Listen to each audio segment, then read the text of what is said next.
Chapter 649. 3 years ago, there had been chaos in the palace in Jingdo. A large number of the masters in the palace had died, but the relationships in the palace had become simpler. The overall atmosphere had become much more solemn and direct. The empress had died. It looked like the emperor had no intention of making a new empress. The empress dowager had died. There was no longer an old woman sitting high up and watching over the concubines. Lady Shu had indifferently accepted the result of her son's death. She only ate vegetarian food in the cold and cheerless palace. The emperor not banishing her into the cold palace could already be considered exceptionally merciful. In the palace, the women with the most power to speak were the third prince's mother, Iguipin, and the great prince's mother, Lady Ning. These two concubines had both been injured in the palace rebellion. They had formed a blood-stained friendship in the battle. They worked together to handle matters in the palace, and could be considered very harmonious. As for the matter of passing on the throne, which could affect the atmosphere in the rear palace, it could not cause any major problems at the moment. Although the emperor had not chosen another crown prince, everyone knew that the prince most likely to take over the Qing kingdom was the third prince, Li Qingping. Although the third prince was still young, only a 13 or 14-year-old youth, the only two elder brothers who could threaten his position were the great prince. Everyone knew that the great prince did not have the slightest intention of coveting the throne. Furthermore, he had the blood of a Dongi female slave girl in his body. This made it naturally difficult for him to inherit the throne. There was also a potential competitor, which was Fan Xian. However, Sir Fan Jr. was, after all, an illegitimate child. Furthermore, he was the third prince's teacher. Most importantly, looking at what had happened these years, Sir Fan Jr. had no interest in that throne at all. As for whether or not Fan Xian had any interest in the eyes of the officials and concubines in the palace, that was a question worth pondering. At least for now, the third prince's path was bright. The support at his side was real. The path of the entire Qing kingdom was clear. Thus, the atmosphere in the royal palace was good. Small, united meetings were held every day.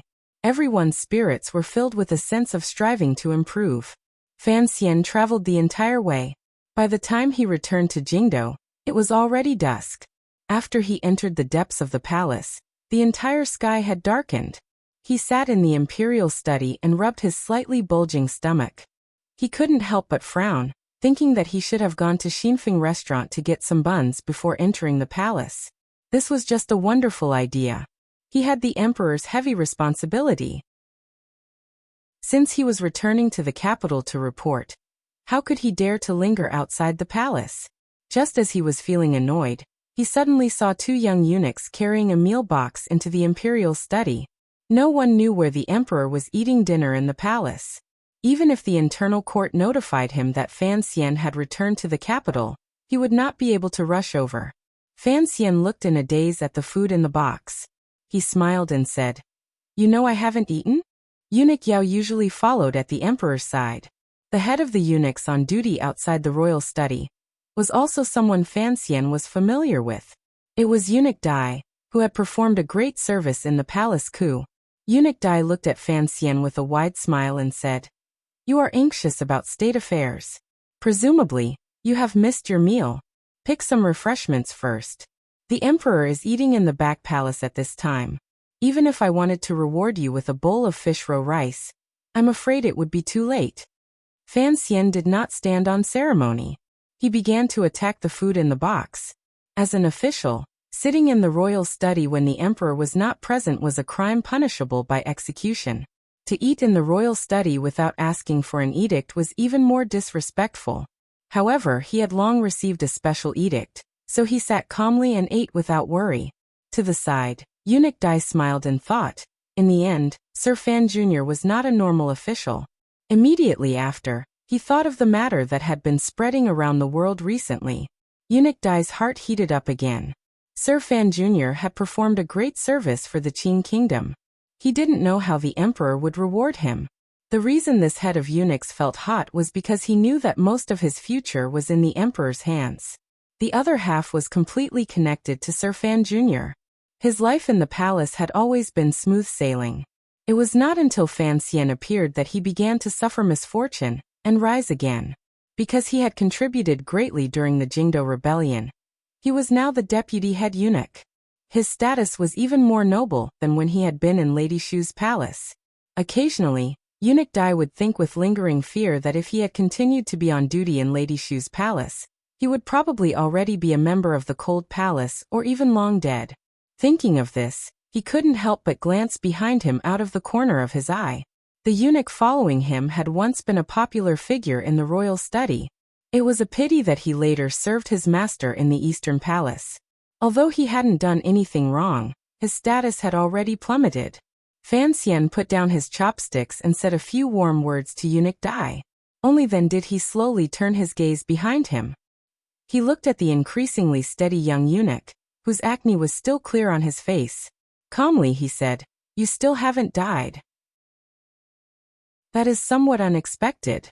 Hongzhu's face was full of respect.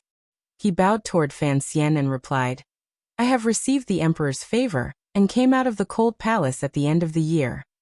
In the future, remember to serve the emperor more attentively."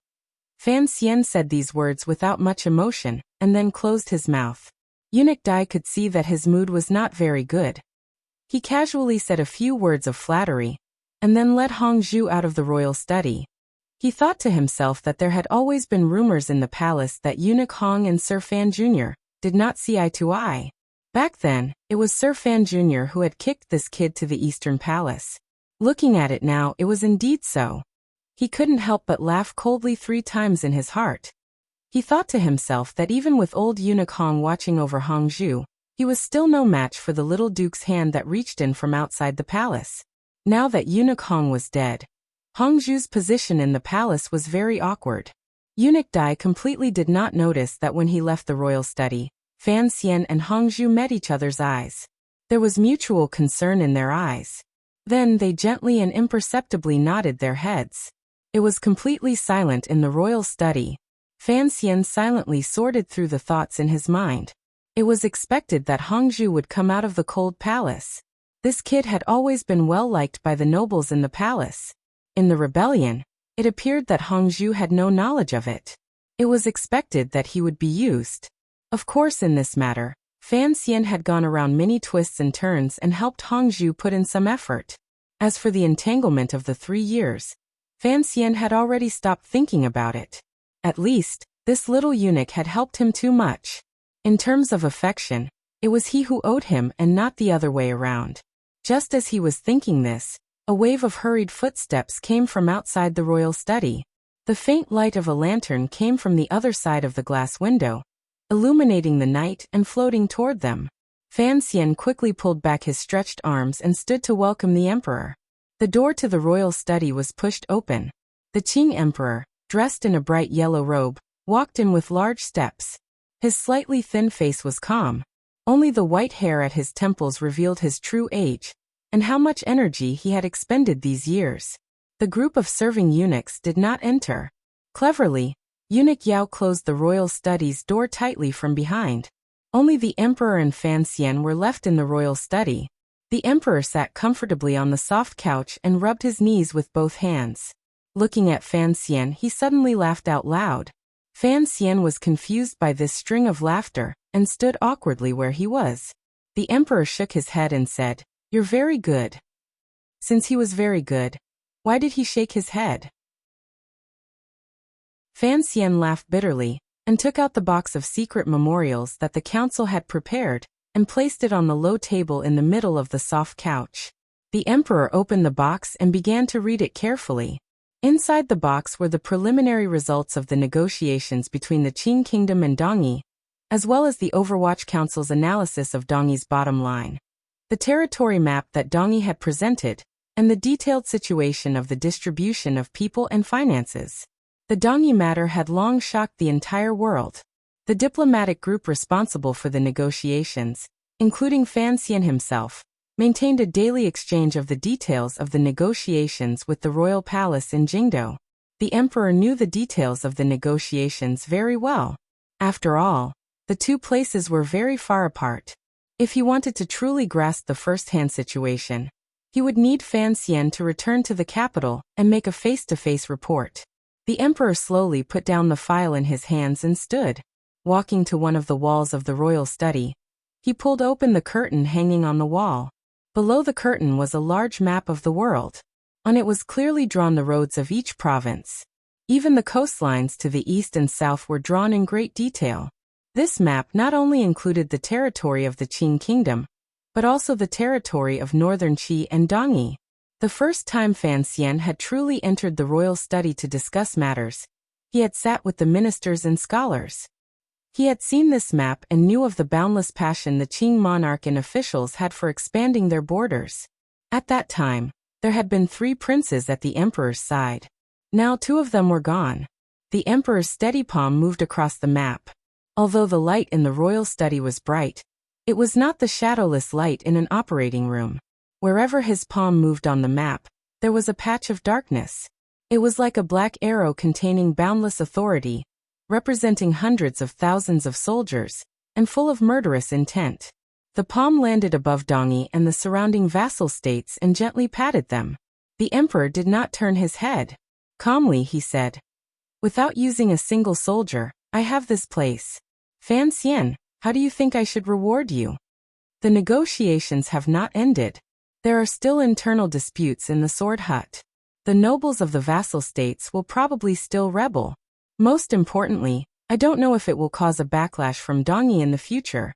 Fan Xian replied with a smile. He could see that although the emperor's expression was calm, the joy in the depths of his heart could not be hidden.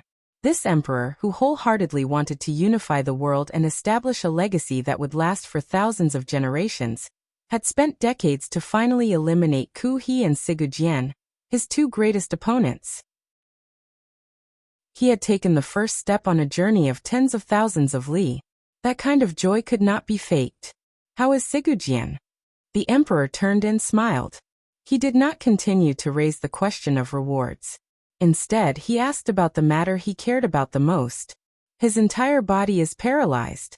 He will die within 3 months, without a doubt," Fan Xian answered quickly and without any hesitation.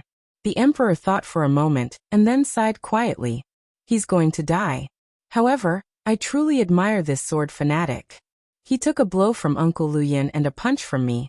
Yet he was still able to live for so long. The strength of this person's physical body is indeed the strongest of us." Naturally, these words excluded Wu Zhu. Fan Xian's eyes moved slightly. In a quiet voice he said, "It is also fortunate that Sigu Jian did not die. Only he can suppress the warriors in the Sword Hut. If he had not nodded his head, this negotiation would probably not have succeeded." The emperor smiled and didn't say anything. He still did not understand his son. Were these words putting in a good word for Sigu Jian? What was the point in putting in a good word for a great grandmaster who was about to die? Fan Xian thought for a moment and then said, "In my opinion, this negotiation will probably last until next year. At that time, Sigu Jian will have long died. However, since he has set the tone and spread it everywhere, presumably, the disciples of the Sword Hut will not dare to disobey." "Will 13th Wang take over as the master of the Sword Hut?" the emperor suddenly asked. For this emperor, he did not care at all about Fan Xian and 13th Wang's personal relationship. What he cared about was that, in order to truly control the territory of Dongyi, the master of the Sword Hut had to be someone he could control. The young disciple of the Sword Hut, 13th Wang, had deep ties with the Qing kingdom. Regardless of his abilities, he had to be someone he could control. Fan Xian's heart tightened. His mind spun quickly. The opening ceremony has been delayed by a month. No one has said anything. However, I have not found out who Sigu Jian is planning to give the Sword Hut to. There is no need to find out. The emperor's expression darkened. If Dongyi is truly willing to submit, the master of the Sword Hut must be appointed by me. Regardless of who Sigu Jian chooses, if I don't nod my head and seal, then it cannot be done. Fan Xian's lips tasted bitter.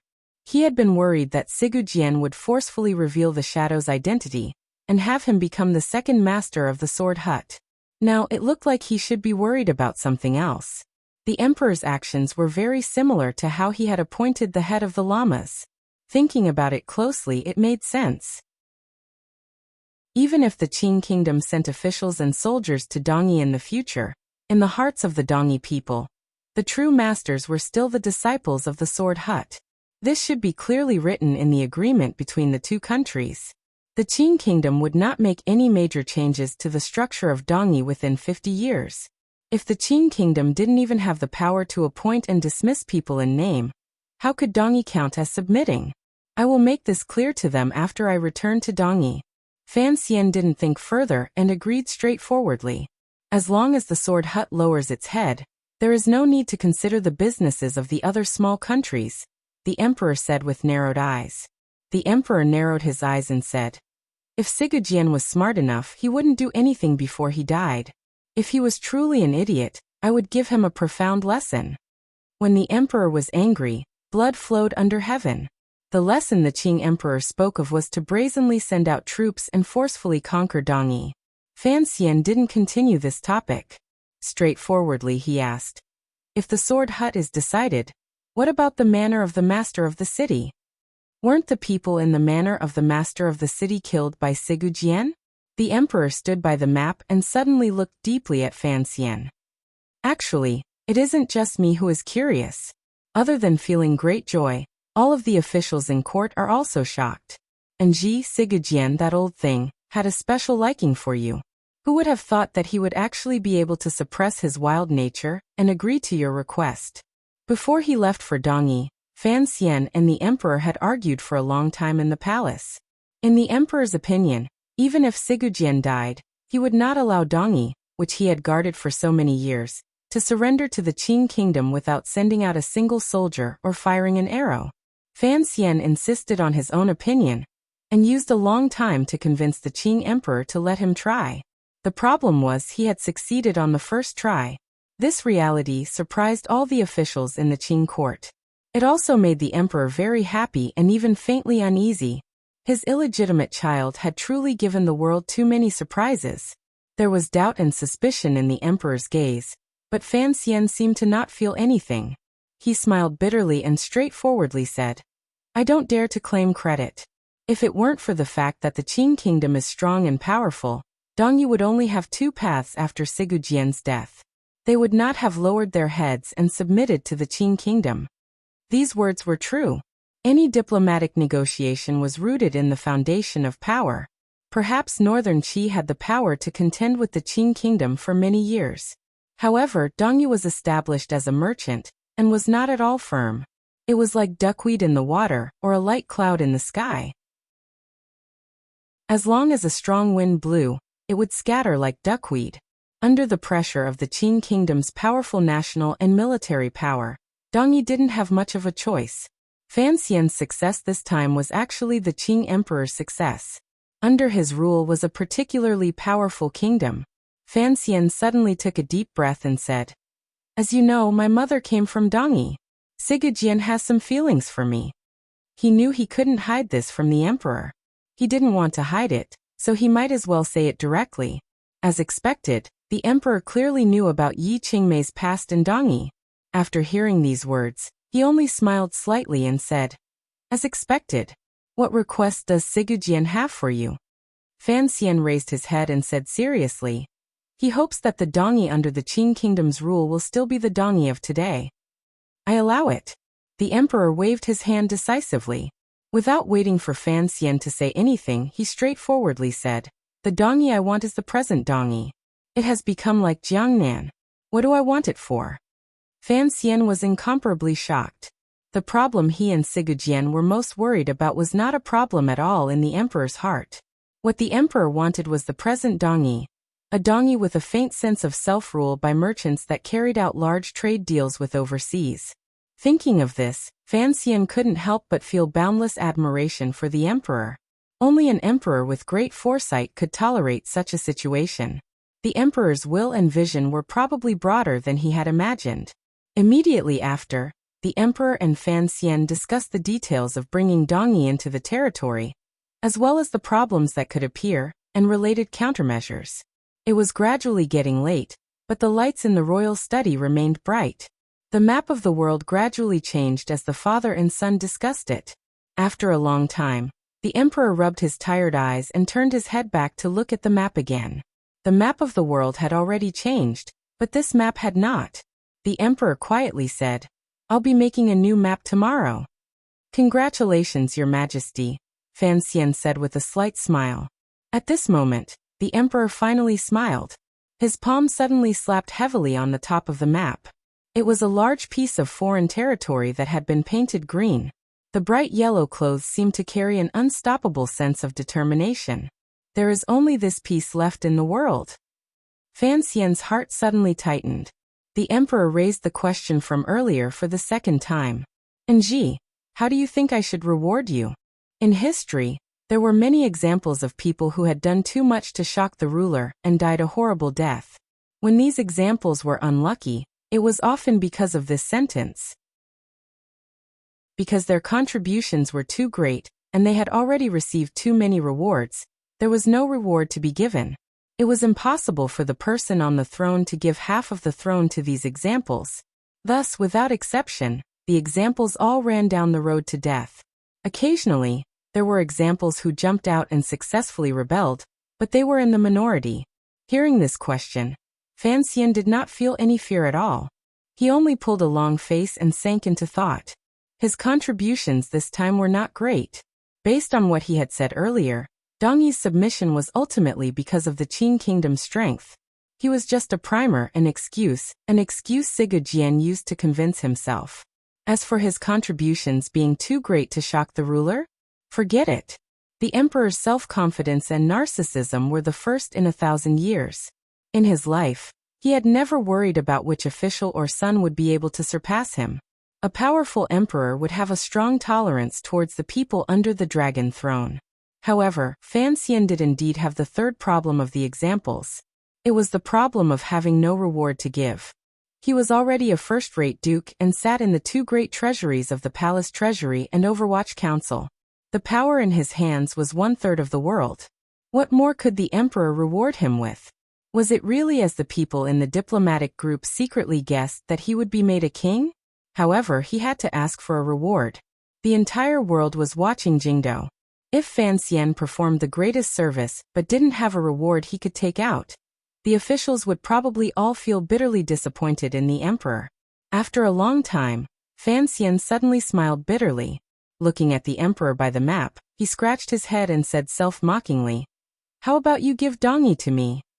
Of course, this was a joke, a huge joke. At most, being made a king would be an idle prince of Danbua.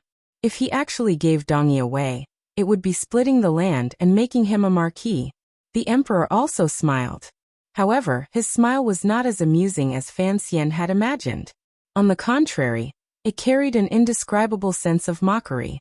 It looks like Sigu Jian is truly as he said on Dong Mountain. He wholeheartedly wants you to be the master of the city. Fan Xian's heart chilled. He smiled bitterly and replied, "In any case, the master of the city doesn't care. Let's change it." The emperor couldn't be bothered to continue his conversation. He sat down and picked up a cup of warm tea to slowly sip. Fan Xian stood in front of the emperor and had a headache for a long time. Probingly, he said, "But someone has to be sent to manage Dongyi. How about we have a prince be the master of the city?" In the present Qin kingdom, there was only one prince, the great prince. He had Dongyi blood running through his veins and a noble status. Furthermore, if they wanted to subdue the hearts of the Dongyi soldiers and civilians, it would be an excellent move for the great prince to be the master of Dongyi. We will discuss this matter in the future. The emperor furrowed his brows. It was clear he was moved by Fan Xian's suggestion, but more than that he was worried. "I won't enter the Hall of Governmental Affairs," Fan Xian suddenly muttered. "Staying with those old men every day is so boring." The emperor smiled and said, "Sir, he is also in the Hall of Governmental Affairs, isn't he? He is also a young man." These words were just words.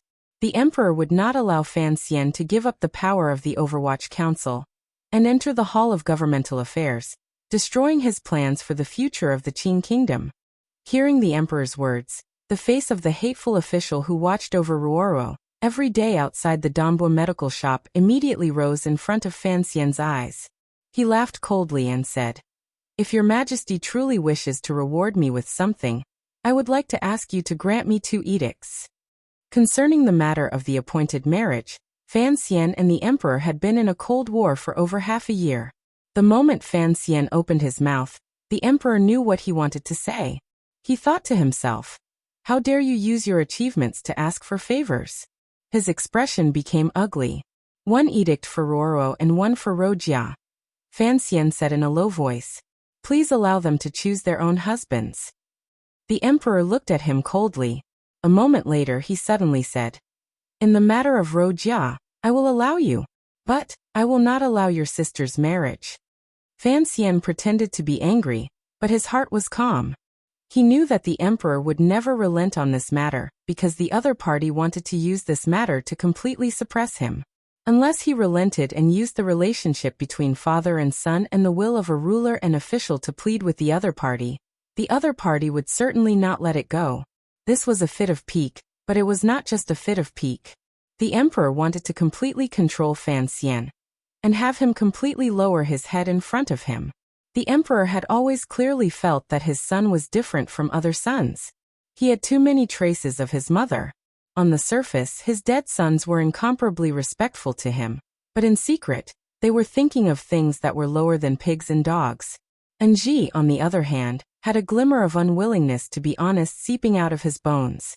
Although the emperor admired Fan Xian's absolute sincerity, he wanted to beat this sincerity into absolute loyalty. "There is no need to speak of this matter again."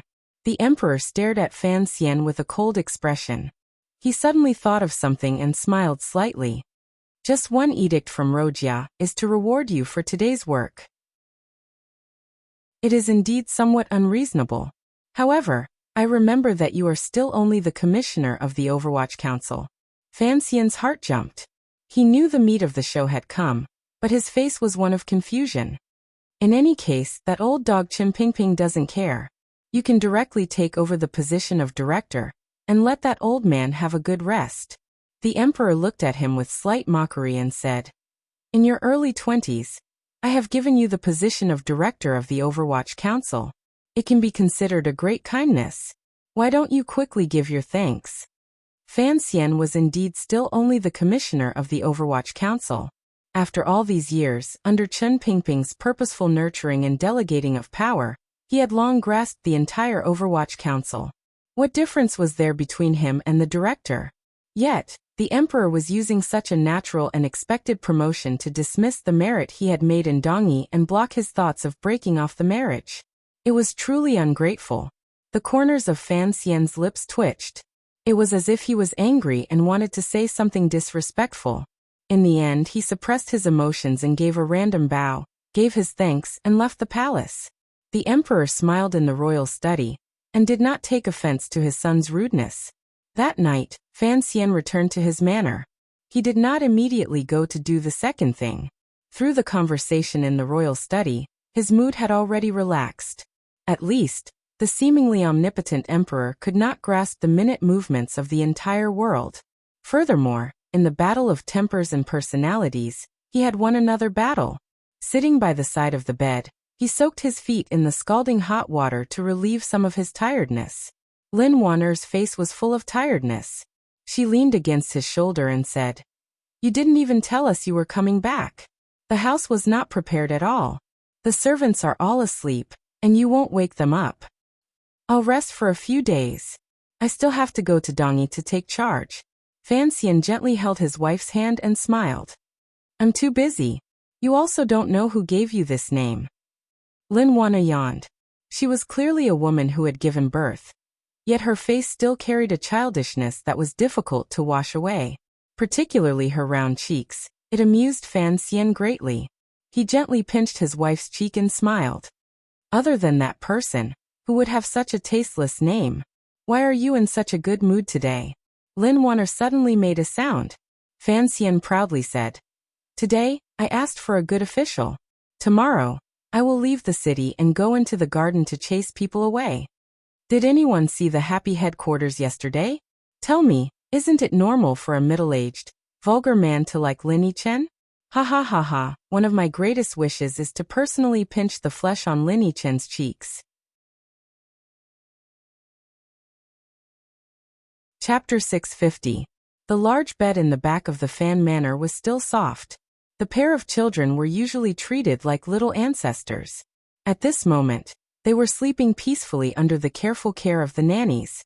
No one would disturb the people in the main room. Fan Xian was indeed sleepy. He only said a few words to Wan, before he sank into the land of dreams. His feet were even soaked in hot water. Lin Wanner sighed and rose to put on an unlined robe. She began to continue her work. Jingdo was peaceful in the night. Most people had already entered He Tian's hometown. Only the emperor, who was unusually diligent, was still reading through the memorials sent from the 7 roads and provinces. Although these memorials had already been read twice by the Hall of Governmental Affairs, the emperor was used to scrutinizing everything under the heavens, so his workload was still great. The light in the royal study did not tremble at all, but the door began to tremble. Eunuch Yao let another plain-looking eunuch into the royal study, without asking for permission.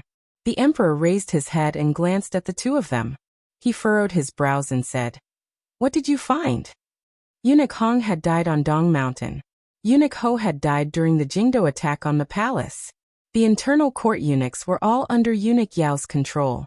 Although the power of the internal court was not great, because of its special position, its power could not be underestimated. Other than the defense of the palace, the most important responsibility of this department was the bridge through which the emperor secretly controlled the Overwatch Council. This was the Internal Affairs Bureau that had given the Overwatch Council headaches in the past. However, because of Chen Pingping's existence, the internal court appeared rather humble in the eyes of the Overwatch Council, and could not be of much use. Later, the emperor had the Imperial Censorate begin to compete with the Overwatch Council. Thus, many people began to forget that the internal court had such a function. Eunuch Yao didn't say anything. He accepted the 2 files from the plain-looking eunuch's hands, and placed them on the table in front of the emperor. The files were thin. There was certainly not much content inside. The emperor scanned them lightly. His expression changed slightly before immediately returning to normal. But it was this slight change that caused Eunuch Yao's heart to sink into ice. The emperor's expression did not change even when the eastern mountain collapsed in front of him. Under the siege of 2 great grandmasters, he still talked and laughed without fear. Yet because of this thin piece of paper, he was moved. It could be imagined that the content inside had a great impact on the emperor's mind. The contents of the paper had nothing to do with the assassination in the floating temple. Even if it was related, it was only the later part. What the internal court had been investigating these 2 years was the whereabouts of the city-guarding crossbows produced by the palace treasury's 3rd workshop that winter. Those city-guarding crossbows in the valley on the outskirts of Jingdo had almost caused Fan Xian to die a tragic death. Later, the emperor and Fan Xian both found out that the attack was done by the Qin family, but these city-guarding crossbows were numbered in the name of the Dingzhou army. The emperor withdrew his gaze from the file, and was silent for a long time without saying a word. It was as if he also did not understand this matter. That day, Fan Xian had been assassinated in the outskirts of Jingdo. As a ruler and a father, it was difficult for him to suppress his anger. No matter how he investigated, he could not find anything specific.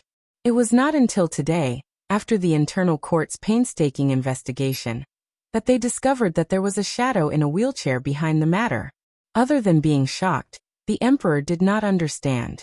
Even someone like him could not understand why that old dog would do such a thing. Furthermore, it was clear that Nji did not know of this matter. Otherwise, he would not have gone through so many twists and turns to find a glorious and comfortable path of retreat for that old dog. The emperor rubbed his slightly tense brows and coughed gently. Picking up another file, he glanced at it and asked, "Did that person from Northern Qi also go to Dongyi?" "Yes," the plain-looking internal court investigator said respectfully. "The Duke of Danbua kidnapped the Northern Qi emperor into his hut. Afterward, they met privately by the seaside. As for what exactly they talked about, we were unable to find out." Fan Xian had not reported this matter to the emperor. The emperor looked at the paper and Fan Xian's every move in Dongyi recorded on it. His brows became slightly dark. A moment later he said, "What else?" The knives that appeared in Qingzhou were indeed produced by the 3rd workshop of the palace treasury, but they were trial models.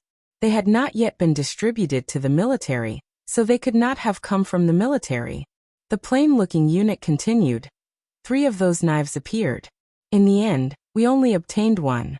Following the emperor's orders, we sent this knife to Sir Fan Jr. to give him a reminder. Looking at it later, it should have been the person on the grasslands who took the other 2 knives. It looked like he was helping the Duke of Danbo hide something. Xia Mingji and the second young master of the Fan family's cross-border goods have long been watched. They are all daily necessities. These knives shouldn't have come from this channel. Although Eunuch Yao was the head eunuch of the internal court in name, in reality, the internal court's investigations were directly answered to the emperor. Without waiting for an announcement, he walked directly toward the rear courtyard. Before long, he saw the large fake mountain that blocked his view of the rear courtyard. The first time he had entered the Yen Manor, Fan Xian had noticed this large fake mountain.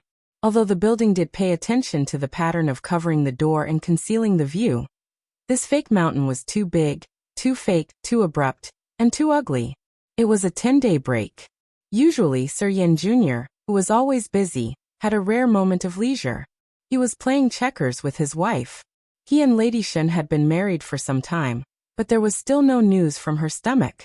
However, Yen Bingyan was not worried. Looking at the situation, the entire Yen Manor was not worried. Seeing Fan Xian's arrival, a glimmer of surprise flashed across Yen Bingyan's face. He knew that Fan Xian had returned to the capital last night, but he had always thought that given the commissioner's laziness, he would either be playing Spring Sleepy in his room, or going to Prince Huching's manor to compete in drinking with the great prince. He had not thought that he would come to his manor. When Sir Yen Jr. was young in Jingdo and later in Shangjing in disguise, he was a famous scholar. He was skilled in the 4 arts. However, in front of Fan Xian, he did not want to display any of his talent or interest. He was like a block of ice, strictly maintaining the division of superiors and subordinates. It was very boring. Thus, Fan Xian did not want to engage in recreational activities outside of official business with him. Every time Fan Xian entered the Yen Manor, it meant that something big was about to happen in the Overwatch Council. "I'm in a good mood today," Fan Xian said with a smile. Lady Shen curtsied hastily toward her husband's immediate superior, and returned to the rear courtyard. Shen Zhong's daughter had always had the identity of a female fugitive from northern Qi. A few years ago, she had lived in the Fan Manor for a long time, and had a good relationship with the women in the Fan Manor. In front of Fan Xian, she always felt complicated emotions. Naturally, she did not know how to get along. Although no one had ever said anything, Lady Shen knew that her father's death and the destruction of her family was not only because of the northern Qi royal family's indulgence and Shang Shanhu's murderous intent. It also had a lot to do with the young leader of the Qing Overwatch Council. Watching the woman's figure disappear into the room, Fan Xian's mood sank. He suddenly opened his mouth and said, "How is the matter I talked to you about last time? If you want, I can help her get rid of her identity as a fugitive from northern Qi." Yen Bingyan stood up and stood in the corridor as if looking at the rain and thinking. A moment later he said in a cold voice, "Don't think that no one in the world knows about the shady business between you and the northern Qi people. In the past it didn't matter, but what is the situation now? Once the 2 sides go to war, what you are doing is aiding the enemy. Instead of quickly washing yourself of it, you still want to use this relationship to gain some benefits. Don't think that just because your identity is special, no one will suspect you of treason." "Treason my ass," Fan Xian scolded laughingly. "Am I not also in a hurry to earn money? Besides, most of the money I don't have to spend myself. You've also seen the accounts sent to the Hangzhou conference and the River Works Yamen in the past. I don't understand this. In any case, you're giving this money to the court. Why do you have to make a detour in the middle? Most importantly, by avoiding taxes in the middle, the court gets even less money. Fewer procedures means one less bad experience of being skinned alive by officialdom," Fan Xian said. "Furthermore, I like to control these things myself. The palace must know about these things. The emperor has been enduring silently. You know why. Don't go overboard." Yen Bingyan couldn't resist reminding him. "The eldest princess can get it, but I can't? Fan Xian said. The monk can touch, so can I. Why did you change the topic again? Are you willing to do what I asked you earlier? If you are, then I have to quickly send a letter to Shangjing. Her family is all dead. In any case, she won't return to northern Qi. Why care about that? Yan Bingyan shook his head. There will always be a day when one returns to one's homeland. Fan Xian smiled and patted his shoulder. Find a quiet place. There are some important things I need to discuss with you. Yan Bingyun's expression immediately became serious. Let's do it here. No one in my manor would dare to eavesdrop on anything. Fan Xian was silent for a moment and acknowledged the other's confidence. Yan Ruahai was a spy the Overwatch Council had placed in the military for decades. Yan Bingyan was also one of the most successful spies in the history of the Qin Kingdom. Such a father and son pair would certainly have sharp eyes and would not allow an unreliable person to remain in the manor. I am about to take over the position of director, Fan Xian said quietly as he looked at the drizzle sliding down the corridor. There was no expression of surprise on Yan Bingyun's face. Chen Pingping had long stopped looking at matters. There was no difference between Fan Xian and the director. As for whether or not he would immediately take over the position of commissioner, he did not care much about this matter. Since Fan Xian had spoken, after a moment of silence he still said, "Congratulations." Fan Xian lowered his head and quietly said, "That is why I need you to quickly draw up a plan. I want to be a true director." Yan Bingyun's gaze froze and he stared at him quietly. It was as if he wanted to discern the other party's true meaning from his words. Including your father, the bald head of the 7th Bureau, and even the old servant by the old cripple's side, their control over the council is far above what we can imagine. Fan Xian seemed to not feel his gaze and coldly said, "If I want to be a true director, I have to let the old comrades rest completely. These people must be kept out of council affairs." You mean to have Director Chen completely break away from the Overwatch Council, so that even if he wanted to extend his hand, he wouldn't be able to? That is exactly what I mean. Even with Yan Bingyun's calmness, he couldn't help but feel boundless shock. He stared at Fan Xian in a daze, not knowing why he would suddenly have such a thought. A moment later he smiled angrily and said, "You want me to deal with my own father? It's a metabolism." Fan Xian smiled. "It has nothing to do with dealing. It's just separation. I need a reason," Fan Xian said after a moment of silence. Fan Xian was silent for a moment and then said, "I'll tell you a story about the wind and snow in the valley." After finishing the story, Fan Xian looked at Yan Bingyun. "I don't understand." Yan Bingyun's expression was rather ugly. The old director cherished him so much. How could he do those things? I also don't believe it. Fan Xian lowered his head in pain. But the emperor seemed to have found something. If the emperor truly believed this and the old cripple really wanted to kill me, what do you think the conclusion would be? The emperor once summoned you into the palace. You are one of the 7 gentlemen in his heart. Qin Heng is dead, but there are still 6 of you young people. Help me with this and have the Overwatch Council truly fall into my hands." Sitting in the carriage heading out of the city, Fan Xian began to smile proudly again. Last night, he had tricked the emperor. Today he had relied on his superb acting skills to trick Yan Bingyun. With this Overwatch Council official taking action, in addition to his conversation with Chen Pingping in a moment, presumably the matter he worried about the most would become a story that would never happen because of the Overwatch Council's complete reorganization. Behind the attack in the valley was the shadow of the Overwatch Council.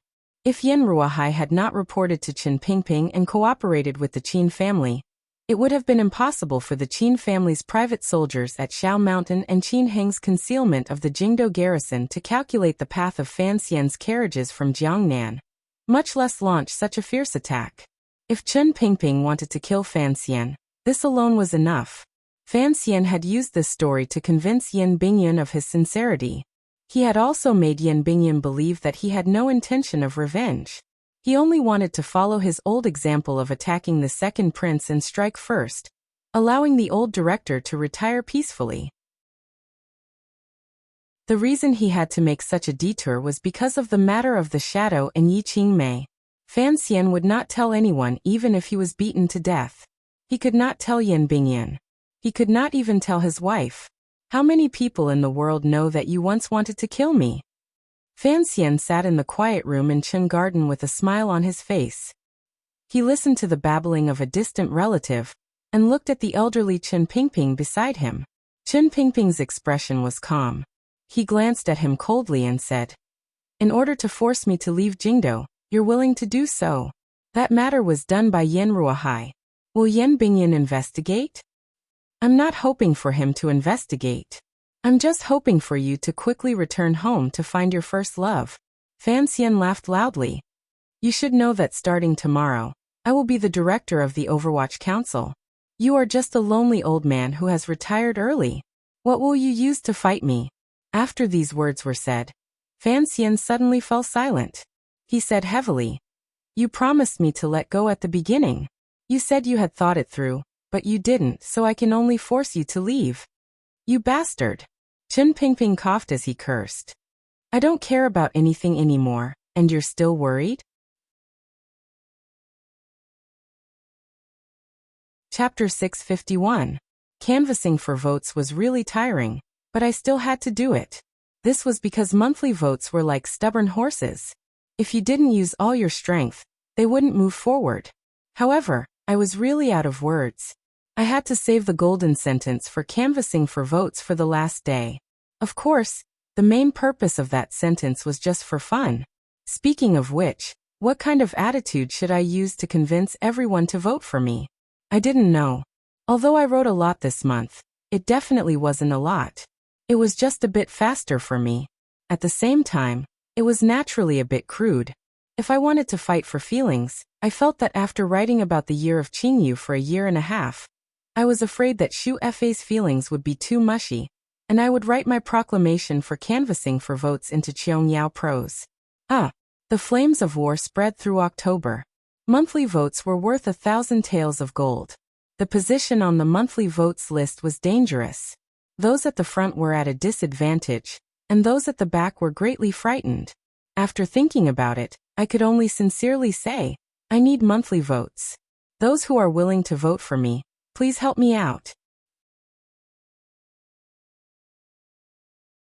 Chapter 652. One person's sorrow could not make the entire Chen Garden fall. The sorrow on Fan Xian's face always made one feel it was mischievous and mocking. Chen Pingping sat in the wheelchair and looked at the young man in front of him. He couldn't resist smiling. It had been 5 years since Fan Xian first saw Chen Pingping. During these 5 years, he had seen Chen Pingping grow old and silent. He had experienced the terror of this elder, but he had never realized that Chen Pingping's smile would one day appear so pure as a child's. For some reason, the dark aura that usually shrouded the wheelchair had long since disappeared. Today, Chen Pingping looked like a believer who had been a vegetarian for his entire life. His entire body exuded a refreshing and pleasant aura, as if he was transparent from the inside out. Fan Xian stared at his face in a daze. He knew that one's appearance came from one's heart, but he didn't know what kind of mental journey had made Chen Pingping become like this. The old man's eyes were slightly indifferent, but they were not the emotionless coldness. They were calm as he looked at Fan Xian lightly. Slowly he said, "Other than that poison, what else is there?" "There's a lot more. We've talked about it before." Fan Xian sighed and stared into Chen Pingping's eyes. "You had Sir Fei pass by Dongyi and did everything in his power to protect Sigujian's life." From this point on, Fan Xian no longer used a questioning tone. Instead, he began to speak each word like he was stating a fact. He did everything in his power to prolong your life because he could see clearly that the longer you lived, the greater the chance of you and the emperor falling out. Fan Xian continued with his head lowered. Fan Xian lowered his head and continued. "You allowed Sigujian to live this long because you had long planned to have the Sword Hut reveal the Shadow's identity and force the emperor to act against you." Force. Chen Pingping smiled as if he had heard an interesting word. Fan Xian was not moved by the old man's smile. He sighed and said, "As for your poisoning 3 years ago, it seems very clear now. You used this to not enter the capital and allowed the eldest princess and Empress Dowager to mess around in Jingdo. Nominally, you were obeying the emperor's secret edict and letting the dogs into the courtyard. In reality, You had a bigger plan. He laughed at himself and said, I was in a critical situation at that time, so I didn't think too deeply about it. Only later did I understand. The eldest princess chief strategist, Yuan Hongdao, and the old Qin master's most trusted Overwatch Council spy, Yin Ruahai, were all your trusted aides. Although you were in the wilderness, you were clear about the situation of the rebellion, with these two people secretly helping you. If you wanted to help the emperor control the situation, Jingdo would not have fallen into such chaos. Qin Pingping laughed, his voice a little sharp. Then tell me, why didn't I control the situation? You wanted the situation to be a bit more chaotic. You wanted everyone in the palace to die. Fan Xian lowered his head and faintly said, the emperor set a fire, but you allowed the fire to burn too brightly. Too many people died. You were hoping that in the end, when the world turned white, only boss and I would be left to clean up the mess. The problem is, there's one thing you haven't explained. Why did I betray His Majesty? Do I have the power to make it so that only you and Prince Huqing remain in Jingdo? You have this ability. I have never doubted this. If the emperor had actually died on Dong Mountain, Yuan Hongdao and Yen Ruahai would not have been able to be used at all. You would have directly abandoned Yuan Hongdao. Fan Xian looked at Qin Pingping and felt a strange taste rise in his mouth. It was slightly bitter and sour. As for why you betrayed the emperor, you and I both know. Qin Pingping laughed and patted the arms of the wheelchair. It was like he was patting a strong diabolo in the wind, making a buzzing sound. He was silent for a long time. He stared fixedly into Fan Xian's eyes like he was staring at a similarly young person many years ago. Darkly he said, shouldn't I? Fan Xian was silent. He had no idea how to respond to this question. As a son, he couldn't say he shouldn't. He had always been shocked by Qin Pingping's bone-deep longing for Yi Qingmei and his desire for revenge that could burn everything. Qin Pingping was the emperor's closest official. Ever since he was young, he had served in King Cheng's manor. He and Yi Qingmei met very late, and presumably did not spend much time together. It was because of this woman who was like a passerby in his life, that the leader of the darkest special forces in the world hid a dagger in his heart for over 20 years. It pierced his heart and everyone's hearts.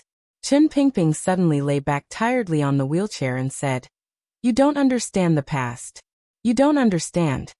Fan Xian had not personally participated in the events of the past, so he did not easily say he understood. He was silent, calculating, and enduring silently. He had no idea how to deal with it. If there was only hatred between people, perhaps this world would be much simpler.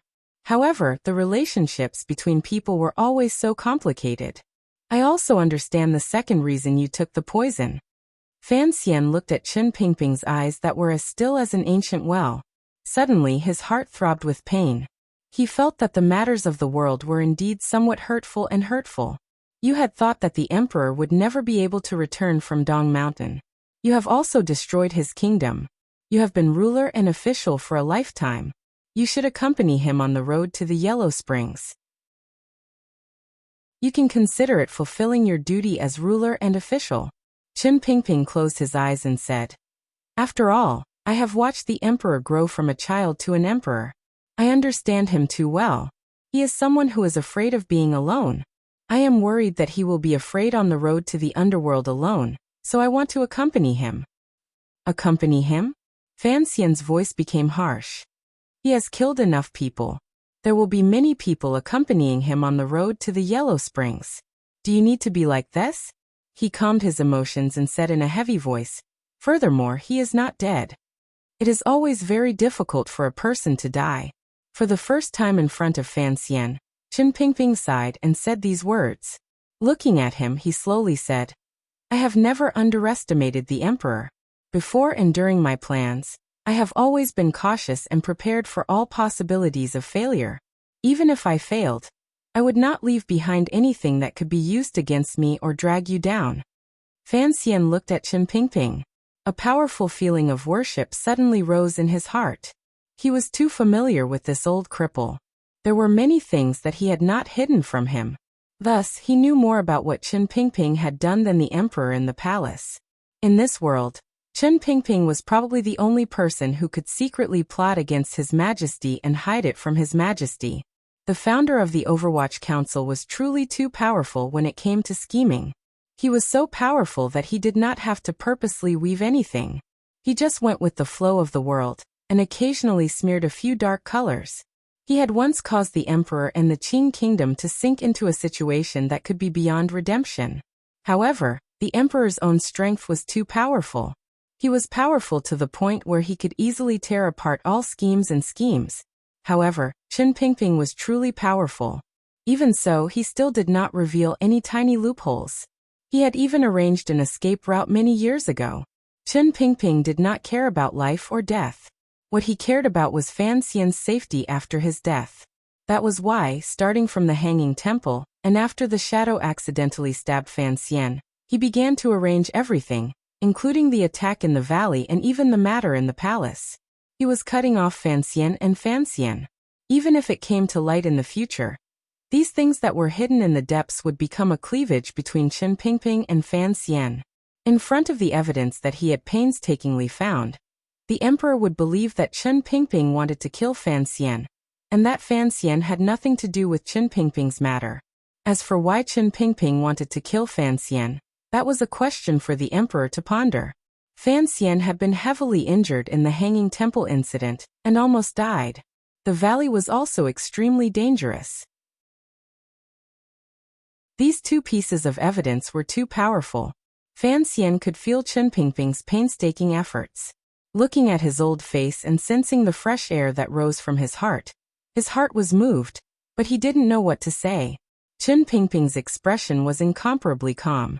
You should have already thought through these things 3 years ago. That day, before the Chen garden recovered, you also said something similar. Why are you doing it again today? The emperor will always be suspicious, particularly after you played such a trick in Dongyi, Fan Xian said. I can only come to clarify these things with you. The Dongyi matter was arranged 3 years ago. After I promised you to let go, I already let go, Chen Pingping said with a smile. I don't care. Since you want to let go, then be more thorough, Fan Xian said. The emperor has already made me the director of the Overwatch Council. You can completely retire. Retire? That would be no different from my current life. Fan Xian smiled strangely. You still dare to say such words in front of me? If you are not willing, even if I am the director of the Overwatch Council for another 10 years, the Overwatch Council will still be yours. Oh no. Chen Pingping also smiled. The Overwatch Council is the emperor's. Oh no. Fan Xian mimicked his tone and sighed. 20% of the Overwatch Council is the emperor's, 30% is mine, and the other half is yours. It will always be yours. Having been in the Overwatch Council for so long, Fan Xian knew the frightening degree of control the old cripple in front of him had over the Overwatch Council. The so-called emperor's private special forces had long become his private organization under Chen Pingping's old hands. This was because the emperor had never doubted the loyal dogs at his side. It was also because Chen Pingping's prestige in the Overwatch Council was too high. There were too many officials who swore loyalty to him. Fan Xian did not doubt one thing. If the palace issued an edict to deal with Chen Pingping, people like Yan Ruohai and the bald head of the 7th Bureau would not even think before standing behind Chen Pingping. Everything for the Qing Kingdom? In the hearts of the Overwatch Council officials, perhaps the Qing Kingdom was the emperor. In the hearts of the middle-level officials who truly held power, other than Chen Pingping, there was no one else. What exactly do you want to do? Chen Pingping asked as he looked at Fan Xian with an expression of admiration. This seemed to be a normal question, but it was also like some kind of change between the two Overwatch Council directors. Fan Xian suddenly hung his head dejectedly and said, Before I came today, I had already seen Yan Bingyan. I had him begin to prepare to gather the 8 bureaus of the Overwatch Council, as well as the 4th Bureau's branches in the various counties, and cut off all possibilities of you extending into the council. However, I know that if you don't pull back, just Yan Bingyan and I alone will not be able to do much. Have Yan Bingyan deal with his old man. Chen Pingping chuckled. That's not a bad move. Although the old man he has to deal with will certainly be much more than he imagines. The old man he spoke of referred to the upper echelon of the Overwatch Council officials who were completely loyal to Qin Pingping. Fan Xian sat forward and gently held Qin Pingping's tightly furrowed hands. Let go. If you let go, why are you still holding on to my hand? Qin Pingping smiled slightly. You can try to cut off the hand I extend into the council. However, I can promise you that the old men are more powerful than you imagine. Those old men were the first nest of eggs the Overwatch Council had laid at the beginning of the Dragon Flag. They had countless disciples in the council. It would be incomparably difficult to clean out these old men. Fan Xian cursed in his heart. On the surface, he said angrily, "You said that the two of us have gotten along well these years. We are no different from father and son. Is there a need to fight a battle with me at this time?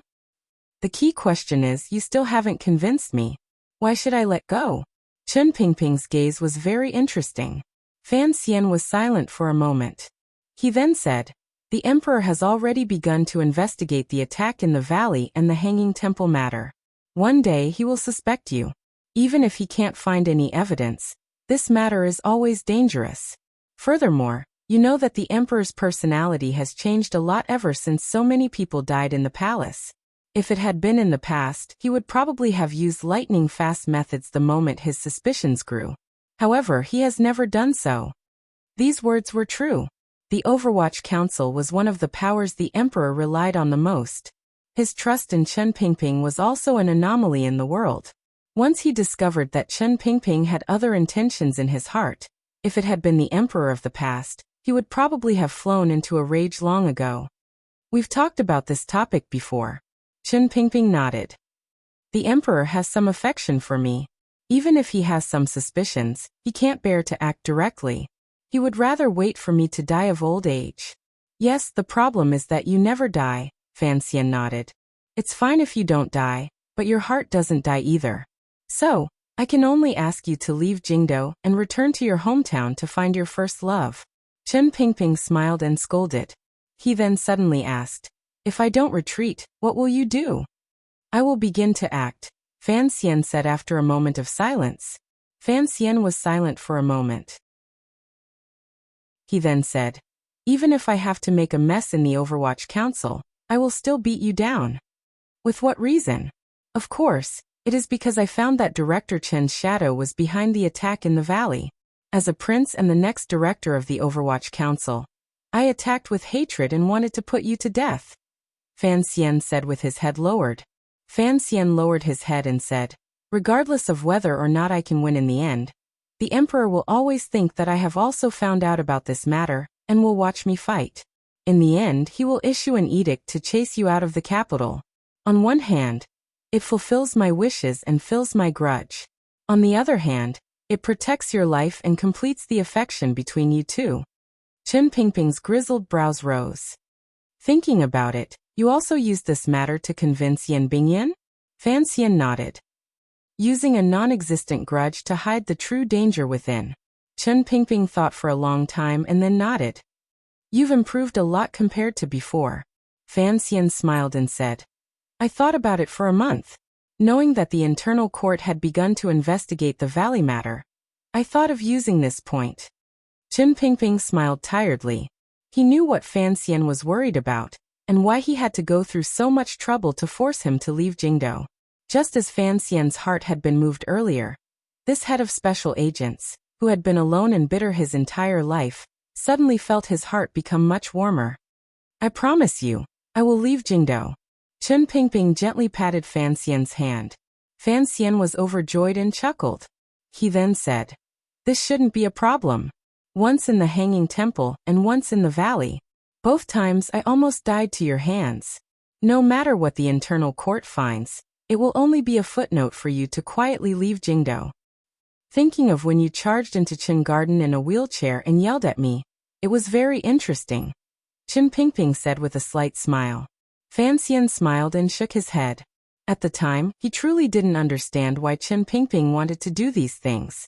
It was only later when the eldest princess completely enlightened him that he understood exactly what Qin Pingping wanted to do, and why he had been carefully preparing to completely sever ties with him. "The Taiping courtyard murder case was done by Qin Yi, right?" Fan Xian suddenly said. Chen Pingping glanced at him and lightly said, Qin Yi is only one of the emperor's dogs. Fan Xian was silent for a long time. He then said, in the end the Qin family wanted to rebel because of my existence. Of course, you are Yi Qingmei's son. Chen Pingping smiled. Qin Yi, that old dog, had been hidden by the emperor for many years, but he understood the emperor's intentions too well. If the emperor planned on using you in an important position, then he would not have let you know the story from back then. Qin Yi was the only surviving loophole in that story. The emperor wanted to help you ascend the throne and preserve the relationship between you and your father, so he had to silence you. Qin Yi had to die, Chen Pingping calmly said. Thus, Qin Yi had no choice but to rebel.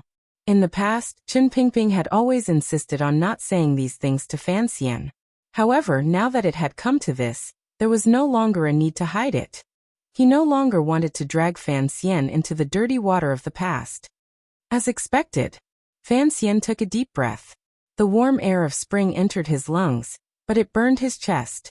Although he had long guessed these things, hearing Chen Pingping personally confirm it still made it difficult for him to suppress the burning. 3 years ago, you asked why the Qin family rebelled. Chen Pingping suddenly looked at him with great interest. Given your vision, you shouldn't be able to see so far. Who reminded you? Fan Jian? Father would never tell me these things. Fan Xian laughed bitterly. It was the eldest princess. This name came out of Fan Xian's lips. Chen Pingping also became quieter. His gaze looked at the green trees outside the window. Lightly he said, that crazy girl was also a remarkable figure. She had no idea what had happened back then. Yet she was able to guess the past from these details. Truly impressive. During the Jingdo rebellion, were you in contact with the eldest princess? Fan Xian asked a question he had hidden for a long time. At the time, the Overwatch Council's reaction was truly strange. Even if it was part of the emperor's plan to have Chen Pingping lure out the unstable elements in Jingdo, Chen Pingping's response was too strange.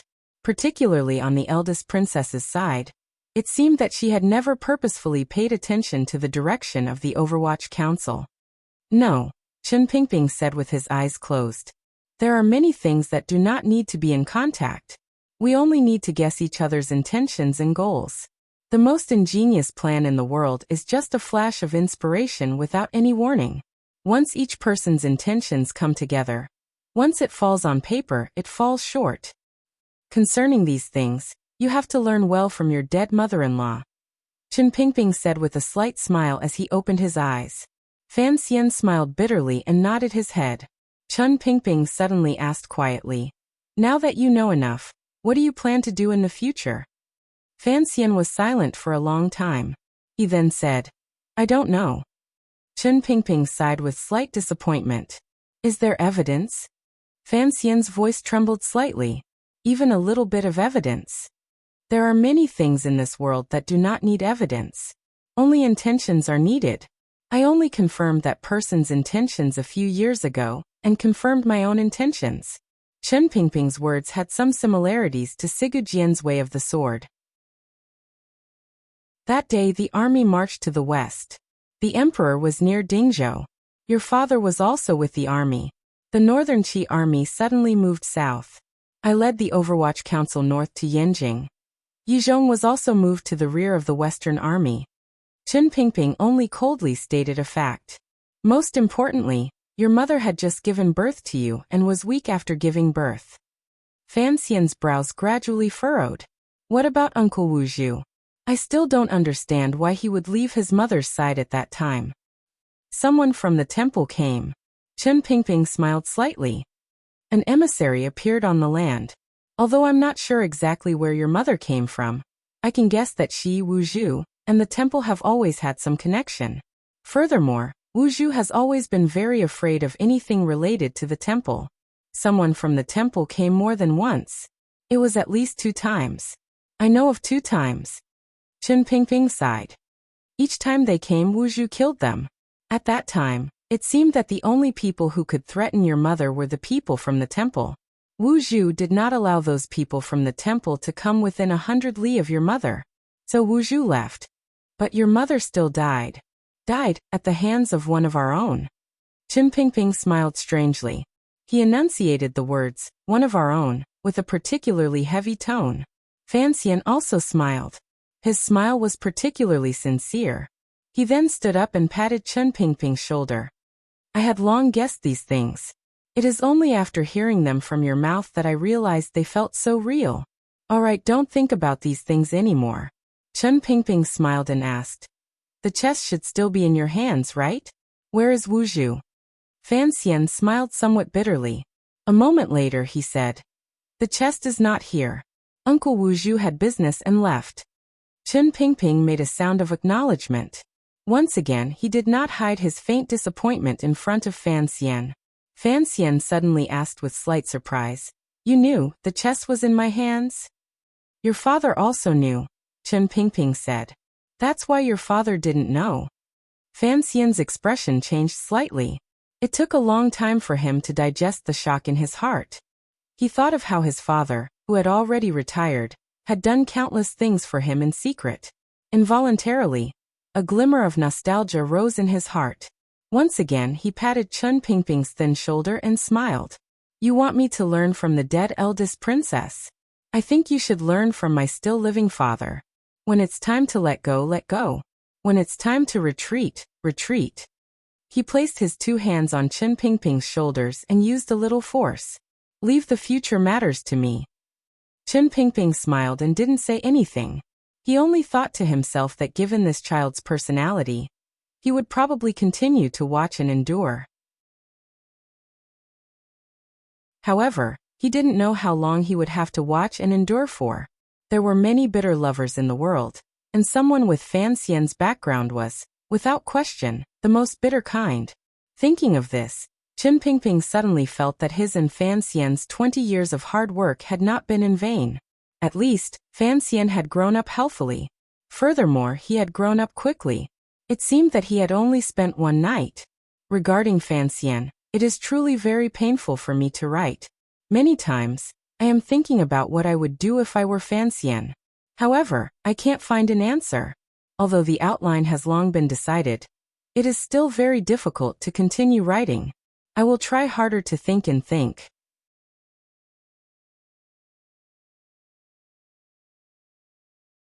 Chapter 653. The sky had darkened in an instant, but there were still no tears. Fan Xian's expression was slightly dark. He half leaned against the window and looked at the mountain path, and the well-protected green hills and wild forests on the outskirts of the capital. He was silent for a long time without saying a word. The black carriage followed the flat but undulating stone path and drove diagonally onto the official road, leaving the boundaries of Chun Garden. However, Fan Xian's expression did not relax. The Overwatch Council officials around him looked at the still handsome, but particularly indifferent face by the window. They all felt a strange chill in their hearts. They didn't know what had happened in Chun Garden, what the old director and the commissioner had said, or why the commissioner's expression was so serious today.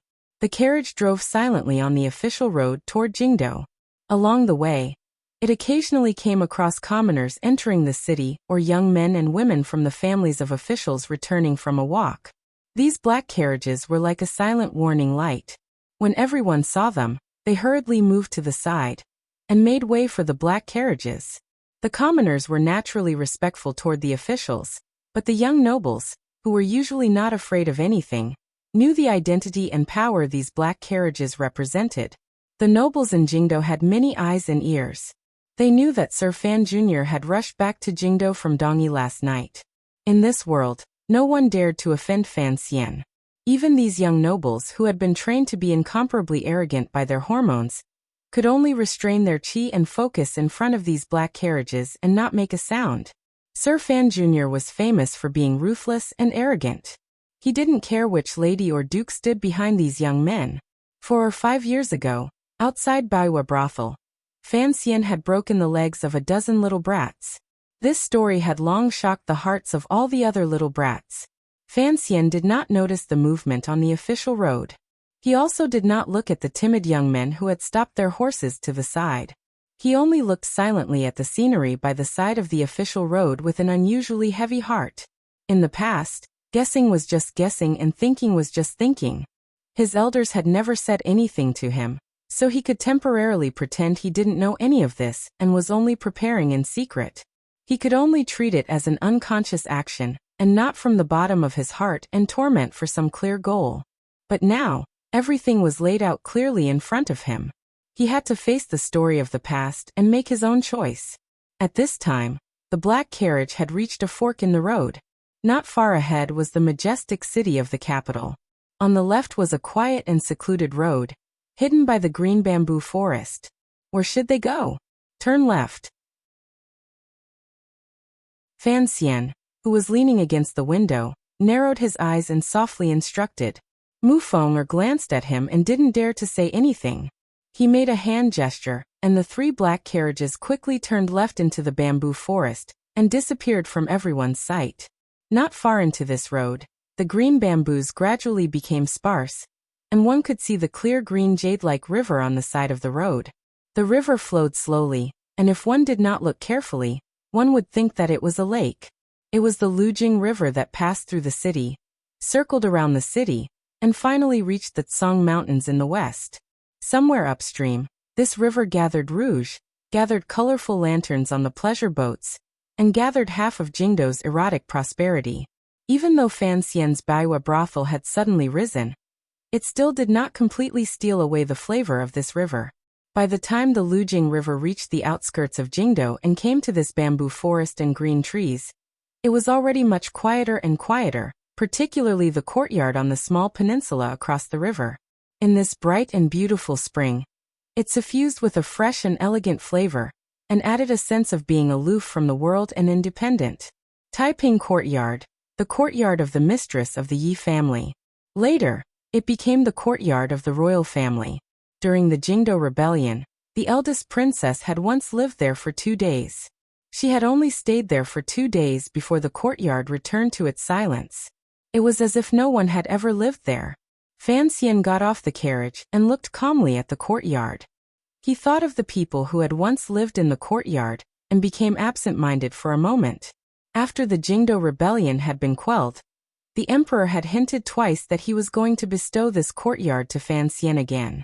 Fan Xian knew that it was best not for him to bring up this matter, so he had always treated it calmly. For some reason, this matter never came to fruition in the end. In the summer of the 5th year of the Qing calendar, after staying a night in the Fan clan's country estate outside the city, Fan Xian had brought his sister here and kowtowed twice to Taiping Courtyard to express his sorrow. He did not go in because he knew that the emperor had a different kind of feeling toward this courtyard, and a different kind of fear. Later, Fan Xian still went in. He and Uncle Wu Zhu found the bullets for the heavy sniper rifle in a secret room in Taiping Courtyard. They also wandered inside for a long time. The 2 of them did not care about the royal guards at all. Fan Xian narrowed his eyes. His gaze shone through the faint moisture on the river.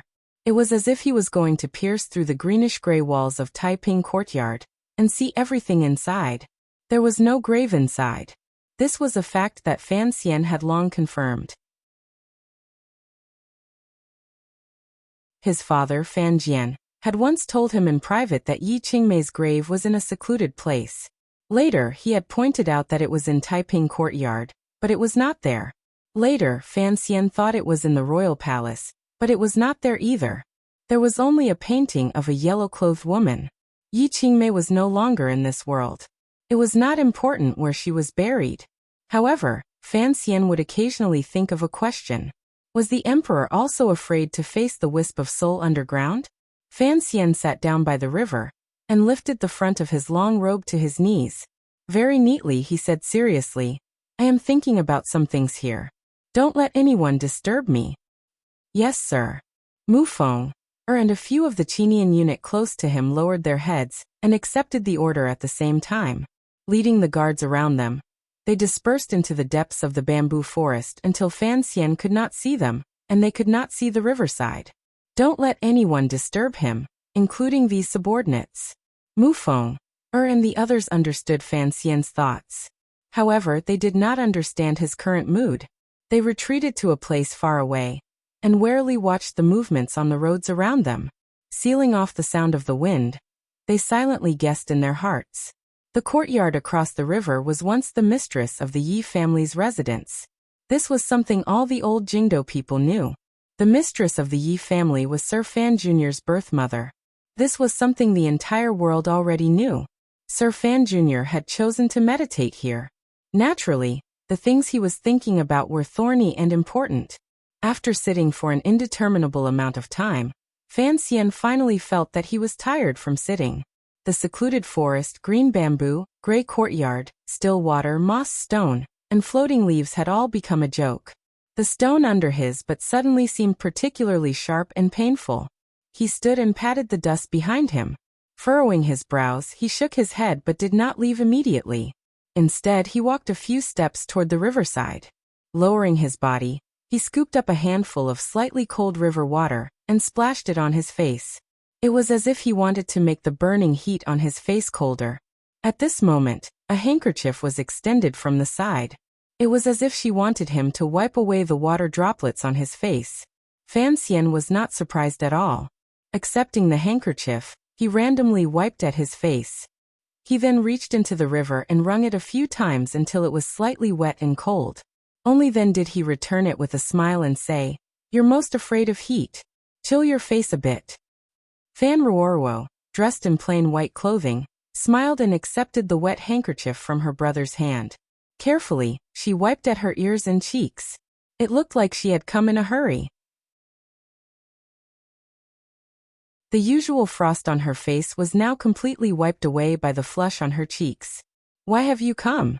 Fan Xian turned and walked toward the riverbank. Very naturally, he stretched out his hand, wanting to hold his sister's hand to prevent her from falling. Unexpectedly, Fan Ruoruo did not see her brother's outstretched hand, and had already walked forward. Fan Xian smiled and said, "Looks like he didn't hide anything back then. You've only been studying for a short time, but your body is much better than before."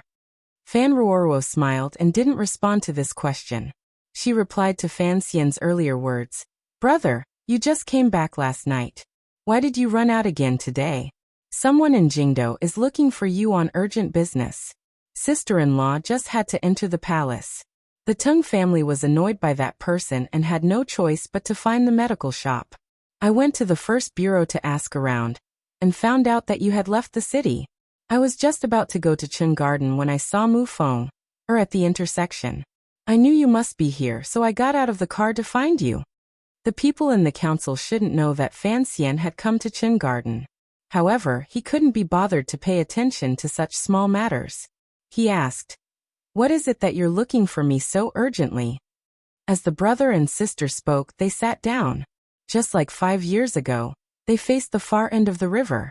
"It's nothing urgent. It's just that I haven't seen you in a long time. I miss you," Fan Ruoruo said with a slight smile. Fan Ruoruo said with a slight smile. Actually, if that person was bothering Miss Fan, it must be an extremely important matter. However, this intelligent girl had discovered that her brother had come to Taiping Courtyard to meditate. She must have even more trouble in her heart.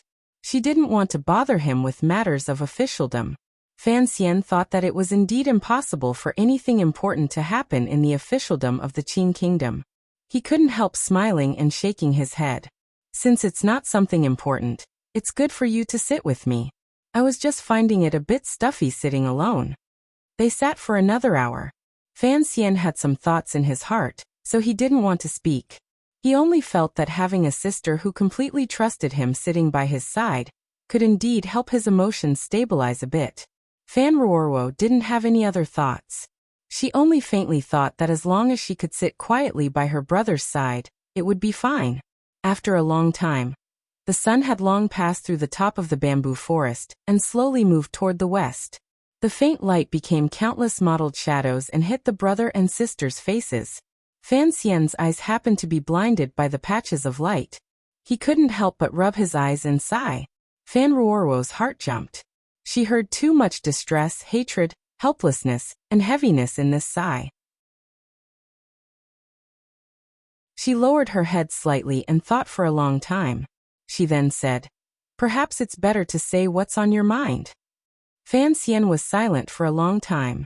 He then suddenly opened his mouth and said, "My birth mother was Yi Qingmei." Fan Ruorua was slightly startled and raised her eyes to look at him. She thought to herself that in the entire world, she was probably one of the first to know this secret. Why was her brother repeating it now? She knew that Fan Xian would certainly have something else to say, so she only made a quiet hum and didn't express her confusion. Back then, I brought you here to worship the distant river. I worshipped her for bestowing this physical body on me so that I could live in this world. Fan Xian said quietly. Fan Xian said calmly, I have come to see from afar today because I respect her actions in the past. I respect her for leaving me, her son, so many benefits. She has also given the people of this world different possibilities and more choices. Fan Roro listened quietly to the side. In my life, I've never seen her appearance or heard her voice, but I've seen too many of the marks she left behind. Fan Xian lowered his head and thought for a moment. He then continued, I've also seen a great deal on this trip to Dongi. Thus, the image of her in my heart is becoming clearer and clearer. I'm also becoming more and more used to seeing her as my mother. He added in his heart, even though she didn't seem to be much older than him.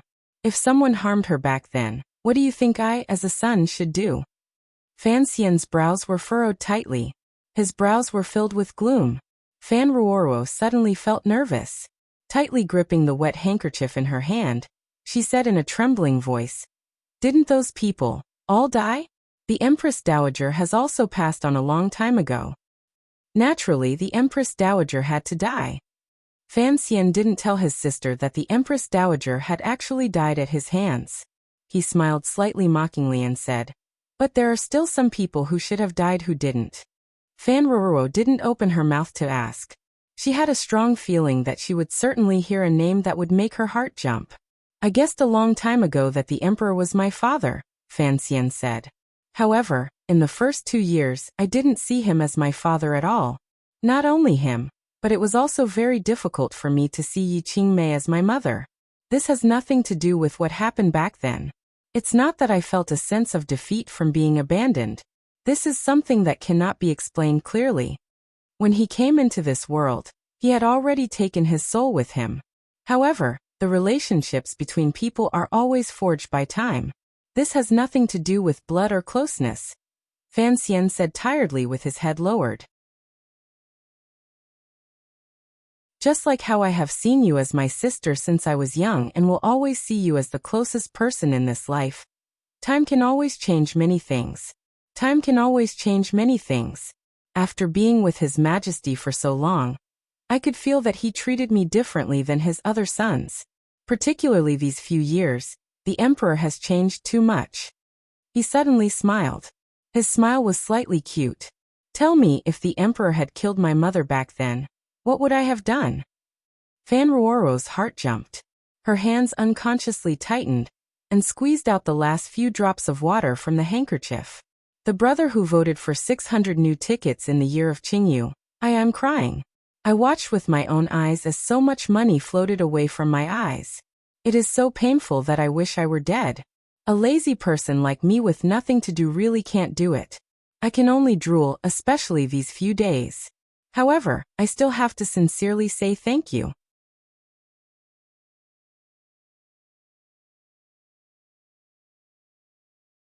Chapter 654.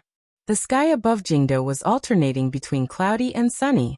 It was impossible to accurately reveal a smile or a worried expression, such as Fan Ruoro's face. This girl's face alternated between green and white. Her slightly sweaty and slightly red cheeks had been scared into a theater after hearing these words. She fully displayed the emotions a Qing Kingdom citizen should be displaying at this time. It was clearly a warm spring day, but Fan Ruoro's body seemed to be tortured in an ice house. A moment later, she said in a low, trembling voice, I don't know.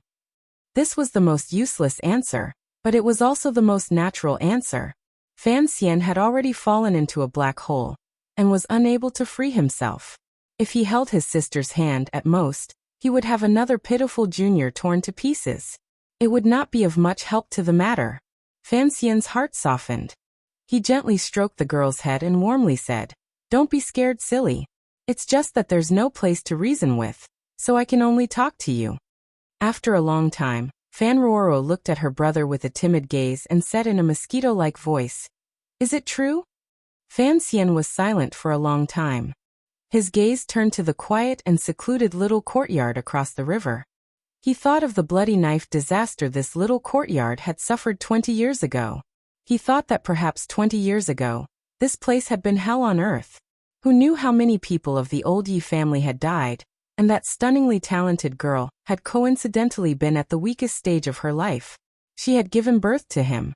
Furthermore, all the people around her that she could rely on had, for one reason or another, all left her side for important reasons that could not be turned back. She was alone and without help. This was a sudden attack from the place closest to her, a fierce and decisive killing intent. Presumably, when she left this world, she must have been unsatisfied and lonely, right? Borrowed seed? Fan Xian would not believe this. He understood women too well. Even if this woman was his mother, the one and only Yi Qingmei in the world, Fan Xian still did not believe it. If she had no feelings for a man, how could she charm him into her bed? Other women might feign civility with a man they didn't like because of social or family reasons, but did Yi Qingmei need to? Fan Xian stared in a daze at the other side of the river. A cold smile rose to the corners of his lips. That man was truly cold-blooded.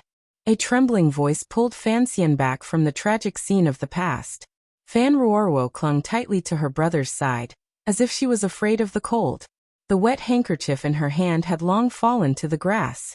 Her hand gripped Fan Xian's sleeve tightly. Raising her face, she said, "I used to have a brother." A chill suddenly welled up in Fan Xian's heart. He knew what his sister was talking about. He had known since he was a child that there should have been a young master in Count Sinan's manor. That young master should be about the same age as him. He was the son of his father and first wife. However, because of his weak body, he died at a young age. At this moment, his sister suddenly mentioned the elder brother who had long since disappeared from people's memories. Fan Xian vaguely seemed to catch on to something, and his expression immediately changed. Chen Pingping had reminded Fan Xian more than once to treat Fan Jian better, because the Fan family had sacrificed a lot for his survival. What did the Fan family pay? Could it be that the reason he was able to survive in Taiping Courtyard and endure until Uncle Wu Zhu hurried back was because under the fierce attacks of the Empress Dowager, the Qin family, and the Empress's clan, someone had accepted death in his place? Fan Xian's face was slightly pale. He thought silently to himself, if this was how things had progressed, first it was hidden from the Empress Dowager. Later, when Count Sinan raised an illegitimate child in Danzhou, why did the palace not become suspicious? Had the emperor suppressed the situation after returning to the capital and sealed off the news? His head hurt slightly. There were some details he had not thought through clearly, but the possible terrifying scene became clear in his mind. He indifferently thought that when he opened his eyes for the first time in this world, he saw his pair of baby white lotus-like hands. In front of the hands that were stained with blood, there was already a newborn baby who had died in his place. His baby-like hands were not only smeared with the blood of the people Uncle Wu Zhu had killed, but also the blood of the true young master of the Fan family. Fan Xian's body trembled slightly. Ruoro clearly sensed her brother's abnormality. Sorrowfully, she said in a low voice, "I don't know how he died." Later, I faintly heard the old nanny in the manor mention it while crying. I have some suspicions, but I don't know what went wrong. Fan Xian gently held his sister's hand and didn't say a word. He knew that not long after giving birth to Ruoro, Ruoro's birth mother was bedridden and died. It was only later that his father welcomed Lady Lu into the manor. What was it about the wife of an assistant minister that had been troubled all this time? Was it because her own son had died when he shouldn't have? Ruoro then lowered her head and quietly said, "I heard the old nanny say that mother and Aunt Yi should also know each other." Fan Xian had gradually come to understand the deeper meaning of Chen Pingping's words. But he still didn't understand. If Chen Pingping knew that his father had paid such a great price for him, why did he still refuse to lower his guard against his father all those years ago? The relationship between Count Sinan and Yi Qingmei was not like the first love that Fan Xian had imagined when he was young. Perhaps the two of them trusted each other more like siblings, just like Fan Xian and Ruoro today. Yi Qingmei had just given birth to a son in Taiping courtyard. It was normal for Count Sinan's wife to go to the courtyard to help. As for what happened afterward, perhaps it was just as Fan Xian guessed. Was it like the plot of a novel? It turned out that reality was always more bizarre than fiction. More accurately, reality should always be more bizarre than fiction. Fan Xian tightly held his sister's hand. His heart was filled with countless complicated feelings. Before his eyes floated the face of his grandmother, who had always loved him dearly, and the solemn face of his father. It seemed that he would never be angry, never be happy, and that he would only silently walk the bureaucracy. His heart suddenly ached. He felt that he owed the Fan family too much. His heart suddenly grew cold. Back then, too many people had died and too much blood had been shed. Fan Xian stood up and looked coldly at Taiping courtyard across the river. He suddenly opened his mouth and said, "Don't tell anyone about what we talked about today." Although he knew that his sister would certainly not spread this shocking secret, Fan Xian still couldn't help but remind her. He then said in a low voice, "Concerning this matter, I have to ask my father in person." "Brother is returning to Danzhou?" Ruorwo followed suit and stood up, looking at him in surprise. Fan Xian shook his head and said, "Father is not in Danzhou right now." The retired Minister of Revenue, Fan Jian, was living out his retirement in Danzhou. This was something everyone knew. But Fan Xian said with unusual certainty that his father was not in Danzhou, because only he knew that his father was in a place in the northeast, helping him do something important. He had to ask his father in person because he believed that on this matter, his father also had the right to speak. Fan Ruorwo resisted the urge to ask. She only stared in a daze at her brother's gloomy face. Her heart ached slightly. She knew that the things Fan Xian said today would stir up a great storm in the future. Fan Xian was not only the second most powerful person in the world, he also had too much power in his hands. If he truly had a falling out with the emperor, and wanted to avenge his mother, a great battle between ruler and official would probably drag the entire world into it. "Come with me to another place." Fan Xian walked toward the path deep in the bamboo forest. Ruorwo made a sound of acknowledgement, and followed with small steps. 3 black carriages left the bamboo forest near Taiping courtyard, and came to another eerie place on the outskirts of the capital. The coldness of this place was different from Taiping courtyard. It gave off a sense of fear, because this was a cemetery. Many people had been buried in Taiping courtyard. Many people had also been buried here. Fan Xian had left his old home and come to a place of death. The Overwatch Council officials following behind him all felt a chill. They didn't know what exactly had happened. The feng shui at the foot of the Green Mountain on this side was very good. Buried were the graves of the nameless soldiers left behind by the Qing Kingdom's wars from south to north. Among them, the newest and largest cemetery had been built 3 years ago. During the Jingdo Rebellion, the imperial soldiers had suffered heavy casualties. The Overwatch Council had also paid a terrifying price, particularly the attack on Qin Heng's vanguard camp at Zhengyang Gate, and the Black Knight's later valiant pursuit in front of the square, which added 1,000 more graves to the new cemetery. The traditional April festival had just passed, so there were still many traces of worship left in the cemetery. Incense and unburned paper money floated quietly in the mountain wind among the graves.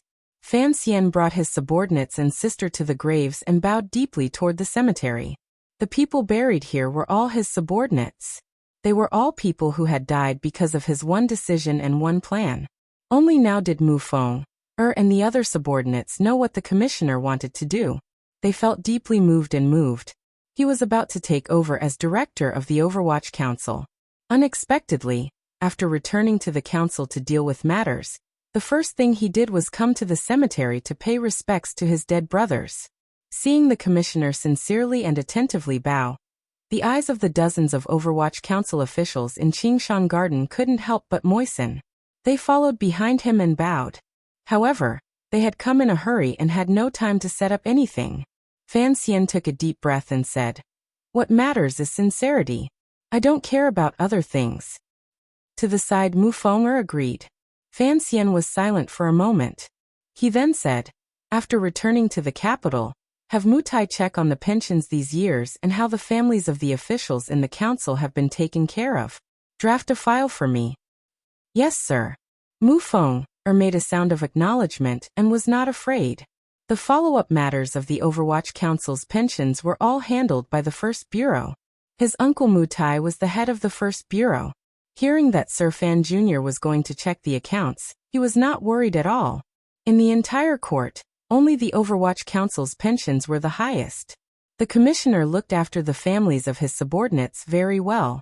Of course, it was also because Fan Xian had the palace treasury, a gold mine hidden in his sleeves.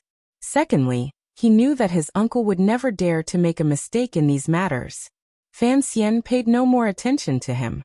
With his hands behind his back, he led Ruoruo out of the cemetery at the foot of Qingshan Garden, leaving a distance behind his loyal subordinates. It was not until they were about to climb to the waist of Qingshan Garden did he turn his head to look at the densely packed graves below him. He sighed and said, "A general's success is built on the bones of tens of thousands." Ruoruo didn't understand why her brother had come here after thinking quietly for a long time in Taiping Courtyard. Fan Xian seemed to guess what she was thinking.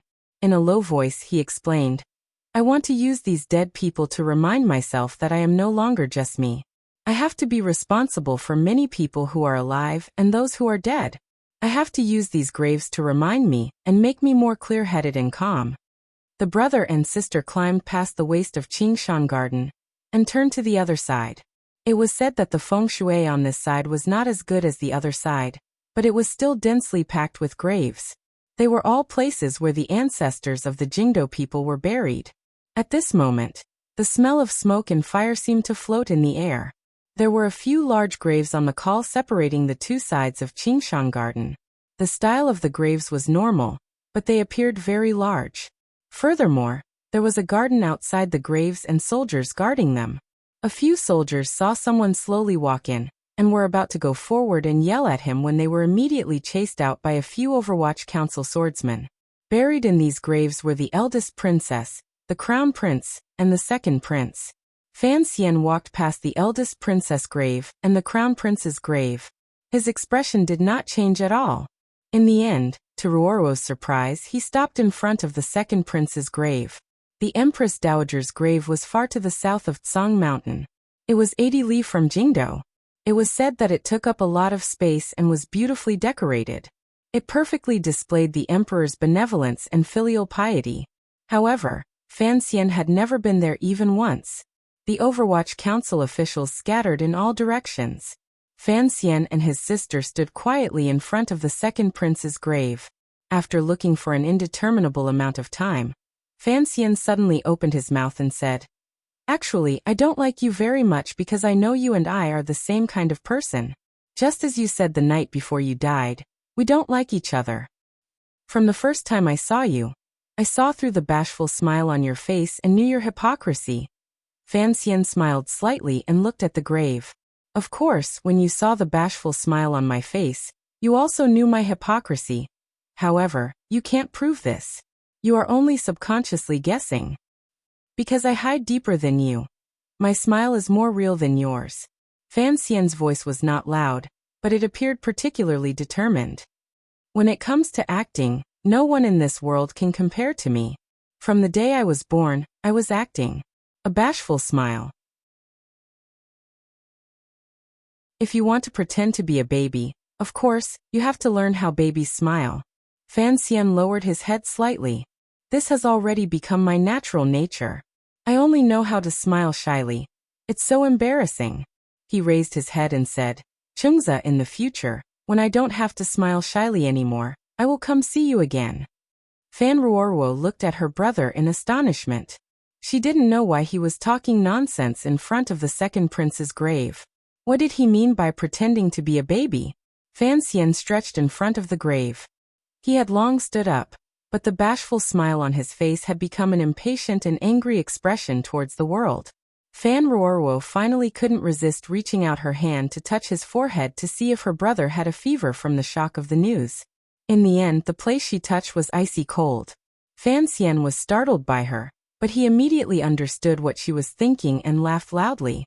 Hearing Fan Xian let out a rare hearty laugh, Fan Ruoruo relaxed and also laughed. However, There was still a layer of haze in her heart. Looking at her brother, she didn't know what kind of hardship and struggle there was in this laughter. Fan Xian calmed down and warmly said, "The things I wanted to do today, the crazy things I wanted to do, have all been done. Earlier, you said something happened in the capital. What exactly is it?" Fan Ruoro hesitated for a moment, and then quietly said, "The young lady of the Sun family has come to the manor. Fortunately, sister-in-law is not here. She has made Master Ting very anxious." Sun Jingxiu's daughter?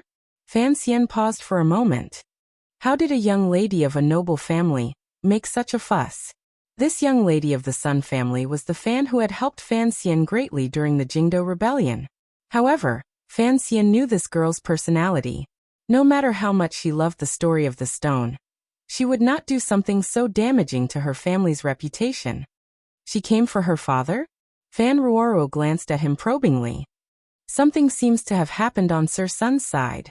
He was so anxious that he couldn't do anything. I think Miss Sun was also forced to come by her father. A gust of wind came from the mountains and made Fan Xian's clothes flap loudly. It made his brows furrow. He couldn't resist cursing. However, his voice was very low. Even Fan Ruoro, who was standing beside him, didn't hear clearly. Concerning Fan Xian's slightly bashful smile, ever since I started writing about the year of Qingyu last year, there have been many people who disliked it. Furthermore, in many places, they expressed confusion about how I wrote it. I have never explained it because this way of writing has no beauty and no box office. However, I wanted to persist. In the beginning, I persisted in writing it this way because of a very simple reason. Before I wrote about the year of Qingyu, I was wondering what kind of strange existence an adult soul would become in a baby's body. However, I wasn't writing about strange things, so I could only use some minor details to remind everyone that the slightly bashful smile was an important part. If a 20-year-old wanted to pretend to be an innocent and ignorant baby, how should he smile? How should he giggle? I have observed many children and found that there is one type of smile that is most common, and that is the slightly bashful smile. Fan Xian pretended to be slightly bashful for a long time, so when he grew up in the world of the Qing kingdom, he inevitably developed this kind of habit. This was something that I thought was necessary to make up his expression. It was a very powerful detail, but unfortunately, it was interpreted in a different direction. I really wanted to shout, "How serious am I? I am a pearl, dust go away." I shrugged. However, everyone knows that I was criticized badly, so I didn't persist with the bashful smile. There was no way around it. I wanted to eat. I was dissatisfied with myself for not being able to stick to my structure and description. But to be able to find an opportunity to explain it to everyone was something that I was very happy about. These 2 chapters confirmed Fan Xian's heart. In the future, he would not write about this content. He would only do it. There are tombs in the Vermilion Bird story, and there are also tombs in the year of Qingyu, because these are all very important things. Recently, I haven't written much, so I haven't written much. This chapter was written in advance and posted at a fixed time, because I had things to do during the day. I don't ask for everyone's understanding, because you guys are too bad, too bad. Of the 3,000 update votes, 300 were voted.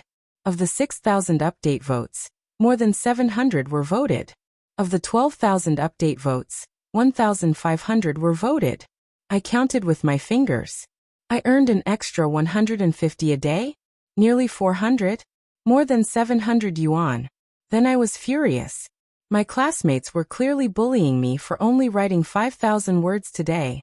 Of course, I could still write a few dozen more words at this time, but I won't succumb to your sugar-coated bullets. Actually, it's just that if I take the money for 6,000 words, I won't feel at ease. Today, I wrote 900 words just for the epilogue alone. Speaking of which, seeing everyone having fun, I was also very happy. I had been too emotional recently. Thank you all for having fun with me, and thank you all for supporting me with so many update votes.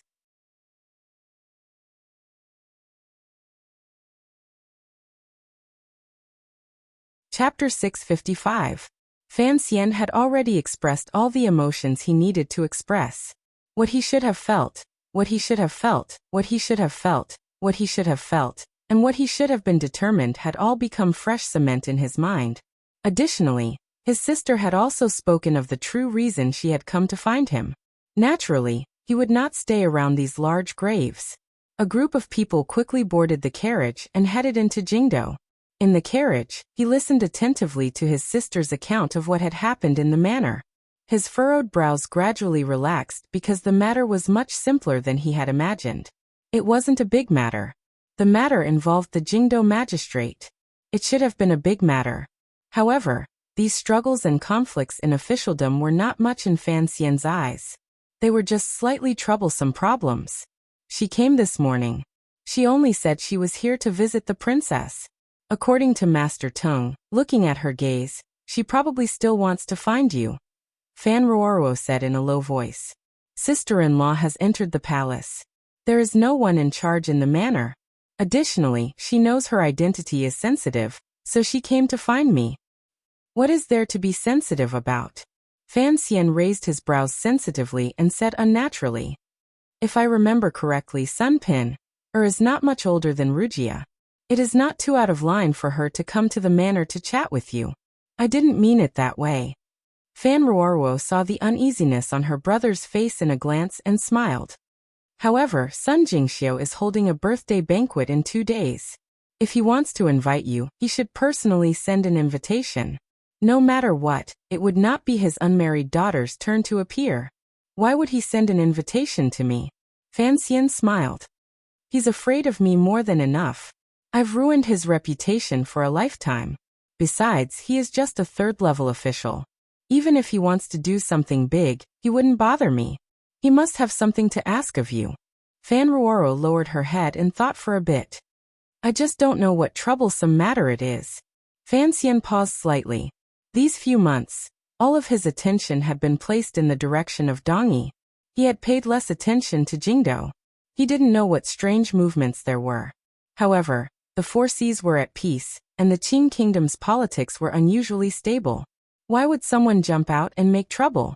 After thinking for a bit, he lifted the curtain and gave Mu Feng a meaningful glance.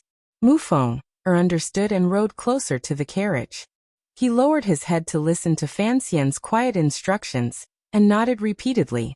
The group of carriages entered the capital, circled around the side alley of the main street in the south of the city, and quietly stopped at the corner gate. Fan Xian got out of the car with his sister, and looked around. Like a thief, he snuck in. After entering the garden, he was not in a hurry to go to the side hall to see the young lady of the Sun family. Instead, he made a shushing gesture, and hid in the number 3 quiet study. Fan Ruoruo looked at him in astonishment. She thought that along the way in the carriage, it was clear that her brother was very concerned about the Jingdo government's matters. Sun Pin was clearly in the side hall. He could have just gone and asked directly.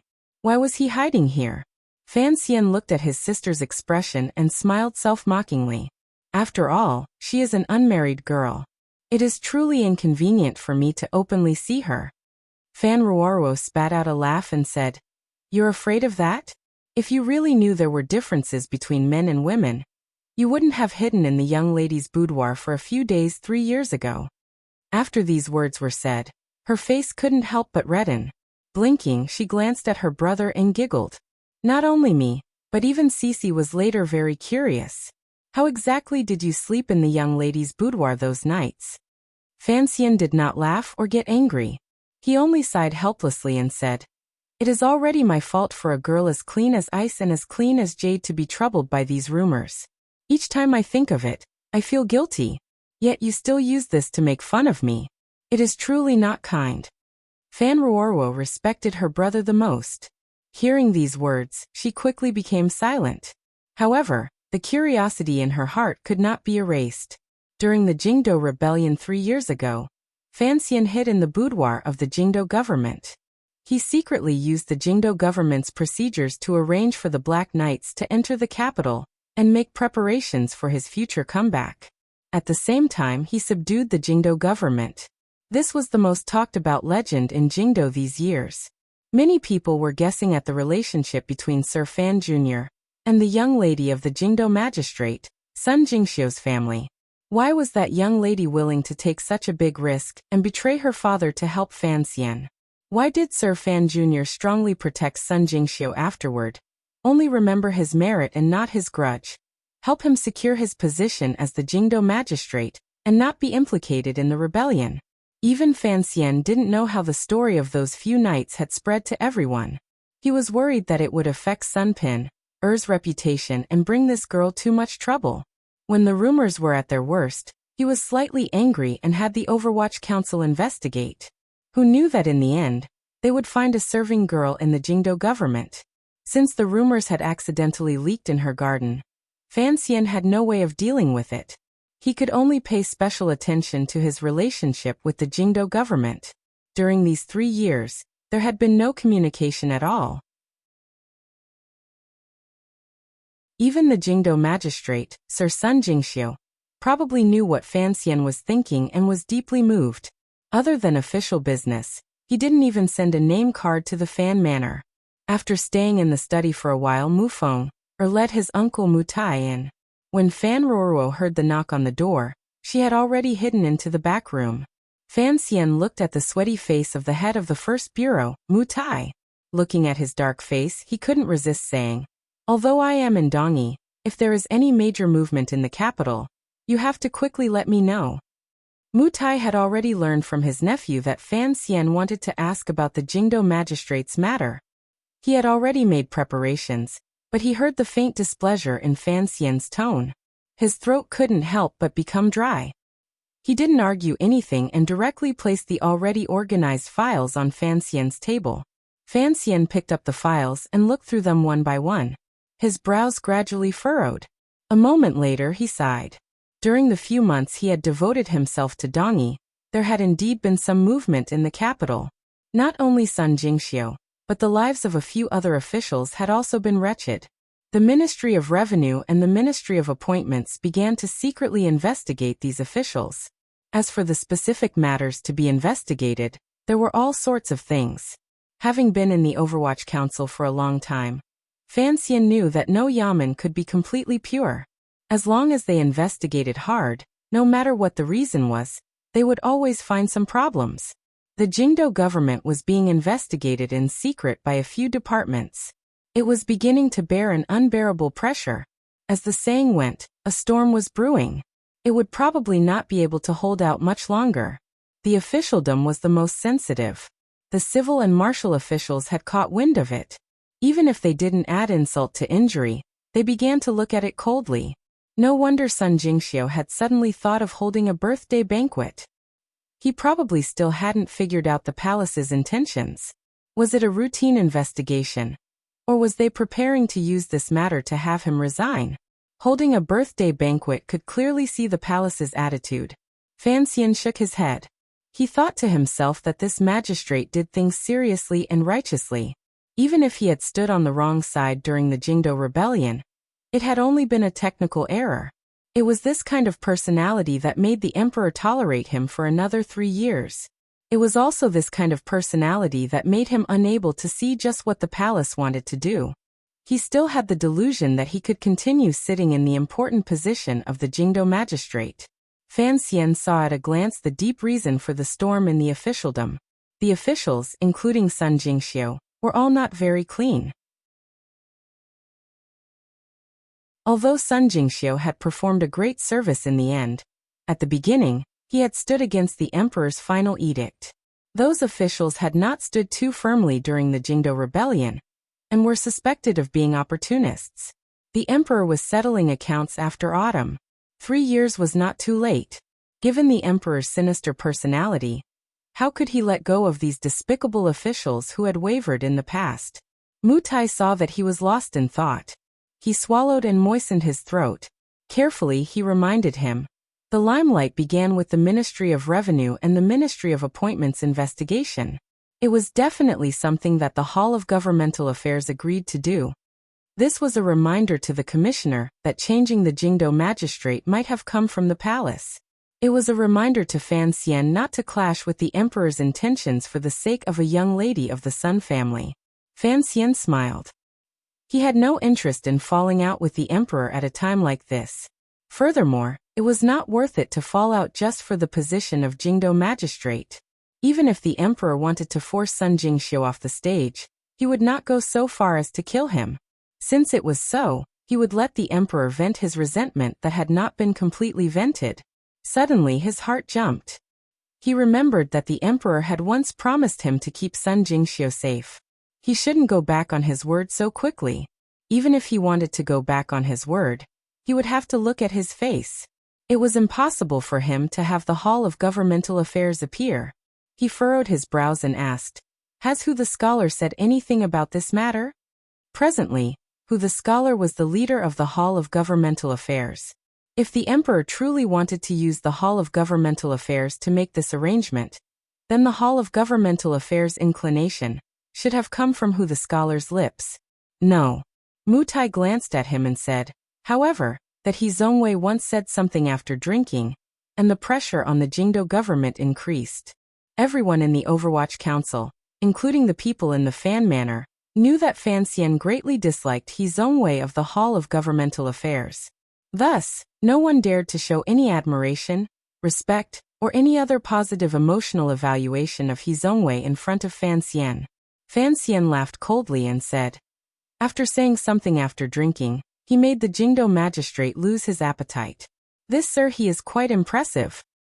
Although he said this, he understood that given the emperor's recent trust in He Zongwei was only using his mouth to announce the emperor's intentions. If Sun Jingxiu knew what was good for him, he would have long asked to resign.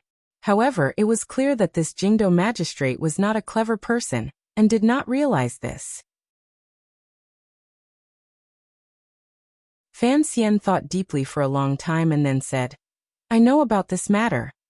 Mu Tai glanced at him, and did not tidy up the files on the table. He only said, even if you want to go to the Sun Manor, you only need to remind him. There is no need to do anything else. I know. You talk too much. Fan Xian waved his hand angrily and had the uncle and nephew leave. Before Fan Ruoro came, another servant came to report that Yang Wanli had arrived. Fan Xian's spirits rose. He thought of how this bastard was doing very well in the Ministry of Works Yamen, and had devoted his heart to political affairs. It had been a long time since he had come to pay his respects. How could he be free today? Fan Xian was very happy and quickly had someone invite him to the back of the manor. Unexpectedly, when Yang Wanli entered the study, his dark face was full of grievance. Yang Wanli was already the vice director of the River Department of the Ministry of Works, and a proper official in charge. Given this speed, it was certain that he would become a minister within 10 years. However, it was not entirely because Fan Xian was supporting him from behind. This official had experienced the tempering of the harsh sun on the Jiangnan dikes. He was no longer the pedantic scholar of the past who only knew how to talk about saving the country. Instead, he was a proper and capable official, which was why he had risen so quickly in the Ministry of Works. Thus, Fan Xian was surprised to see his expression today. The two of them said something in low voices. Fan Xian's expression became uglier and uglier. In the end, he only said a few comforting words in a low voice and had him leave. Yang Wanli rarely came to the manor to visit. Fan Xian secretly knew that he did indeed spend every day in the yamen, so he did not find it strange. On the contrary, he purposely helped him save time. After Yang Wanli left, Fan Ruoro walked out from the back room. Furrowing her brows slightly, she said, "What is it now?" Fan Xian's expression was heavy. He thought for a moment and then replied, "It's around the same time as Sun Jingxiu's matter. He Zongwei is becoming more and more arrogant. Whoever I want to protect, he extends his hand to." Fan Ruoro listened quietly. Only now did she know that Yang Wanli's life in the Ministry of Works Yamen had not been very smooth recently. The Ministry of Revenue was also checking accounts in the Ministry of Works Yamen. The focus was on the Metropolitan Water Bureau he was in charge of. There was even the shadow of the Supreme Court and Ministry of Appointments behind it. Every year, Yang Wanli had Fan Xian's silver to support him and lived well. He was also not a corrupt official. With internal and external factors added together, the accounts that passed through his hands were clear. No matter how the Ministry of Revenue investigated, they could not find any problems. Even when the Ministry of Appointments privately asked him to question him and raised doubts about his manner and the number of female servants, they were blocked by Yang Wanli with the excuse that it was a gift from his teacher. The officials of the Ministry of Appointments did not have the courage to go to the Fan Manor and ask Fan Xian for confirmation. However, on Yang Wanli's side, in the end, some small details were caught. The reason was actually related to Fan Xian. This matter had to start a few years ago. In the 2 years after the river burst its banks, Fan Xian was in charge of the palace treasury. Using his own methods, his father's help, as well as Xia Mingji and Fan Xi's routes in the north, he had scooped up a great deal of silver from the palace treasury. After a few twists and turns, he had sent it to the river transport governor's yamen at the time. At that time, Yang Wanli was still working in the river transport governor's yamen. This large sum of silver, which made countless people tremble in fear, was in his hands. There were always some carelessness in the operation of the silver, and people had something to use against him. In particular, the officials of the Ministry of Appointments faintly raised questions about where the silver had come from. If this problem were to be investigated further, it was likely that many people would die. But where did the question come from? The corners of Fan Xian's mouth twitched slightly. He laughed coldly and scolded. The silver was dug out from my savings. The emperor knows this, yet he still came to investigate. He is truly generous and virtuous. He glanced at his sister and sighed. Even the Ministry of Revenue is interfering. It looks like it will be difficult for the Fan family to control the Ministry of Revenue. In a society with imperial power, Fan Xian, as an official, was shamelessly boasting about controlling the Ministry of Revenue. It was truly a rebellious complaint. However, what he said was not wrong. Back then, regardless of whether his father was an assistant minister or a minister of the Ministry of Revenue, the entire Ministry of Revenue had been organized into a solid block. Regardless of whether it was the crown prince or the second prince, they had no way of extending their hands in. Even that spring day, when the emperor wanted to use the Ministry of Revenue matter to stir up some trouble, he had been blocked by Fan Jian. Back then, the Ministry of Revenue was the legendary independent kingdom, right? If it was at that time, who in the Ministry of Revenue would dare to investigate the Jingdo government and Yang Wanli, a student of Fan Xian's school? Even if they couldn't stop the higher-ups from investigating, they would probably have secretly informed Fan Xian. However, following Fan Jian's sad retirement, the emperor slowly inserted officials into the Ministry of Revenue and transferred officials. The present Ministry of Revenue was no longer the Ministry of Revenue of the past. Each time Fan Xian thought of this, he felt angry on behalf of his father, although this anger was unreasonable. After Fan Xian brought up the name He Zhongwei, Fan Ruoro fell silent. Her face was slightly awkward and self-blaming. Fan Xian glanced at his sister, and was silent for a moment. He then said, "Don't think too much. He Zhongwei alone would not dare to act against my people. This must be the palace's intention." Of course. Fan Xian lowered his head and continued.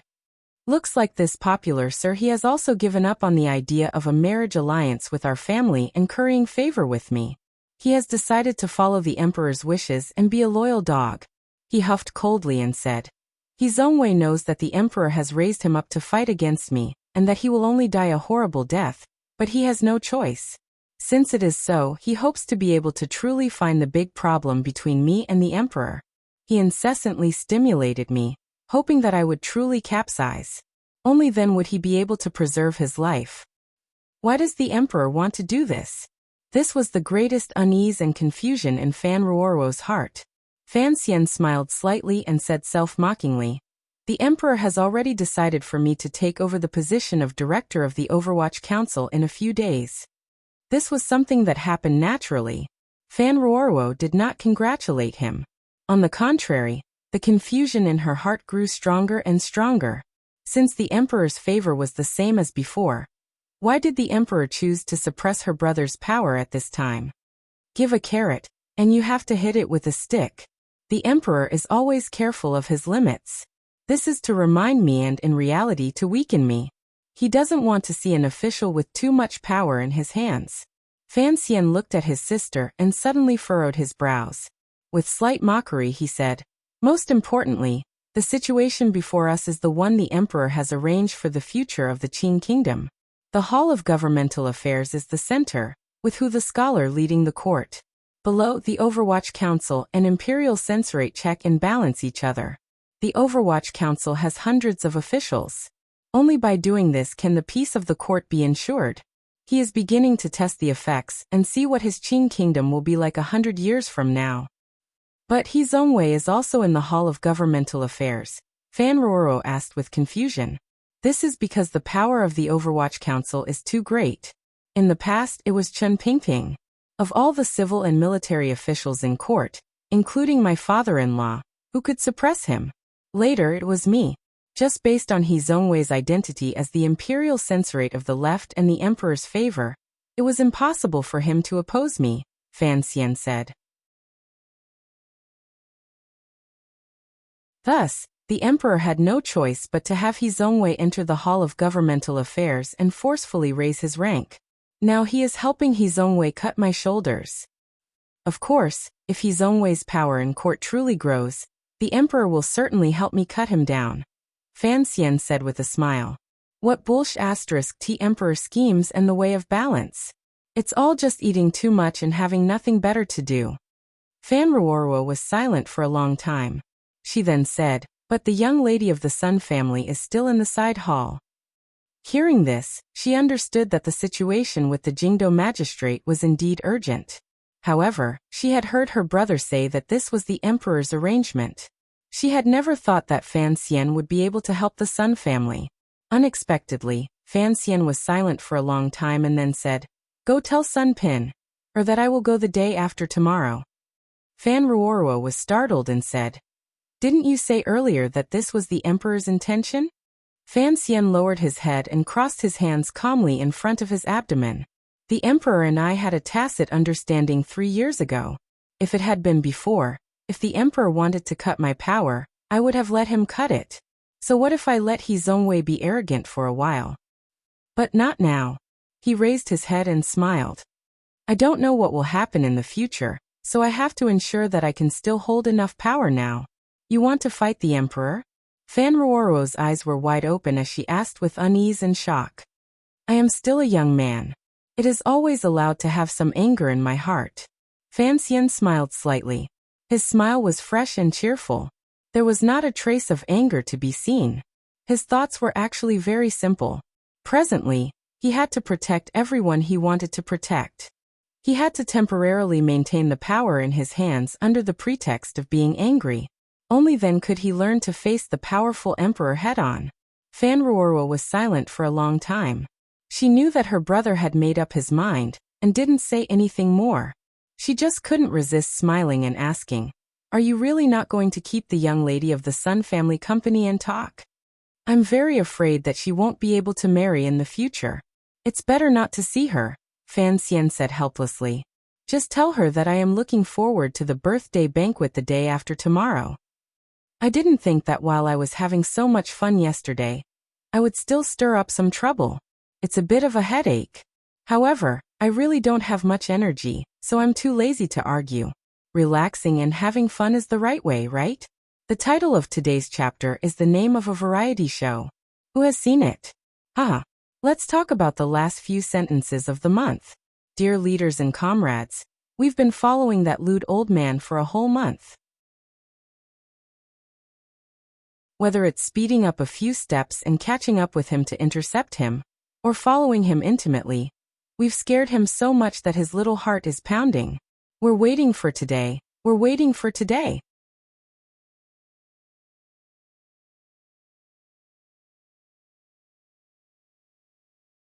Chapter 656. I also know that these words aren't as awesome as I said a few days ago. It's mainly because of Liang Huchuan's influence. Monthly votes aren't AC Nielsen's ratings, but they're even more evil than ratings. On one hand, it's the most direct ranking, and on the other hand, it's the most direct money. In any case, I have to pull one last vote. Who knows what you bad people who only voted 3,000 words today will come up with. In short, the monthly ticket is evil, but it's also my favorite. You, that's you, don't turn your head to look at other people in the internet cafe. And don't look at your wife who is playing Fight the Landlord on her laptop. That's you. Put down the evil monthly ticket that people love and hate. Thank you everyone for your hard work and support this month.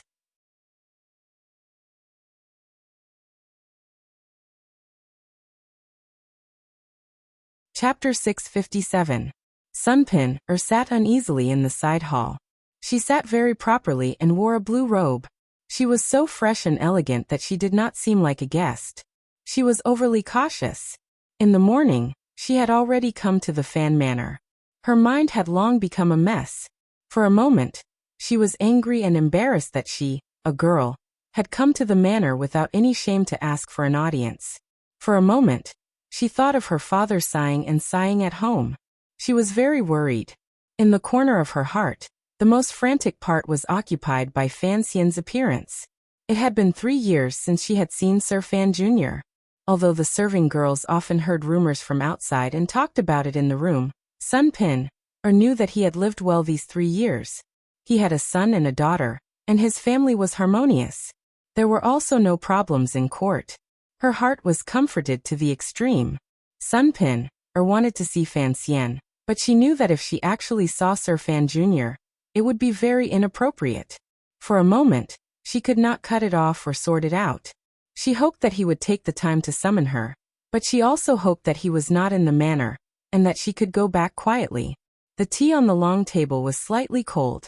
Another serving girl came up to change it. This was already the 4th cup of tea. From sitting in the morning until now, the Fan Manor had not treated the young lady of the Sun family coldly. After the Tung family returned from the medical shop, they began to chat with her respectfully and calmly. After talking for a number of hours, the words from the woman's mouth did not repeat anything.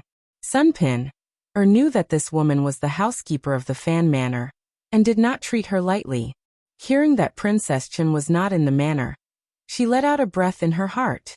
Everyone knew that the princess of the Duke's manor was the most gentle and amiable. She never expressed any opinion on matters of the outside world. She only did her best to host the Hangzhou conference and seek benefits for the poor people of the Qing kingdom. Her benevolent heart was greatly admired by everyone. However, Sunpin knew the rumors in the capital, so she was always afraid. After waiting for a long time, the Tung family only said that Junju had gone to the palace, and the Duke had gone on an errand and wasn't in the fu. They didn't have a host to entertain them, and asked Miss Sun to be understanding. Sunpin had already seen with her sharp eyes that there were officials coming in and out of the garden. She had already guessed that Sir Fan Jr. was probably hiding in the back garden, and unwilling to see her. Slightly disappointed, she was about to rise to say goodbye. Unexpectedly, the Tung family refused to continue her conversation. Sunpin was slightly shocked. She guessed that the people in the back garden were probably discussing something about her arrival, so she calmly sat down. Before long, Fan Roro walked into the side hall. Sunpin quickly rose and bowed. The two women looked at each other, and said something in soft and warm words. Fan Roro then quietly repeated what Fan Xian had told her. Sunpin's heart was filled with joy. She thought that if Sir Fan Jr. was willing to come the day after tomorrow, it would be wonderful. She quickly expressed her thanks, exchanged a few more polite words, and was about to leave. Fan Roro saw clearly the girl's joy and faint melancholy, and couldn't help but sigh in her heart. She thought that her brother really had too many emotional debts. She couldn't resist saying quietly, "My brother is in the back garden. However, there are differences between men and women, so it is not convenient for him to come out and meet. Please understand his painstaking efforts." Sunpin's body shook. She sensed some other meaning from the sudden addition of these words from the young lady of the Fan family. It seemed that she had faintly grasped Sir Fan Jr.'s difficulties and tenderness toward her. Her cheeks blushed slightly. Her heart was filled with endless gratitude. She bowed deeply and left. Fan Roro looked at the girl's back, and couldn't resist laughing bitterly. She turned her head and saw Fan Xian's furtive appearance. She smiled and said, "She's already gone. What are you looking at?" She paused and then said, "But she understood your meaning." It looked like she was very grateful. Speaking of this, she couldn't resist a rare glare at Fan Xian and said, Can you not be so careful? You seem to be thinking for Miss Sun. But who knows how deeply you've sunk her?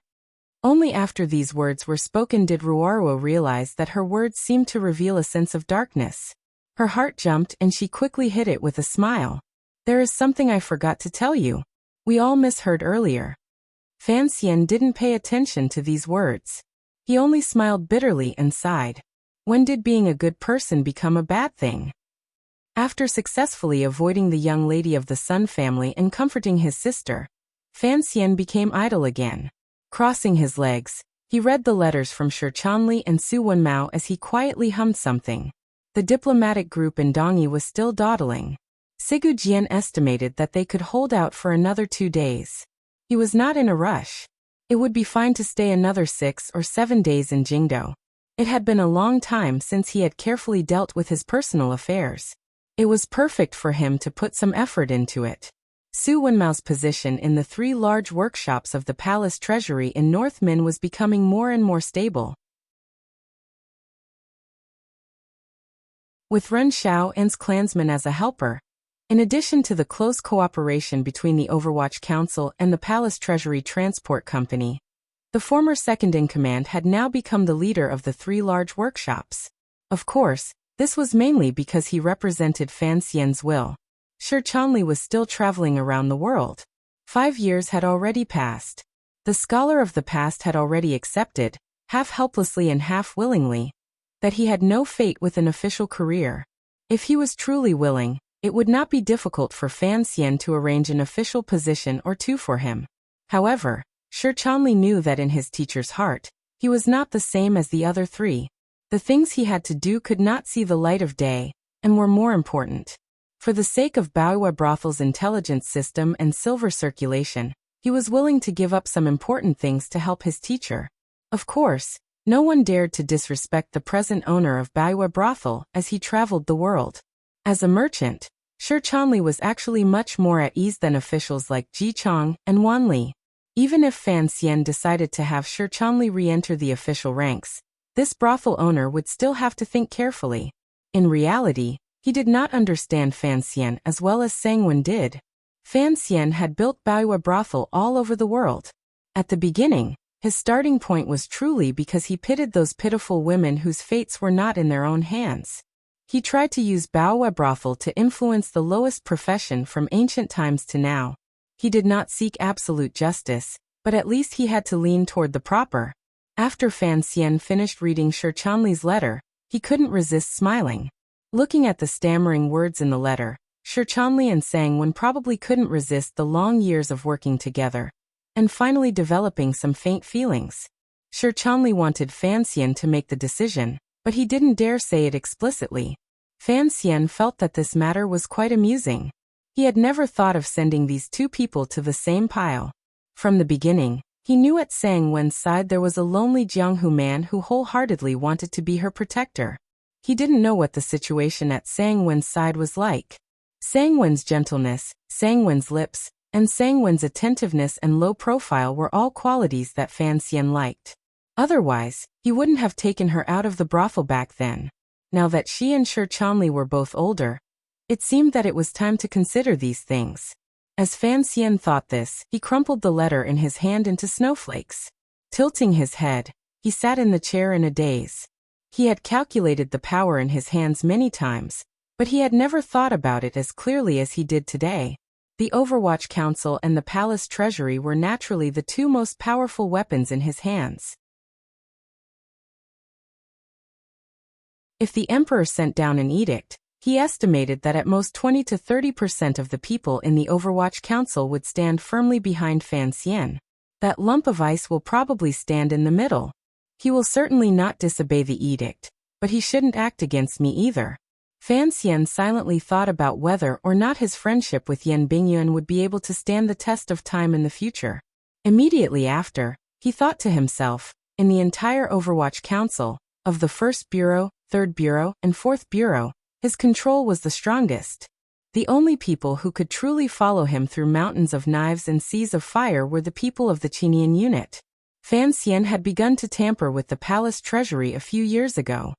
He believed that if the situation changed in the future, he would certainly have a way to make a powerful response. The palace treasury was a divine weapon that Fan Xian could use to fight against the might of heaven. Shi Chanli and Su Wenmao's loyalty was definitely trustworthy. Additionally, there was Deng Ziyu, who was now in Xiliang. Fan Xian suddenly realized that the power in his hands was indeed very strong. Furthermore, there were faint signs that it was about to break away from the emperor's control. No wonder the emperor had begun to experiment with the future arrangements of court politics. A glimmer of a smile rose to the corners of Fan Xian's lips. He thought that in the end, the emperor still had not discovered the most important point. He would go fight him the day after tomorrow and confirm and protect the power in his hands. He should be able to hold out for a few more years. Just as he and Haitang had once said, this world was those old people's and also theirs. In the end, it would always be theirs. All they needed was time.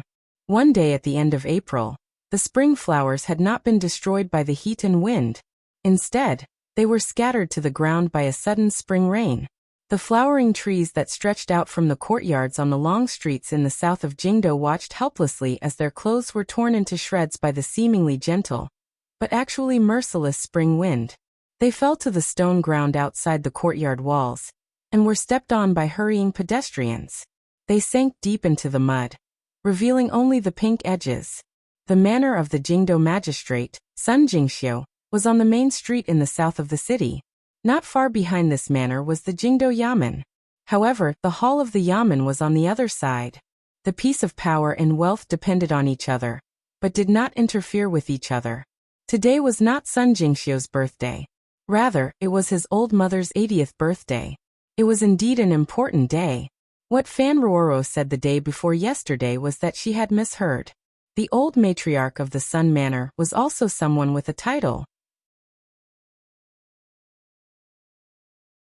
Sun Jingxiu rarely did anything, so when the various invitations were sent out, the officials would always come and entertain him. Although there were no red ribbons and colored lanterns hanging outside the Sun Manor's door, they had purposely added a sense of celebration. There were many people coming and going with gifts, but not many carriages came. On the long street, the housekeepers and servants only delivered the gift lists and boxes into the manor as usual. After saying a few words of apology on behalf of their masters, they left the Sun Manor. Some of the lower-ranking officials who did not know the inside story couldn't help but feel surprised when they saw this scene. They thought that the birthday of the Jingdo magistrate shouldn't be so deserted. It was a far cry from the bustling scene of the manors of other nobles. The Jingdo government was in charge of the safety of the entire Jingdo people. The people they dealt with were mostly the various yamens, various manors, nobles and various officials. Thus, it was difficult for the Jingdo government to do their jobs. However, the Jingdo government's status was also high. When the second prince fought for the throne, he had put a lot of effort into the Jingdo government. Normally speaking, no official would not give the Jingdo government face. Today's scene was indeed a little surprising. The people around the corner door were whispering among themselves. No one knew what they were discussing. However, they occasionally thought of the rumors of the Jingdo magistrate, Sun Jingxiu, in officialdom and felt that this was a natural thing. Sun Jingxiu was, without question, the luckiest person in the entire Qing officialdom. He was not a proper jiren. Rather, he was a scribe. From the moment he became an official, he had been doing administrative work in the Jingdo government. He had been doing this for half his life. Given his background and lack of background, in such an important place, even if he worked for 3 lifetimes, he probably wouldn't be able to rise to the position of Jingdo magistrate. However, during these 6 or 7 years in the Qing kingdom, the crown prince and second prince fought for the throne. After Sir Fan Jr. entered the capital, there were chaotic battles. The Jingdo government, which was in an important place, became the most important place for the various powers to fight over. The Jingdo magistrate was not like the governors of the various roads.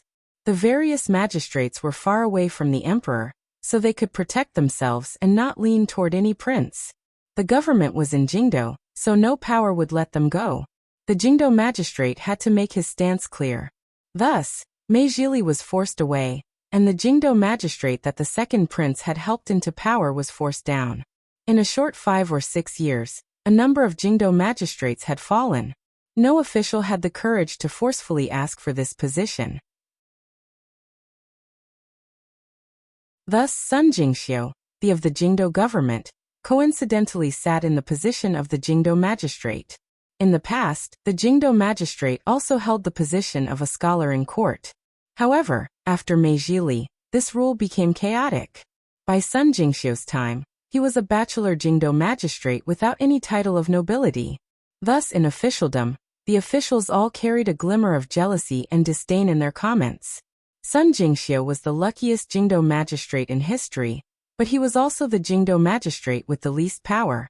Who knew when he would be kicked off the stage? However, Sun Jingxiu had his strong points. His long years of paperwork made him not good at interacting with officials. He was also not used to sucking up to the scholars of the Hall of Governmental Affairs. He threw himself wholeheartedly into state affairs. His conduct was honest and serious. He never took the rumors outside to heart. It was this kind of personality that made him, who had not seen the so-called emperor's posthumous edict in the autumn of the 7th year of the Qin calendar, accept the Empress Dowager's edict, and do his best to put Fan Xian on the wanted list in Jingdo. The affairs of the world were difficult to predict. Who knew that the emperor had not died? Who knew that Sir Fan Jr. was a loyal official? Each time he thought of this, Sun Jingxiu couldn't help but feel a lingering fear. It was fortunate that he had raised a good girl, which allowed him to find a backer in court for the first time. Furthermore, it was the highest backer in court. Thus, the officials became even more jealous. The rumors of him selling his daughter for glory spread for a long time, before they finally died down under Fan Xian's powerful suppression. 3 years had passed. The officials found that the connection between the Fan Manor and the Jingdo government was not close. Only then did they believe that the legend in the boudoir was only a legend. There was no follow-up story. It was because they believed that Sir Fan Jr. and the Jingdo government did not have any relationship between a man and a woman that the front door of the Sun Manor appeared so cold and cheerless. It was even more cheerless than the flowering trees by the side of the street. The housekeepers from the various manors who had given their gifts left the Sun Manor, but did not leave the south of the city. Instead, they cleverly chose a tea house at the end of the street to rest for the time being. It was not even noon yet, but this luxuriously decorated tea house was already bustling with noise and excitement. The stewards who were familiar with each other greeted each other with a smile, and invited each other to sit in the middle of the table. In a short while, half of the tea house was filled. The smiles of the housekeepers were strange. They all revealed a tacit understanding and a faint disdain toward the Jingdo government. The masters of these housekeepers were either officials of the 6 ministries or officials of the 3 temples. Some were nobles from the Duke's Alley. Today they only sent gifts, but they did not come in person. The fact that these housekeepers were gathered in the tea house and did not immediately return to the manor to report on the completion of the mission meant that these nobles and officials knew very well what the Sun Manor's birthday celebration represented. Sun Jingxiu was muddle-headed. This was the common thought of all the civil and military officials. Since Scholar He of the Hall of Governmental Affairs had already leaked the news, it was the person in the palace who had the idea. You still don't dare to immediately resign, yet you still want to hold a birthday celebration at this time? Do you want to see the palace's attitude? Do you want to see the rumors in officialdom? Or do you want to see something? However, these nobles and officials did not want to take things too far, so they had the housekeepers keep watch near the Sun Manor after they gave the gifts. They didn't know what exactly would happen. More accurately speaking, they were still a bit afraid of whether the rumor that had been quiet for almost 2 years was true or not. They didn't know whether or not the Duke of Danbo would personally come. Logically speaking, given Fan Xian's identity, the Jingdo government's business should not disturb him. However, the officials were all cunning people, so they still needed to make a final confirmation. Whose family's sedan chair is that? A housekeeper who was talking about romance suddenly narrowed his eyes and saw a large sedan chair pass by the door of the Sun Manor. Looking at the number of people and the decorations on the curtains, it should not be of a low rank. The matter of the Jingdo magistrate changing was still in the rumor stage. All of the officials knew that this was the first time the popular He Zongwei, with the emperor's support, had independently completed a highly influential personnel change. Thus, the officials of the various departments cleverly stood behind He Zhongwei. No one would stand in front of Sir He at this time. Today's birthday banquet was a good time to pick a side. Everyone wanted to get closer to the young and gentle scholar He. Thus, the entrance to the Sun Manor was cold and cheerless. At this time, a rather eye-catching sedan stopped at the entrance to the Sun Manor. The housekeeper of the assistant minister of the Ministry of Appointments laughingly scolded, "It's probably some manor that doesn't participate in politics." The assistant minister of the Ministry of Appointments had a good relationship with He Zhongwei and knew the inside story of this matter. Thus, he had never thought of coming. Even this housekeeper's tone was slightly mocking. Unexpectedly, a housekeeper shook his head and said, "Something's not right. It looks like Duke Lu's manor." After these words were said, the housekeepers who had come from the Duke's alley to deliver gifts quickly walked to the side of the railing. They looked for a moment, and their expressions gradually changed. However, they didn't say anything to the people beside them. They met each other's eyes nervously. Taking advantage of the fact that the other housekeepers had not reacted, they sneakily slipped down the stairs. The other housekeepers in the tea house did not notice the commotion. They were just curious. Why would Duke Lu, who never participated in politics, lower himself to give the Sun family face? Immediately after, another large sedan chair slowly came from the north of the city and landed in front of the Sun Manor's door. From a distance, it could be seen that the Jingdo magistrate, Sun Jingxiu, had just received the Duke into his manor. At this moment, he was crawling out again. He was so shocked that he was about to fall to the ground. A housekeeper in the tea house cried out in a sharp voice, "It's old Prince Jing." As soon as these words came out, a strange and quiet atmosphere enveloped the tea house that was previously very chaotic. All the stewards stopped talking and began to quickly calculate in their minds, trying to guess what this shocking scene in front of them meant. Some of the smarter people had already connected Duke Lu and King Jing, two noble figures who would never appear in the Jingdo government, to another important figure. Their faces suddenly became deathly white as they quietly went down the tea house. The remaining housekeepers were still staring nervously at the door of the Sun Manor. It was as if they did not believe their eyes. They did not believe that Sun Jingxiu, this lonely old man, would be able to invite these two people to come out and help him. At this moment, two unremarkable black carriages drove steadily along the streets in the south of the city. They drove past the tea house and stopped in front of the Sun Manor's door. The black carriages were unremarkable and eye-piercing. The faces of everyone in the tea house all paled as they watched the young Duke walk down from the carriage. Even more awkwardly, they watched the magnificently dressed princess slowly ascend the stairs with the Duke's support. In an instant, the tea house became incomparably quiet. All the stewards rushed downstairs at lightning speed and rushed back to their own mansions. They had to notify their masters. Sir Fan Jr. had come. Princess Chen had come, King Jing had come, Duke Lu had come. Who are you? Hurry and go. Even if the Duke of Danbo only wanted to slap He Zhongwei's face, you still had to go and watch with a smile, no? For a moment, the manners of the officials in the south of Jingdo fell into chaos. Those who were looking for clothes looked for clothes, those who were sending messages sent messages, and those who were preparing new gifts prepared new gifts. But all the officials only had one goal, and that was the Sun residence. Most of the officials who had nothing to do with the matter faintly guessed why the little Duke was going to the Sun Manor. Other than shock in their hearts, they couldn't help but feel a little excited. Jingdo had been peaceful for too long. It would be a good show to see how Sir Fan Jr. bullied the scholar and the officials of the various departments.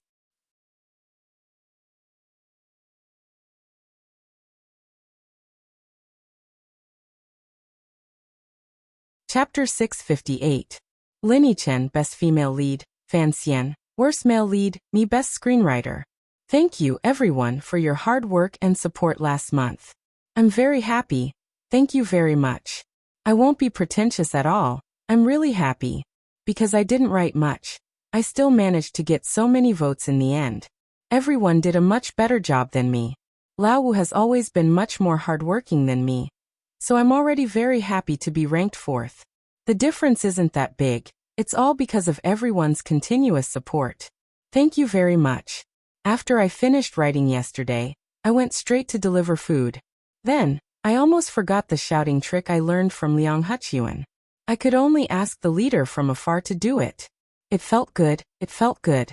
I still can't write too much in the first few days of this month. I'm really sorry.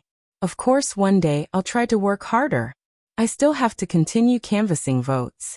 Brothers and sisters who have guaranteed monthly votes, if you want to spend it, please hurry up and do it. Thank you very much. Then I thank myself because I know I'll work hard and seriously write my book this month, next month, this year, next year, and most likely for the rest of my life. Because I really like writing. Then, I turn back to thank everyone again, because I'm definitely going to get the few 103,000 word update votes yesterday. While laughing. Seriously speaking, I really don't want everyone to spend this money. In the past, I didn't think it was convenient to say it directly in the book, but today, I can't help but say it. Don't vote for the update votes. No matter how small a mosquito is, it's still meat. $1 has its uses. The money I get from subscriptions is my legitimate income. The monthly votes reward is everyone's encouragement, and the update votes reward is something I don't feel good about. I'll continue writing. Everyone knows me. I can last. I don't need the temptation of the update votes, although I don't write much every day. If you vote for 12,000 but I can't write it, then I won't get it. If you vote for 3,000, but I write smoothly, then I might be able to write an entire 20,000 word chapter. I understand that everyone is encouraging me, but it's fine to save some money, right?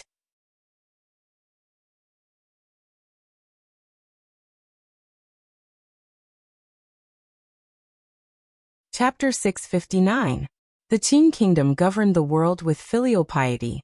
When the wise and brilliant emperor moved a large amount of silver from the national treasury to build a mausoleum for the dead Empress Dowager, the scholars Xu and Hu only expressed their worry on the surface. Fan Xian could not be bothered to pay attention to this matter. Sun Jingxiu was celebrating his mother's birthday, so it was much more important than his own.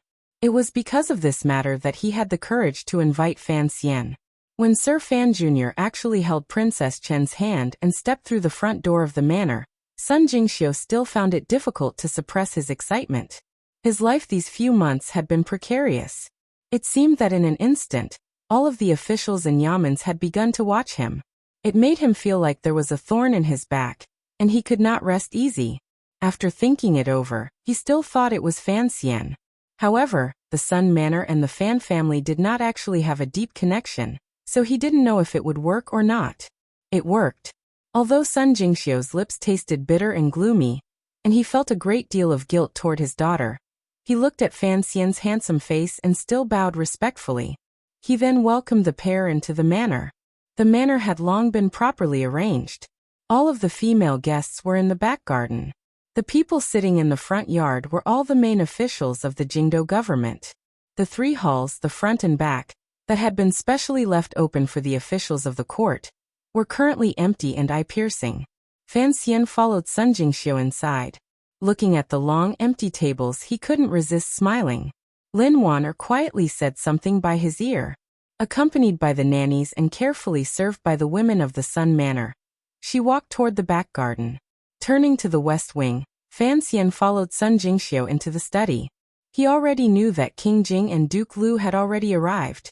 The 2 noble elders were currently chatting with Sir Sun's mother. At their age and seniority, they didn't pay much attention to etiquette. The study was very quiet. Fan Xian looked at Sun Jingxiu and said with a smile, "Sir Sun, you are truly not a smart person." Before the banquet began, Sun Jingxiu was afraid of neglecting Sir Fan Jr., so he personally accompanied him into the study. The servants had not yet brought the tea, but Fan Xian had already said these words calmly and directly. Sun Jingxiu's heart involuntarily jumped. For a moment he didn't know what to say. "I'm curious." Fan Xian looked at him and said in an even voice, "In the past you never used these methods to figure out the emperor's heart. Why are you doing the opposite this year? Why do you want to borrow my power to see what's happening in officialdom?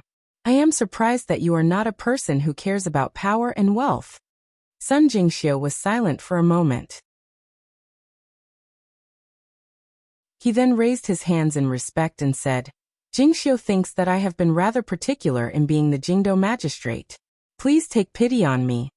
Fan Xian gently knocked on the table, as if he was thinking about the propriety of the situation.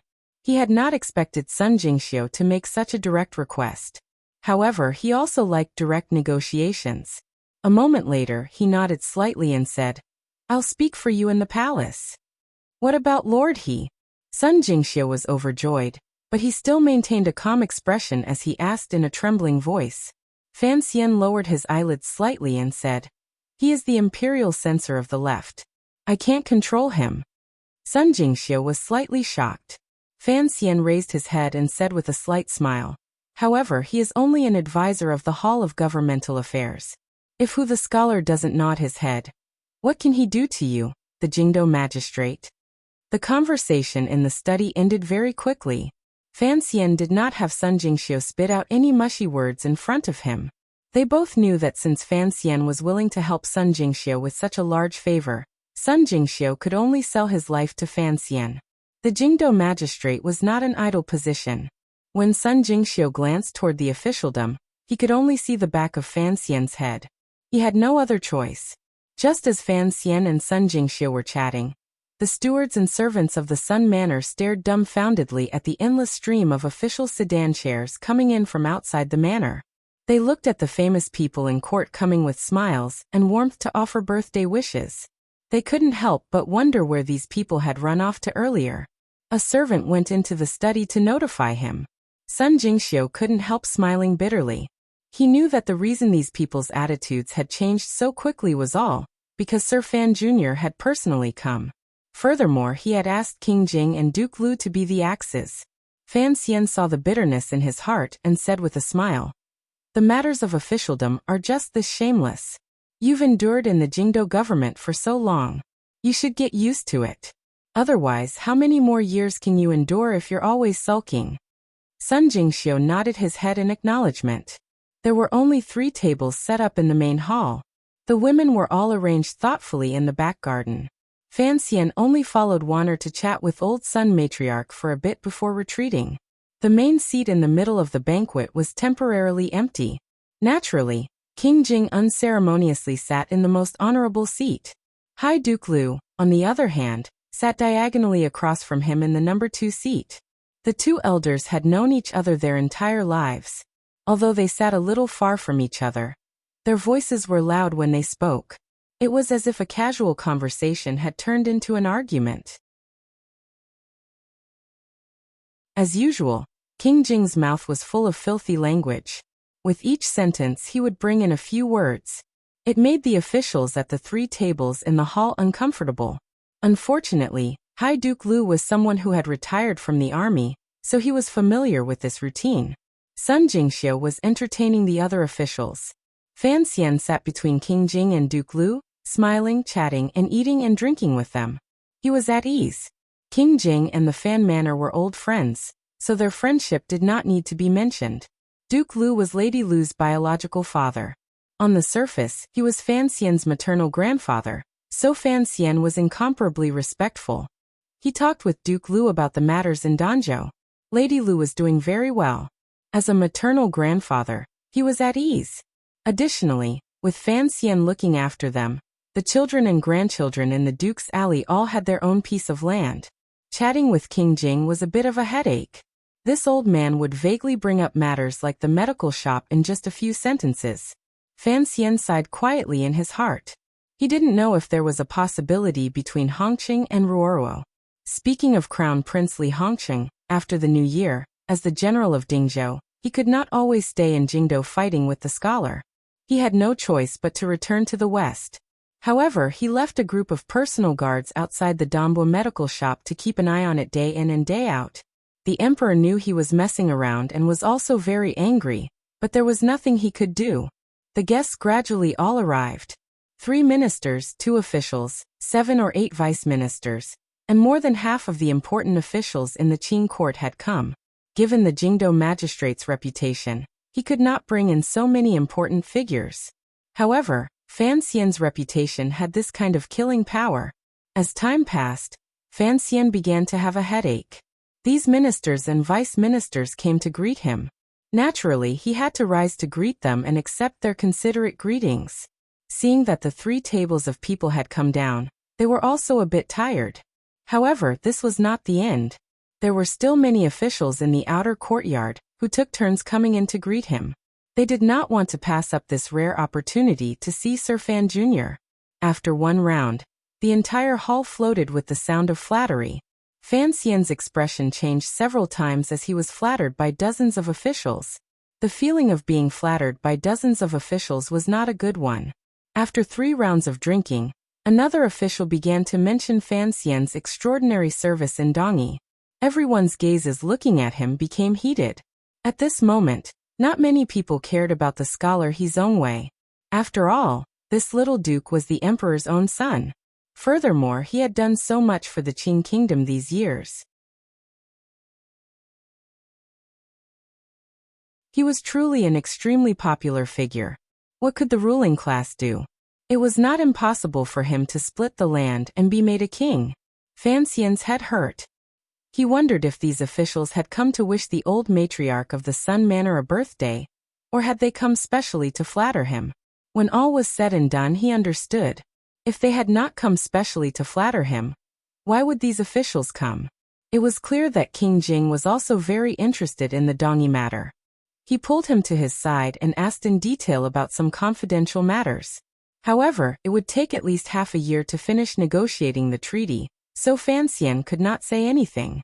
He only picked some unimportant matters, and secretly told them to the old gardener.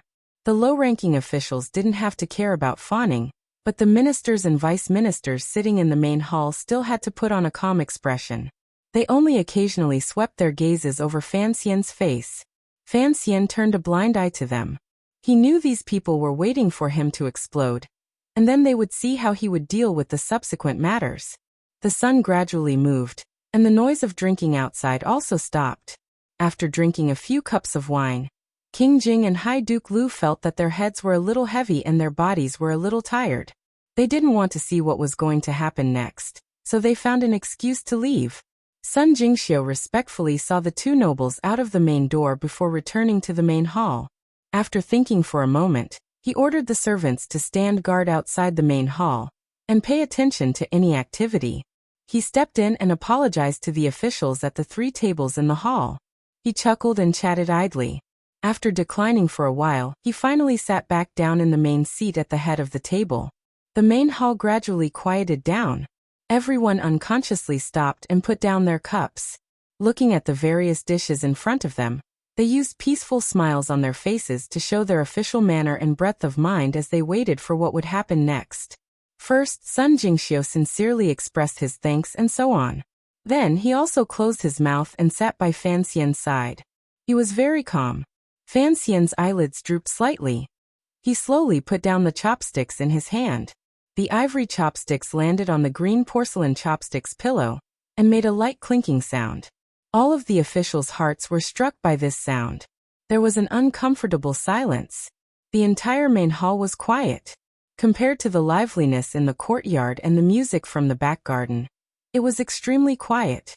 I will not say more about Sir Sun's official reputation. Fan Xian raised his head and gently opened his thin lips. The emperor also has many words of praise and encouragement in private. Hearing these words, the officials at the banquet felt it was quite ironic.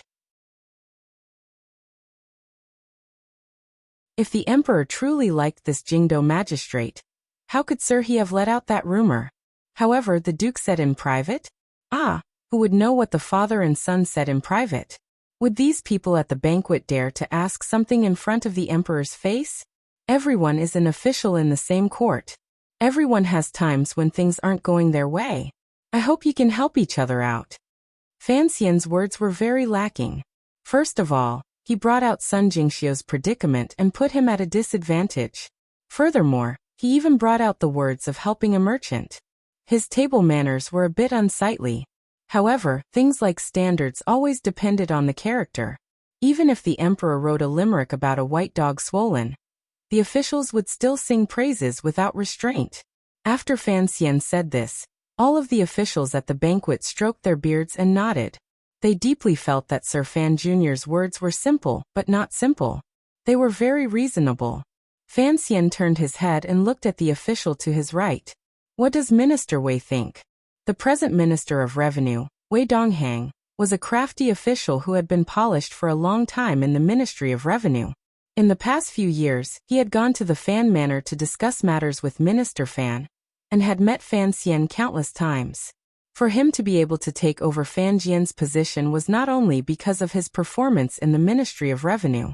More accurately, it was because he had completely fallen to the Emperor's side. He wholeheartedly followed the Emperor's wishes, and pulled the Ministry of Revenue out of the swamp of the Fan family's independent kingdom. Minister Wei knew that his actions these 2 years had offended Sir Fan Jr. However, behind him was the Emperor, so he was not too worried. During these 2 years, Fan Xian had not expressed any dissatisfaction toward him. It was as if he understood his difficulties. It was because of this that he knew of Fan Xian's arrival when the Sun Manor was hosting. After thinking for a long time, he still came. He had not expected that Sir Fan Jr. would actually choose to make things difficult for the Jingdo government and pick him first. His heart jumped slightly. He knew that Sir Fan Jr. did not like him. Otherwise, he would not have picked the Ministry of Revenue to be the first to attack. A faint coldness surged into his heart. However, Minister Wei had no other choice. After thinking for a moment, he smiled evenly and said, "What the Duke says is reasonable. The Ministry of Revenue acts according to the edict and Qing law. It would not act recklessly." Everyone at the banquet was a wily old fox who had risen and fallen in officialdom for a long time. They knew why Fan Xian had picked Minister Wei out to ask him alone. However, this matter did not concern them, so they had to let it go. They had not expected that Minister Wei's light words would push Fan Xian back. There was not even a vague promise of goodwill.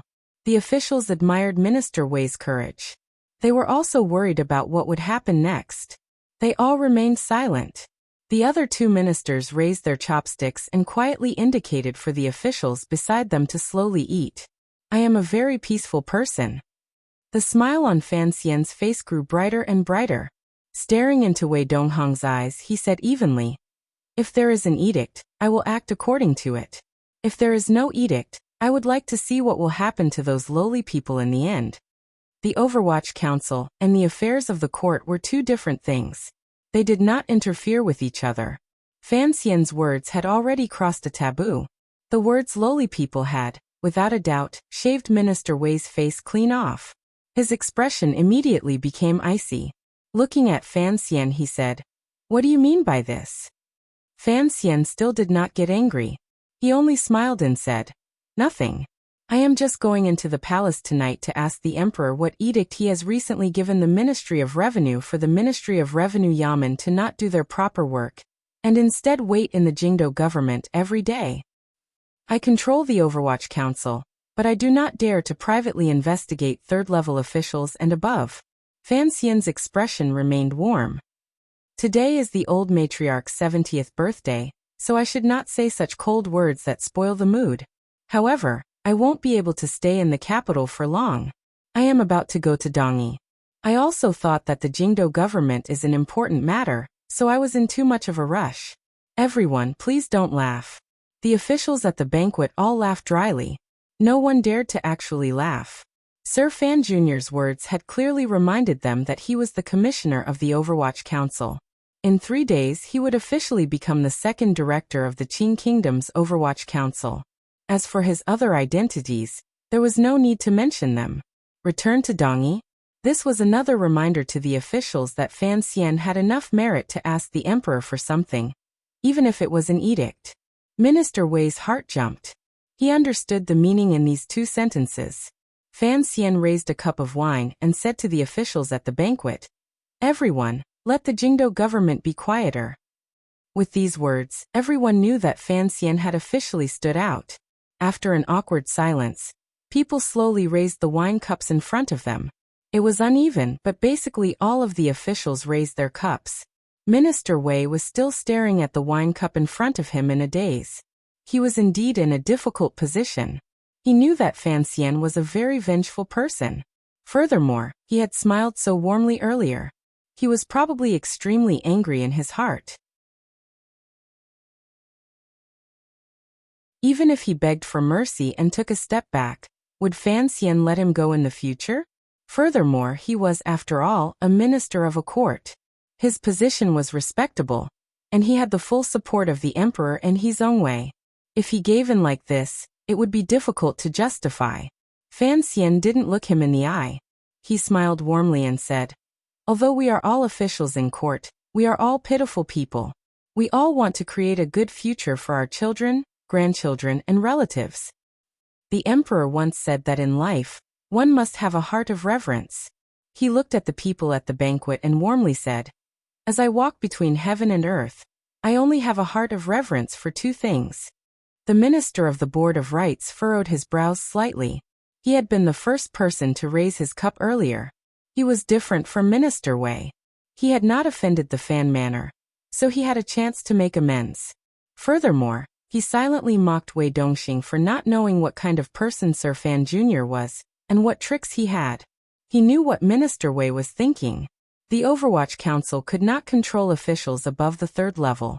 As long as the Emperor did not speak, it seemed that Sir Fan Jr. could not threaten him at all. However, he knew that Minister Wei seemed to have forgotten history. When Fan Xian was still a commoner, he had sent the original minister of the Board of Rites, Guo Yu, to his death. Later, he had destroyed countless ministers. This was a ruthless person who dared to force the crown prince to his death. Why would you, a mere minister, clash head-on with him? Thinking of this, the minister of the Board of Rites followed Fan Xian's words and asked with a smile, "What is your reverence for?" "I first salute the emperor, and second salute my parents." Fan Xian gently spun the little wine cup between his fingers and smiled. "The emperor speaks well. Without a heart of reverence, one's actions will tend to be impetuous. In the past, my actions have been impetuous. Please everyone forgive me." There was another wave of laughter at the banquet. Everyone heard the meaning of these words clearly. Reverence. The Duke was clearly telling everyone that other than heaven and earth, parents, and the emperor in their reverence, they should not forget themselves. Impetuous? This Duke's actions were not only impetuous, they were sinister and ruthless. It was still that old saying. It was a very low-level threat. Because the person making the threat was too powerful, it appeared powerful. In particular, Fan Xian's earlier mention of children and relatives finally reminded some people that even if the Overwatch Council could not touch the ministers and vice ministers, it was an easy matter to send the rest of the people and their families to hell. This was a very arrogant, and impudent action. However, the emperor favored and trusted Fan Xian. No one could change this reality. Wei Dongxing's expression gradually darkened. His fingers also began to tremble. He felt that Sir Fan Jr. was too unreasonable. Did he dare to act against his own family because of his own matters? Everyone knew that Fan Xian dared. Although Sir Fan Jr. had the title of an immortal poet, he had always walked the dark and ghostly path, and was used to being unreasonable. In the end, Wei Dongxing slowly raised his wine cup and drained it in one gulp. He didn't know the taste of the wine. Fan Xian nodded and raised his wine cup again. He said one last thing, "Everyone eat and drink well." He didn't know if the remaining officials, particularly the Minister of Revenue who had been openly threatened and disdained by Fan Xian, were in the mood to eat and drink well. In any case, Fan Xian was in a good mood. He left the Sun Manor early and didn't go home with Lin Wanner. Instead, he sat in the black carriage and headed toward the north of the city. To the Imperial College, he ordered Mu Feng'er, who the scholar is not on duty today. He is giving a lecture in the Imperial College. Mu Feng'er made a sound of acknowledgement, and didn't think about why he was in such a rush to see who the scholar. Fan Xian rubbed the slightly tightened space between his brows in the carriage. His actions in the Sun Manor were not appropriate, but he had to put on such an attitude. Such an attitude would immediately spread throughout Jingdo, so he had to be at the very front to deal with the follow-up matters. He was going to enter the palace at night. Before entering the palace, he had to see who the scholar. If he could convince this leading scholar, then he would have more confidence in challenging the emperor.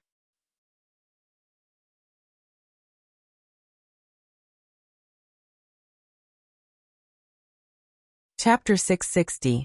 The black carriage passed by the intersection of Dongchuan. Fan Xian had just pulled back his gaze from his bookstore and medical shop. Turning his head, he saw the ancient, overflowing doors of the Imperial College. The Imperial College was a rather sparsely built group of buildings. There were no buildings such as yamen or halls facing the street, and there were no tall courtyard walls. Even the main gate had never been closed.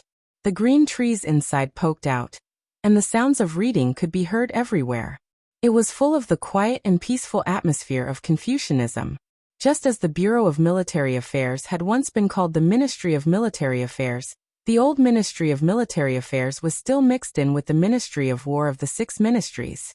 The Qing Kingdom had played with a number of new policies over the past few decades, and they had changed the name of the Imperial College again and again. Tungguan Library, Institute of Education. Whatever was difficult to say, the emperor had randomly changed it. However, the scholars of the world were still used to calling this area the Imperial College. Later, the official documents of the court naturally acknowledged this. The scholars selected by each province, as well as the outstanding children pushed out by the manners of the nobility in Jingdo, were all gathered in this group of buildings to study classics, history, and the ways of governance. This was the highest school in the Qing Kingdom, so the teachers they invited were also the best of the best. For example, Sir Pan Ling, who had already become a master calligrapher in the palace, and Sung Wenxiang, the teacher of He Zongwei, a scholar of the Hall of Governmental Affairs. A few years ago, Xu the scholar had also been a professor at the Imperial College. Now the #1 Chinese official in the court, Hu the scholar, also often came to the Imperial College to teach these scholars. With so many arrogant teachers, in addition to the special status of the Imperial College, the students inside already had a very good future. So the students of the Imperial College could not help but be arrogant. Normal government offices did not want to interact with the Imperial College, and the Qing Kingdom's slightly more liberal style of learning made it even more difficult for normal officials to casually go in. They were very afraid of being interrogated by these students, and then fleeing in a sorry state. However, Fan Xian had never had such worries. His relationship with the students of the Imperial College had always been good. Particularly after the 4th year of the Qing calendar, he held a position in the Imperial College and served as the assistant of the nominal head of the Imperial College. Later, Fan Xian's talent shocked the world, and he dragged a carriage full of Master Zhuang's books from northern Qi back to the Imperial College. His position in the Imperial College became incomparably high, and he was deeply respected by the students. The carriage quietly stopped at the gate of the Imperial College. An official had already come to receive them. Fan Xian got off the carriage and raised his head to look at the large door he hadn't seen in half a year. He smiled. This simple and unadorned door had actually been built later. It had forcefully rubbed in a bit of antiquity. Spending so much silver was actually because the Qing Kingdom always had a deep sense of inferiority when it came to learning, particularly in certain corners related to history. The sky suddenly began to rain. Although it was not heavy, the scattered raindrops fell on the dark wooden door of the Imperial College, making it particularly eye-catching. The mottled spots gradually became a blur, and the stone slabs on the ground were about to accumulate water. An official from the Qinian unit silently took out a robe from the carriage and wanted to help him put it on. Fan Xian shook his head.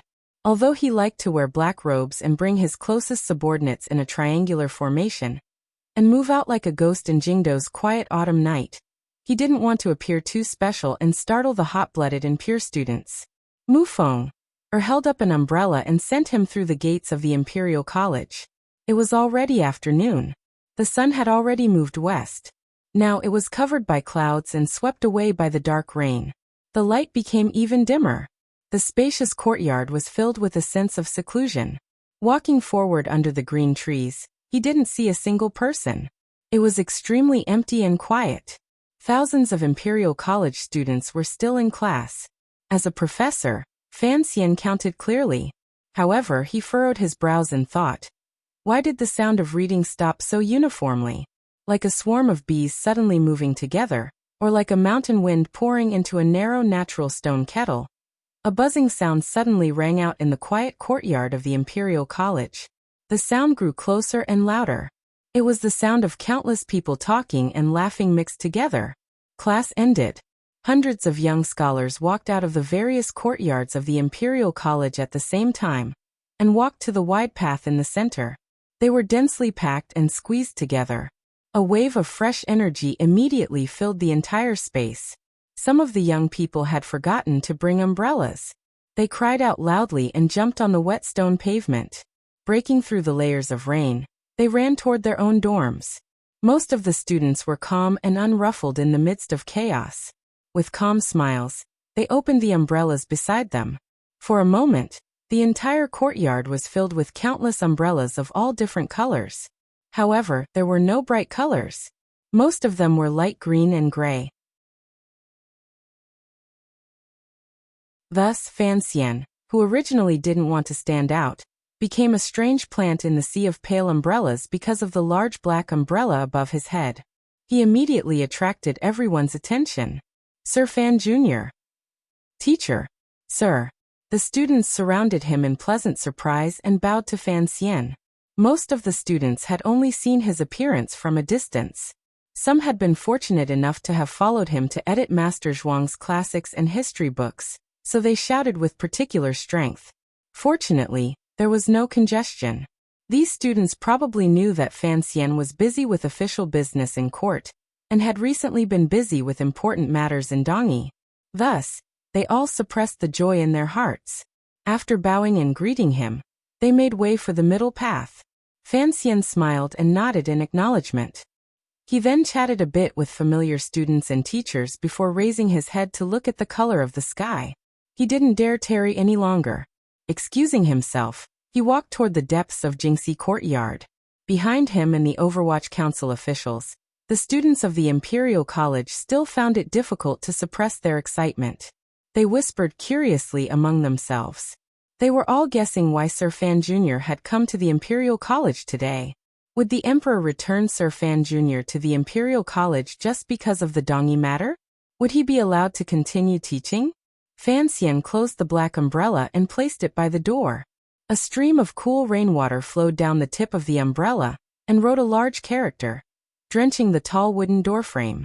Fan Xian accepted the towel the teacher handed him and carelessly wiped his slightly wet hair. He then entered the inner room and bowed to the scholar behind the desk. With a smile he said, "I've come to see you." The scholar took off the glasses on his nose and looked at him suspiciously for a while before recognizing him. He smiled and said, "It's rare that I don't have to stay in the corner room today. I was just thinking about some peace and quiet. Can't you give me some time to relax?"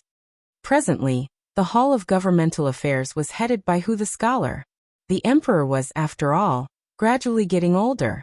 His energy was not as great as when he was in his prime. Furthermore, the emperor seemed to have thought things through and had thrown many political matters to the Hall of Governmental Affairs. He no longer had to attend to everything personally. In this way, the power of the Hall of Governmental Affairs was greater, but its affairs were incredibly busy. Using the private words of some sharp-eyed officials, the present Hall of Governmental Affairs was gradually becoming the Prime Minister's manner of the past. The power in the hands of the head scholar, the scholar, also seemed to be moving closer and closer to that of the past Lin Ruofu. Fan Xian didn't believe this.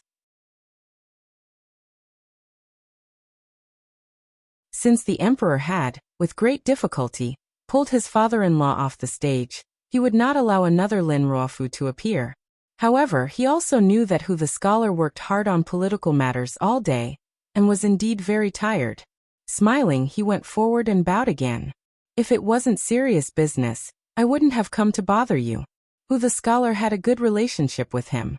One reason was that in the debate between the old and the new, the two of them were on the same side. Both sides admired each other's temperament, so they had formed a good personal relationship. Another reason was that during the Jingdo Rebellion, the scholar had helped Fan Xian greatly. In the end, Fan Xian had been the first to save his life. "Speak." The scholar placed the glasses on the table with a light click. After a slight pause he sighed and said, "For you to personally go, I don't think it will be a good thing." Fan Xian smiled and looked at the glasses on the table. He didn't immediately speak of his purpose of coming. Instead, he said, "Are these crystal glasses still useful?" Just like in the past, the scholar had a youthful appearance that did not match his age at all. However, Fan Xian knew that there was a small problem with the eyes of this head of civil officials. 2 years ago, they had occasionally talked about it and Fan Xian had remembered it. He had the palace treasury ponder it for a long time.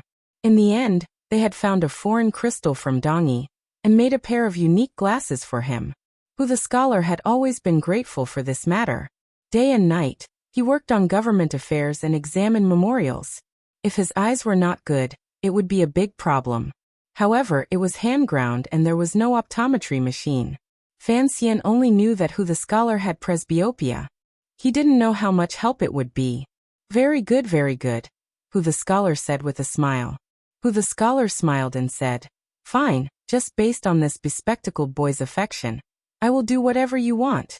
In any case, the little duke will not have me do anything stupid that goes against the law and goes against the edict." After these words were said, Fan Xian was speechless and almost broke into laughter. He thought that this scholar appeared righteous, but he was actually so cautious and cunning. The two of them knew that, given Fan Xian's abilities, if there was a problem he could not handle himself, it had to be a problem within the court. The scholar's words were extremely cunning. Fan Xian smiled and shook his head. Just as the scholar thought that it would be difficult for him to speak, and was stroking his beard to comfort himself, he suddenly narrowed his eyes and said, "The Jingdo magistrate, Sun Jingxiu, is a pretty good official." The scholar's fingers tightened, and almost pulled out his beard. He coughed repeatedly. He truly had not expected Fan Xian to speak so directly. Concerning the position of the Jingdo magistrate, as the leader of the civil officials, he knew the cause of the current situation. However, the emperor was currently supporting He Zongwei to the position, so as a scholar he could only maintain his silence. He glanced at Fan Xian probingly and said, "Sir Sun, was it not the duke who personally suppressed the rumors back then?" Fan Xian couldn't be bothered to beat around the bush with him. He directly sat down beside him and moved close to his ear. "I have nothing to do with his daughter, but I do want to protect Sir Sunday. This is the emperor's intention." The scholar did not hold back on anything in front of him, and directly brought up the emperor. Fan Xian smiled coldly and said, "It is just that He Zongwei is dancing there in a youthful and moving manner. What does that have to do with the emperor?" The scholar smiled. He knew that in front of anyone, this kid would not admit that the problem with the Jingdo government was the emperor's intention. Otherwise, he would be openly challenging the emperor. Fan Xian continued, "I only ask one thing. How exactly was Sun Jingxiu's performance these 3 years?" "This." The scholar gently stroked his short beard. After a moment of silence, he said, "Above average for 2 years and average for 1 year. It was nothing more than average." The Jingdo government was indeed an important position. Thus, the scholar firmly remembered the performance of the 3 years and blurted it out. Fan Xian laughed coldly and said, "Don't say these blind words. The scholar knows in his heart that the position of Jingdo magistrate is not for people. If you don't offend this manner, then you offend that department. Year after year, you fail every year." Back then, Meijili was at most average. Fan Xian rubbed his wrist and said, "Sun Jingxiu had 2 years of being above average. He was already an extraordinary and capable official. Additionally, this person was not good at forming factions and cheating. For him to have such an evaluation is truly rare." The scholar was silent for a moment. In the end, he could not defeat his own conscience and principles. Gently, he nodded his head. He knew that the position of the Jingdo magistrate was difficult to handle. Sun Jingxiu was truly a rare subordinate.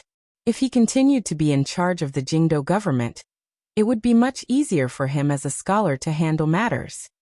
If he is truly removed, who will replace him? Fan Xian said seriously. "I have not come today for personal feelings or to fight.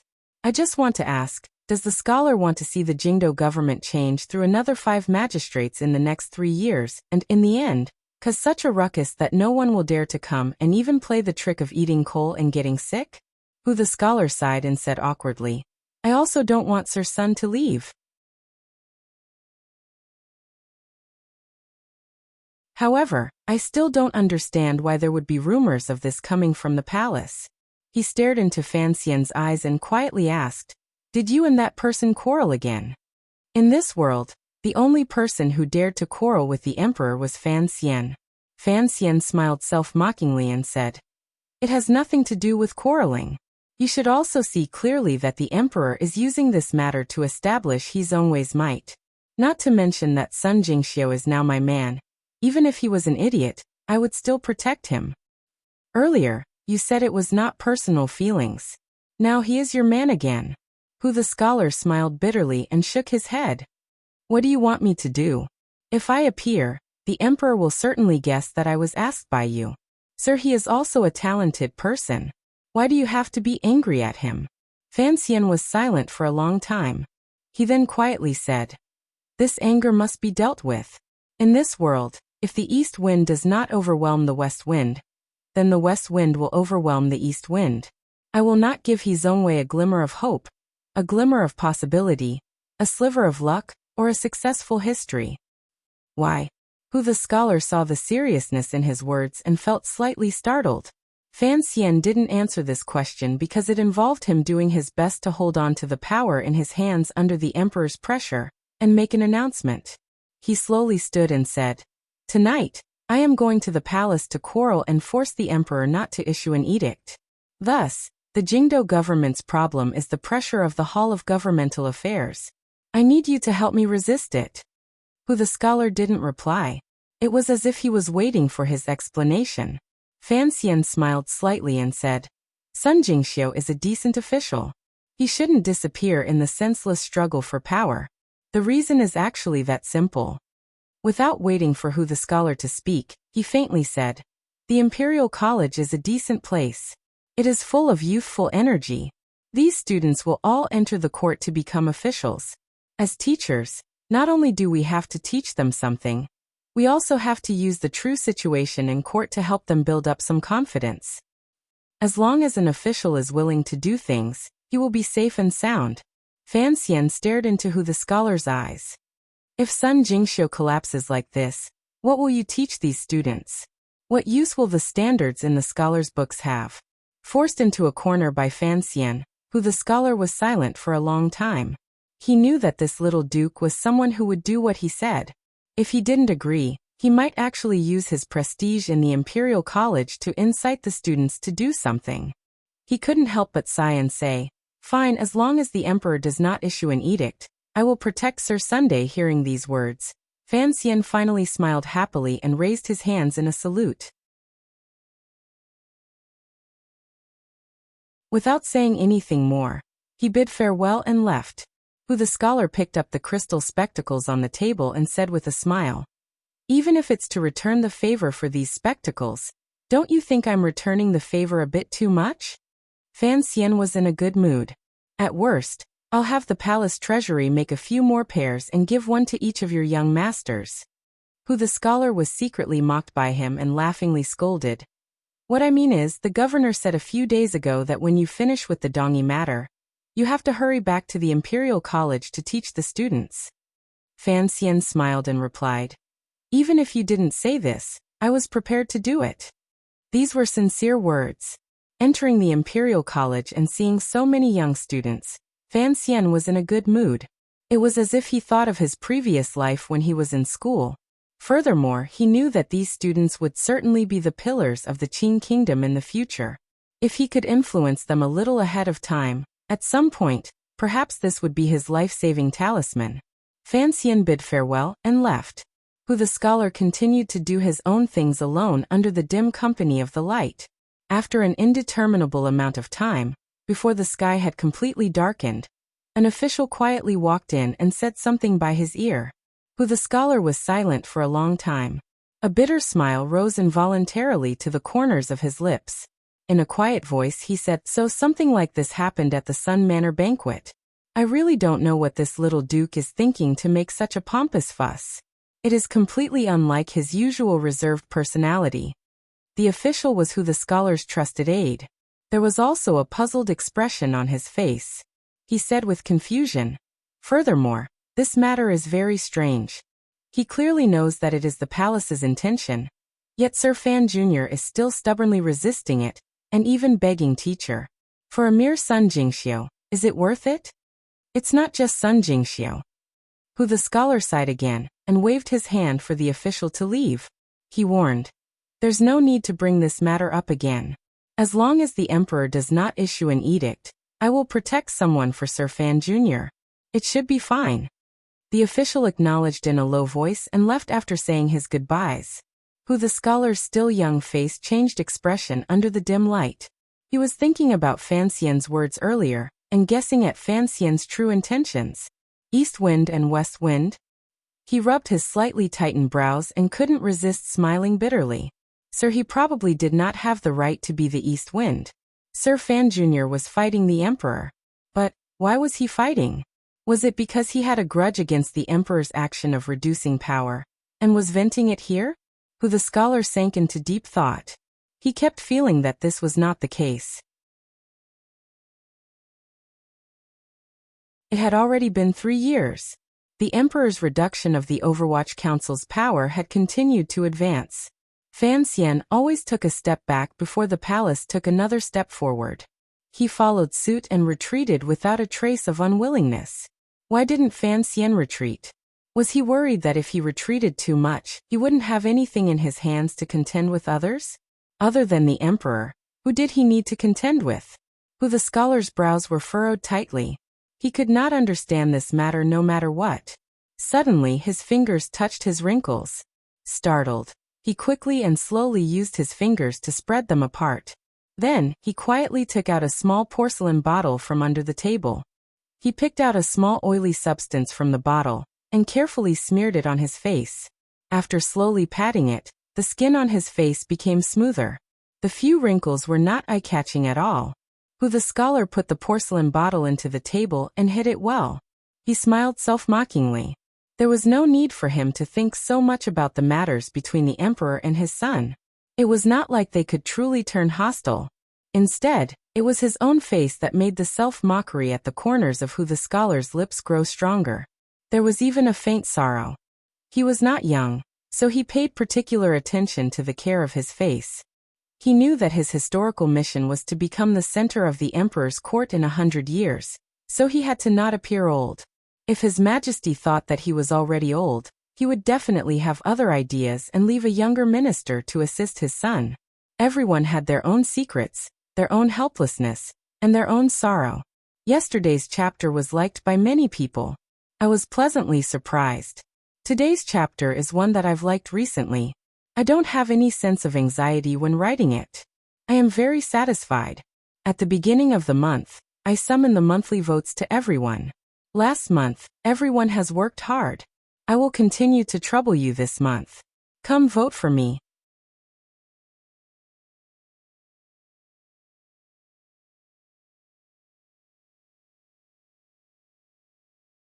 Chapter 661.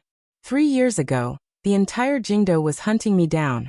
If it weren't for the help of the Sun family, it would have been difficult for me to live until now, much less transport the Black Knights into the capital. The atmosphere in the royal study was tense. Fan Xian lowered his head slightly and looked at the emperor on the couch in front of him. His expression was slightly heavy as he slowly said each word.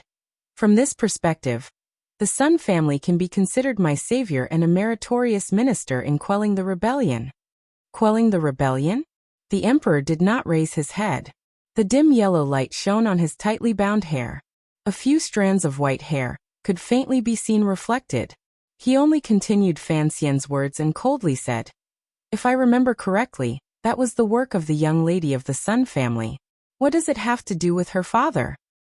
The young lady of the Sun family was always her father's child. Fan Xian raised his head and looked at the emperor stubbornly and calmly. The emperor put down the file in his hand, and also raised his head. He looked calmly at his son, and was silent for a long time. It was as if he wanted to see the true thoughts in the depths of his heart. A moment later he quietly said, "You came to the palace today to say this?" "Yes, Your Majesty." The emperor once again fell silent. After a long time he suddenly said, "Why?" "I am a person who always returns favors and grudges." The reason Fan Xian gave was simple. I am greatly indebted to the young lady of the Sun family. If you only want to repay the favor. The emperor said mockingly, I gave Sun Pinner to you. Naturally, Sun Jingxiu's face will be bright. Why fight for this position? Fan Xian did not smile in embarrassment. His face was incomparably calm, but his heart tightened slightly. Gritting his teeth, he said through his teeth, because you promised me 3 years ago. The emperor sank into silence. 3 years ago, Fan Xian had asked him for credit. Among them was the matter of Sun Jingxiu. He slowly opened his mouth and said, what in this world never changes? The position of an official is the foundation of a country. How can it never change because of one word? Based on your words, if I promise you something, even if that person is corrupt and breaks the law in the future, I will still follow you and not touch him? Fan Xian's earlier words carried a glimmer of anger and a glimmer of unbecoming ferocity. The emperor was angered by this intention of using his achievements to ask for rewards. In an instant he calmed down. Perhaps the emperor liked Fan Xian's personality of putting everything on the table to argue. Sun Jingxiu is a capable official. Fan Xian did not take a step back. Looking at the emperor's face, he said in a clear voice, if he dares to take bribes and bend the law, I will be the first to capture him and hack him to pieces. A strange light flashed through the emperor's eyes. It was as if he had not thought that Fan Xian would care so much about this matter. He faintly thought that it was probably because the method of reducing power had come too quickly and pierced this young man's heart. The Dongyi matter was still being dealt with. The court had not truly rewarded Ji for his service, yet they were in a rush to arrange an opponent for him in court. No wonder Ji felt uncomfortable and forcefully pushed back. The emperor smiled slightly, thinking he understood Fan Xian's thoughts. He shook his head and didn't continue on the matter. A routine performance appraisal will always have to be done. The emperor lowered his head and said evenly. Since you want to repay Sun Jingxiu's kindness in the past, I will not force you to be an unjust person. However, if he is not suitable to continue in this position, I will replace him. The emperor raised his head. It seemed to be a warning, and also a reminder. Even if you are the director of the Overwatch Council, you cannot interfere too much with the matters of the court. The students of the Hall of Governmental Affairs work hard on court affairs. Don't interfere too much. Fan Xian didn't say anything more. He lowered his body in a bow and left the royal study. In these last 2 sentences, the emperor had already expressed very clearly that he would not personally interfere in this matter. However, He Zongwei would still act against Sun Jingxiu. Furthermore, he reminded Fan Xian not to make any secret moves against He Zongwei. Otherwise, the emperor would truly be angry. After Fan Xian left, the emperor glanced helplessly at the files on the table. A faint annoyance rose in his heart. With one hand, he pushed the files away and sat alone in the royal study. No one knew what he was thinking. Everything about Ji is good. It's just that his personality is too direct and stubborn. As the emperor thought to himself, he summoned eunuch Yaowen and asked him about what had happened in Jingdo. His expression gradually calmed. Hearing about the matter of the birthday banquet in Sun Manor, the emperor thought deeply for a long time. He understood why Fan Xian had jumped up like an old cat whose tail had been stepped on. An official who had just performed a great service was about to have his power reduced and his face swept away. Perhaps anyone would feel angry, let alone Fan Xian. Perhaps this matter was a bit too rushed, the emperor thought to himself. He did not want to admit that he had overlooked something. Coldly he said to eunuch Yao, tell He Zongwei to do as he pleases. As for Ji, don't worry about it for now. The emperor had not thought that Fan Xian's anger was mostly faked. He only wanted to use his anger and sadness to force the emperor's heart to be moved and unable to bear to bully him. He wanted to keep the power in his hands for a while longer. Eunuch Yao respectfully responded. Immediately after, he lowered his voice and said, that matter has been investigated to its end. The emperor made a sound of acknowledgement. A cold light flashed through his eyes as he said, speak. The dispatch order from the third workshop, and the order for the city guarding crossbows to leave Northmin have both been obtained. However, when we finally found the transfer order from the Bureau of Military Affairs, it pointed to the Qin family. We couldn't see a shadow of that side. Eunuch Yao said in a trembling voice. The internal court had been secretly investigating the attack in the valley for the past year. The emperor had never let go of the suspicions from back then. He wholeheartedly wanted to capture that person and comfort Sir Fan Jr. To be able to do so many things without a sound and to have his hands and feet probed into the palace treasury was something that even the Qin family, once a member of the military, could not do. Furthermore, he did not leave behind any clues after the matter. In the entire Qin kingdom, other than the emperor himself, there were only the people of the Overwatch Council. The emperor's expression was complicated. He was a very vengeful and sensitive person. Presently, the situation under heaven could be anticipated. Although there were some small problems within the court, there was nothing that could threaten the foundation of the Li family's rule. Thus, the attack in the valley had become a thorn in his heart. Not only because someone had almost killed his son, but also because he had discovered that that person had faintly broken away from his control. Just like Fan Xian now, it seemed that he was also showing signs of breaking away from his control. As for Fan Xian, he could temporarily tolerate him because he was his own son, his most beloved son, and the son who had done the most for the Qin kingdom. As for that person had done even more for the Qin kingdom. Furthermore, the emperor still had not figured out the reason. He sat tiredly on the soft couch as if he didn't want to continue thinking about this matter. After a long silence he said, "The investigation of the valley ends here. In any case, they are all people who are about to die. Have you found out the person behind the two eunuchs?" Eunuch Yao's temples burned with pain. He shook his head in fear. He knew who the two eunuchs the emperor was talking about were. This was another mystery behind the fog of the Qin kingdom. At the time, under the Empress Dowager's leadership, the entire Qing royal family was moving toward the crown prince's ascension. The second prince had also temporarily maintained peace with the crown prince. Coincidentally, two eunuchs jumped out of the palace with the intention of assassinating the third prince, Li Qingping. What exactly did they want to do? Furthermore, under the circumstances at the time, the third prince's life and death had no intrinsic effect on the crown prince's ascension. On the contrary, if the third prince had died tragically in the palace, it would have been an infamy that the crown prince and the second prince could not bear. Afterward, Fan Xian had investigated carefully, but the crown prince and the second prince did not admit to it. The eldest princess did not even talk about such a small matter before her death. Fan Xian could not continue investigating. He could only think that there were too many variables in the palace at that time. He didn't know what kind of conflict had exploded to put the third prince in danger. However, the emperor did not think this way. He never let go of any of the smallest oddities. That was why he was able to accomplish such a grand undertaking. Fan Xian walked out of the royal palace in the dark, and ignored the eunuchs and serving girls who bowed humbly around him. He flicked his sleeves and left with a dark expression.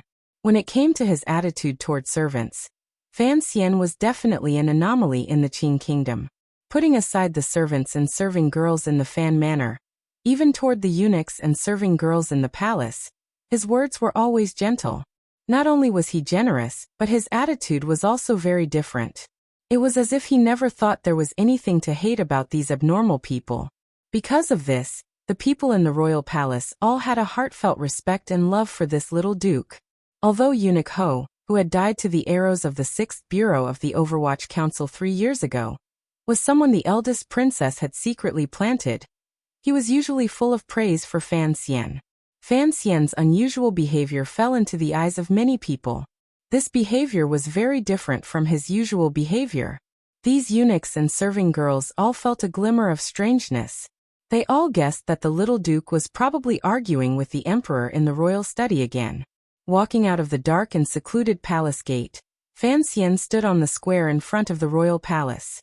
He didn't turn his head to look at the palace gate. Instead, he spread his arms and let out a loud cry.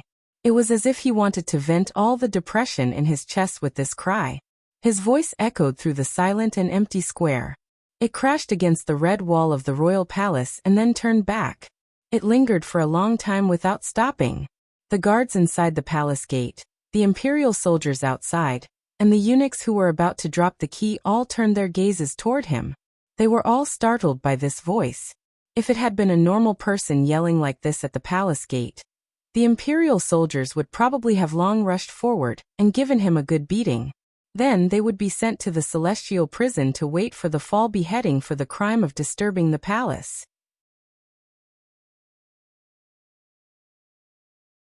However, no one dared to move even after Fan Xian's random yell. There wasn't even a verbal reminder. Even if this person had gone crazy, if he was Fan Xian, then everyone would only beautify it as the madness of a poet and turn a blind eye to it. The person on duty at the palace gate was the commander of the imperial army, Gong Dian. He was the first official Fan Xian had seen after entering the capital. The two of them could be considered to be familiar. Hearing this cry, Gong Dian ran out from the duty room and hurried over. Dragging him back, he said, "What's wrong with you?" Fan Xian tidied the sleeves on his arm and smiled coldly. "I'm really about to go crazy." Although he said this, his expression had already calmed a great deal. Earlier, he indeed had some anger that needed to be vented.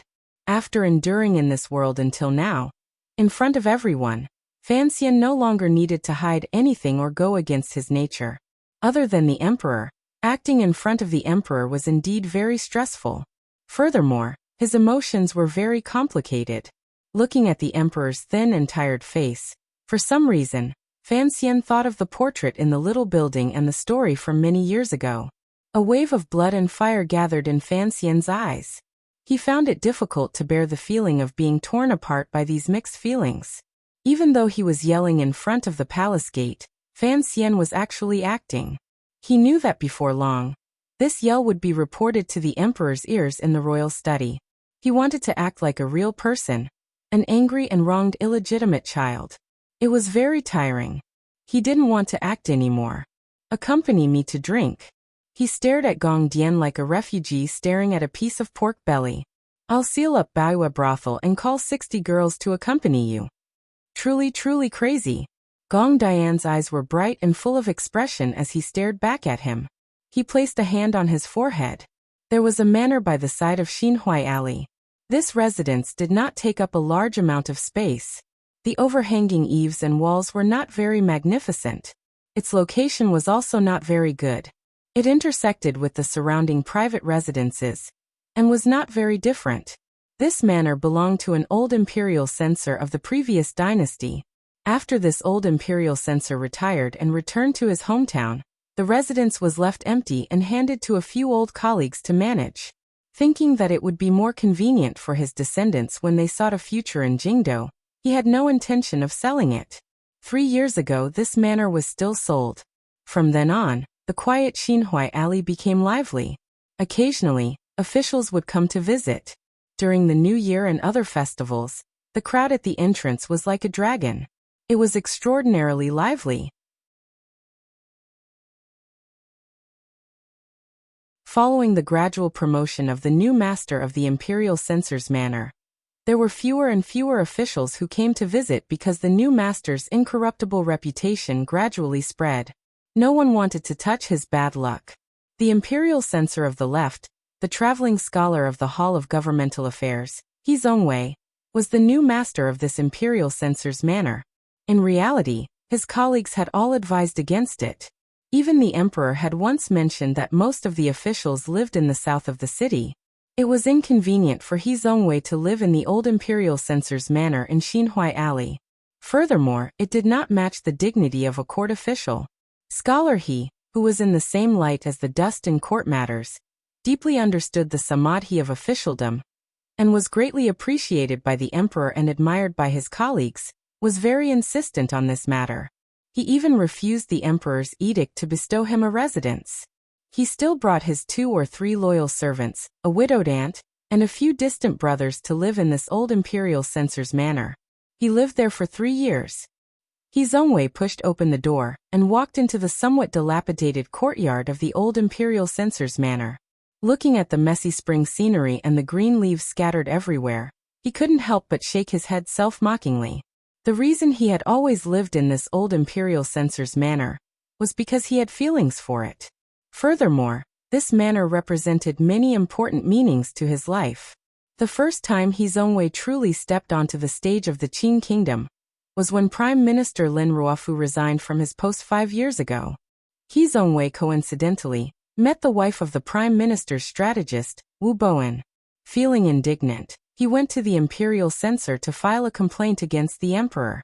He then coincidentally met the Prime Minister's killer. He then coincidentally met the second prince and the heir, Li Hongcheng. After a series of coincidences, he coincidentally followed the general trend of the Qing court at the time and forcefully brought down Prime Minister Lin Ruofu. He Zongwei, who had missed the spring examinations because he was in mourning, was still a commoner. In everyone's eyes, he had brought down a treacherous prime minister with the strength of an ordinary man. At that moment, his reputation rose. In the hearts of scholars, no one saw him as just a Jingdo talent on par with Hou Jichang.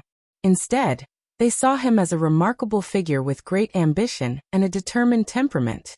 It was also through the incident of Prime Minister Lin's fall that He Zongwei was able to see the emperor's face for the first time. From that day on, he was deeply convinced by the emperor's bearing and schemes. It was also that day that the emperor also took a fancy to this young scholar.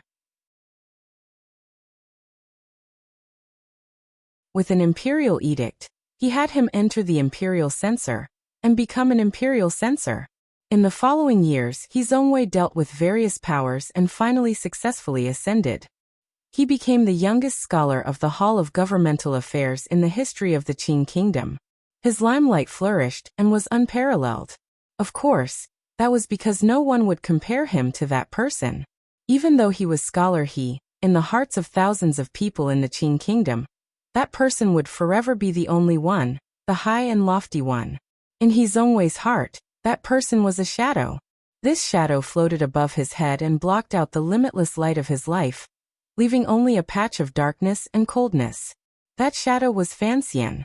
When He Zongwei received the unanimous praise of the scholars because of Prime Minister Lin's matter, Fanxian had already exposed the scandal of the spring examination and made 15 officials of the court, including the minister of the Board of Rights, dead people. Furthermore, there was also the poem that night in front of the palace. When He Zongwei was still a common imperial censor in the imperial censor, Fanxian was already the commissioner of the Overwatch Council. He had forced the emperor to beat the imperial censors in front of the royal palace. Those imperial censors were He Zongwei's seniors and superiors. When He Zongwei finally welcomed the most glorious moment of his life, Fanxian still only looked at him with disdain. With one hand he held the Overwatch Council, with the other he held the palace treasury. Now he had seized back a large piece of land for the Qing kingdom, Dongyi. He was a talent and the other was an immortal poet. He was a scholar, and the other was the Duke of Dambois. Most importantly, he was just a poor child of a poor family, and the other was the emperor's illegitimate child. No matter when, no matter where, Fanxian firmly pressed down on him until he almost couldn't breathe. He Zongwei looked at the spring garden in front of him. He looked at the messy grass growing without anyone taking care of it, and sank into silence. He knew that in this life, no matter how hard he worked, he would never be able to surpass that person. He Zongwei slowly closed his eyes and sighed helplessly. He had great confidence in his abilities and willpower. He didn't think he was any worse than Fanxian. However, fate had long decided this. What could he do? He heard that Sir Yen Jr. of the Overwatch Council kept a few vicious dogs at home, forcing no court officials to visit. He also heard that Fanxian kept countless guards at home. If anyone shamelessly came to give gifts, they would all be chased out of the manor. He Zongwei's manor couldn't afford to keep dogs or people, but it had raised a black face. In order to maintain his impartial and incorruptible image, He Zongwei had paid a great price. Furthermore, he could not be as unreasonable as the two people in the Overwatch Council. He had to reject bribes, and also not make the other party feel uncomfortable. Thus, He Zongwei was also very tired. At least, he thought he was much more tired than Fanxian. The salary of court officials was not much. It was only one-third of the salary of officials of the same rank in the Overwatch Council. Additionally, Hizongwei had a reputation for being incorruptible, so it was difficult to maintain the manor's expenses. Although the emperor knew of his family's poverty, and had the internal court bestow a great deal of gold and silver, traveling to and from Jingdo was always too expensive. What Hizongwei worried about the most was not Sun Jingxiu of the Jingdo government, but whether or not he should spend money to repair the garden. Hizongwei let out a bitter laugh. Who knew how much he had sacrificed for the sake of such glory? He was not like Fan Xian, who had a large palace treasury to support and a bookstore and brothel to support him. Strangely, the harder his life was, the calmer Hizongwei's expression was and the happier he felt. It was as if there was a kind of painful torture that could make him truly understand the meaning of his existence. He wanted to do great things for the court. He wanted to become a truly famous official. Hizongwei's eyes grew brighter and brighter. Looking at the chaotic spring garden in the night, he didn't say a word. He only thought to himself, Fan Xian had indeed gone to the Sun Manor today. When the Hall of Governmental Affairs discussed matters tomorrow, what kind of attitude should I have? Earlier, the eunuch in the palace had brought the emperor's verbal edict. It had made his heart more at ease, but it had also made it more depressing. I have to find another way. Hizongwei lowered his head in the night wind. What great things! What famous official! Under Fan Xian's pressure, he had to first ensure that he could continue living after the emperor died. Thus, before the emperor died, he had to let Fan Xian die first.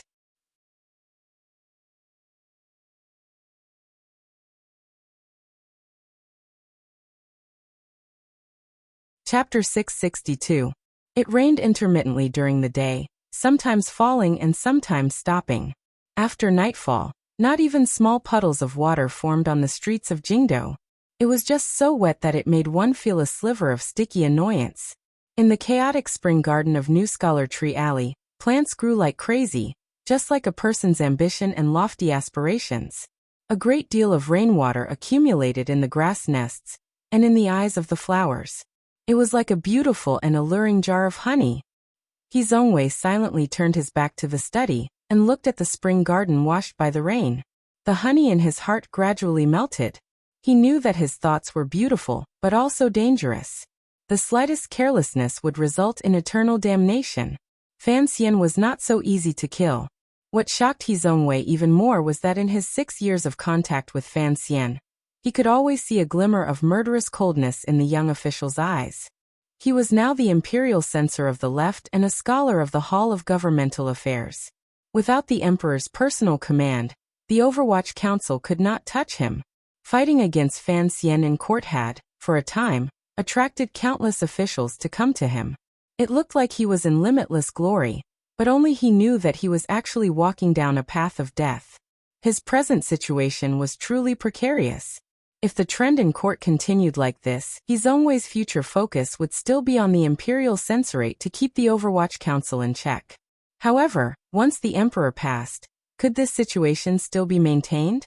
Regardless of whether the third prince sat on the throne or some other shocking change, it made no difference to Hizongwei. It only depended on when he stepped down and how much he was suppressed. However, Hizongwei had no solution to this trend. If he continued like this, step by step, even if he became the head scholar of the Hall of Governmental Affairs, what power would he have when facing the person on the dragon chair in the future? He had once tried to find an opportunity to get close to the third prince deep in the palace, and seek the greatest support for the rest of his life. All his attempts these 3 years had been forcefully cut off by an unknown power, when he was about to approach the inner palace. It was because of these failures that he realized with horror just how powerful the power in Fan Xian's hands was. His influence in the royal palace was far more terrifying than anyone could imagine. Because of his fear, and because he knew his future would not be pretty, Hizongwei wanted to stand against Fan Xian more and more, particularly after the emperor had personally appointed a marriage with the intention of easing the relationship between his two beloved generals. However, he had been forcefully refused by Fan Xian. Other than disappointment, Hizongwei knew that he had no other path to take. Perhaps the emperor was just a little angry, But He Zongwei was afraid from the bottom of his heart. Although the emperor was Fan Xian's father, his understanding of Fan Xian was not as profound as He Zongwei's. There was an old saying that the people who understood you the most were often not your family or friends, but your enemies. He Zongwei knew that Fan Xian would not let him go. He would not be like the emperor and truly think that Fan Xian was a pure and solitary official who put the interests of the Qin kingdom first in everything. In his eyes, Fan Xian was a strange being who always put his likes and dislikes first. It had to be said that He Zongwei's judgment of Fan Xian was correct. There was no hatred in He Zongwei's eyes. There was only a faint self-mockery and an icy coldness. He left the messy spring garden and returned to the study. The decorations in the study were relatively simple, but there were many books and account books piled on the bookshelves on either side. He walked to the side of the bookshelf and thought for a moment. From an unremarkable position, he pulled out a small booklet. Then he sat beside the desk and began to examine it carefully. This small booklet was the list of names the Ministry of Rights and the Internal Court had worked together to compile after the Jingdo Rebellion. He Zongwei was in charge of the imperial censorate and had the emperor's trust. A long time ago he had gotten his hands on this list. Furthermore, he had read it countless times in this quiet study. The third page, page 42, was the most wrinkled. It looked like it was the place he had flipped through the most. Before and after these 2 pages were the birthplaces and names of the 100 Tiger Guards who had died for the country, and the people of the Overwatch Council, who had died in the line of duty on Dongshan Road. There were 2 names that stood out. One was Gao Da, and the other was Wang Qinian. Regardless of whether it was this small booklet, the Ministry of Rights' final seal, the Overwatch Council's request for credit, or the Internal Court's final approval, they all determined that these 2 people were dead. However, He Zongwei did not believe it. From a long time ago, he did not believe that these 2 people were dead. Even though he later confirmed that these 2 people were among the bodies collected on Dong Mountain, he still did not believe it. The Overwatch Council could easily do such a thing. It was still the same thing. He Zongwei understood Fan Xian better than the emperor. What made him suspect this was because of some small details these few years. First of all, Gao Da and Wang Qinian were Fan Xian's most trusted aides. They should not have died so quietly in the emperor's eyes. In the emperor's eyes, they were both unremarkable people. In He Zongwei's eyes, these 2 people had their own importance.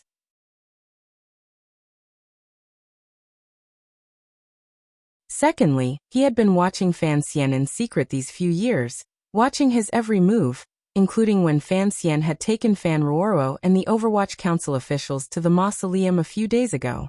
Not long after the matter, he had heard the news and had personally gone to investigate.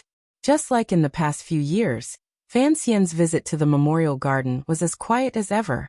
Most importantly, Fan Xian did not purposely stop in front of the 2 graves with Wang Qinian and Gao Da's names written on them, and burn some paper money. Fan Xian was a very protective official who cared for his subordinates, particularly trusted aides who had died. Logically speaking, they should not have received such treatment. In the end, the reason He Zongwei made up his mind to determine that these 2 people were not dead was another small detail. After he became suspicious, he began to use the power of the imperial censorate to secretly watch from the side, and let out a cry.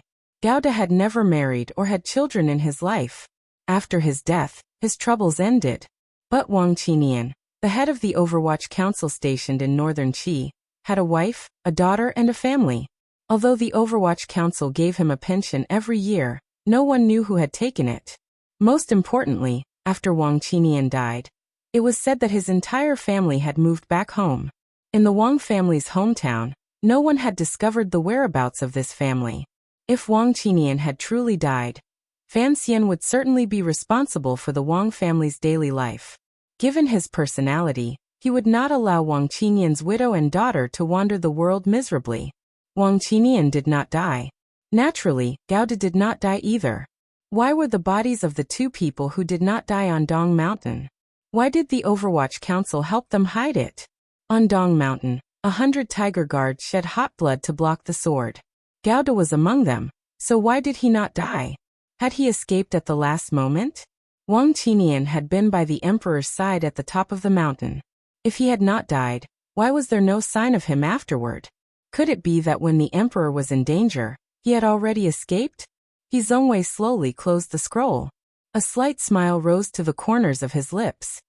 He thought to himself, the powerful subordinate that Sir Fan Jr. had brought indeed had Fan Xian's style at a critical moment. He ran faster than anyone and saw himself as more important than anyone else. This was a great crime of deceiving the emperor. This crime was punishable by death by 1,000 cuts.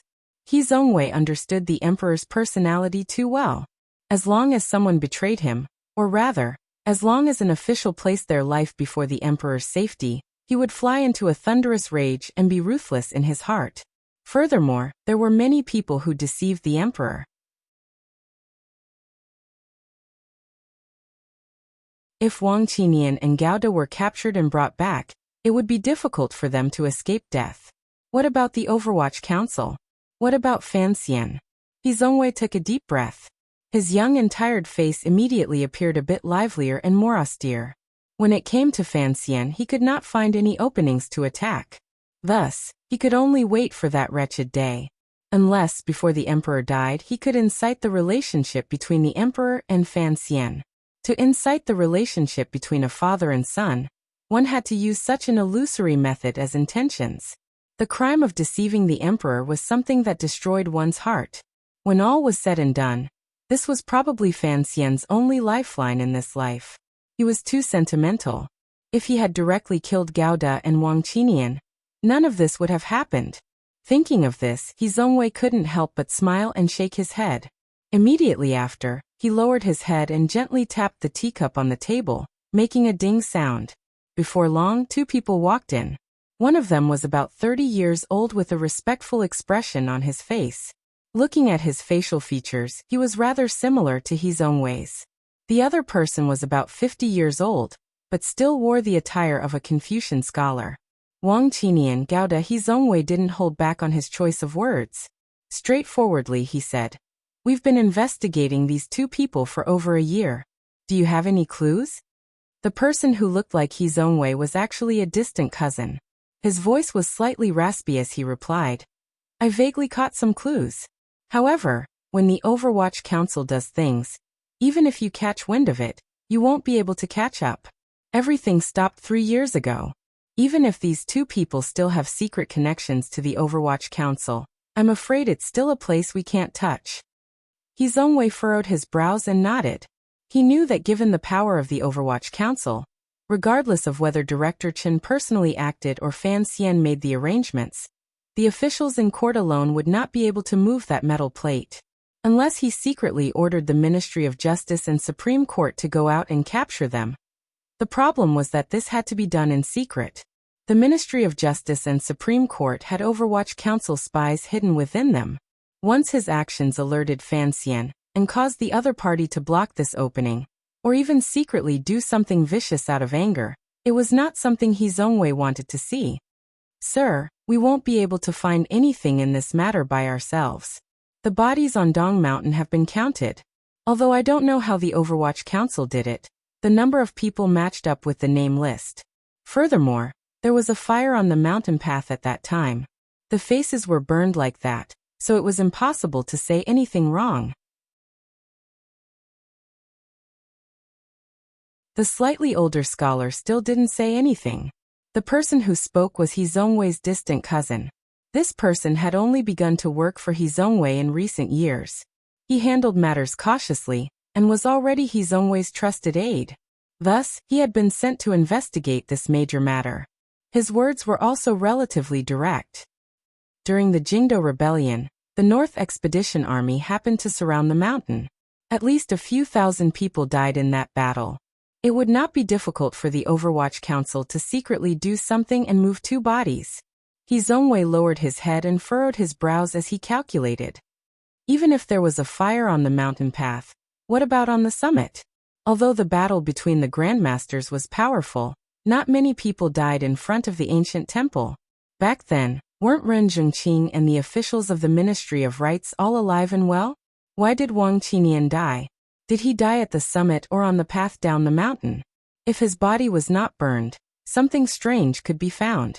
But 3 years have already passed. The body has long turned to ash. If they say the one buried in the grave is Wang Qinian, they can only accept it as Wang Qinian. The scholar finally opened his mouth. Once he spoke, he went straight to the point. Thus, to investigate what happened a few years ago again would be too difficult. Secondly, we would never be able to find any problems. If you truly want to open a path in this direction, I think it is more important to find Wang Qinian and Gao alive. He Zongwei sank into silence. Of course, he knew his strategist's opinion was correct. The problem was, if Gao De and Wang Qinian were hiding in Dongyi or Northern Qi and concealing their identities, who would be able to dig out these two living people? You can leave first. He Zongwei raised his head and said to his cousin in an even voice, "This matter involves the face of the court. Be careful." He had already established himself in the center of the court for 3 years and had gathered some power, particularly the emperor, who had secretly given him some help. However, compared to Fan Xian, he was still a long way off. This cousin was the most important person to help He Zongwei carry out the shameful things.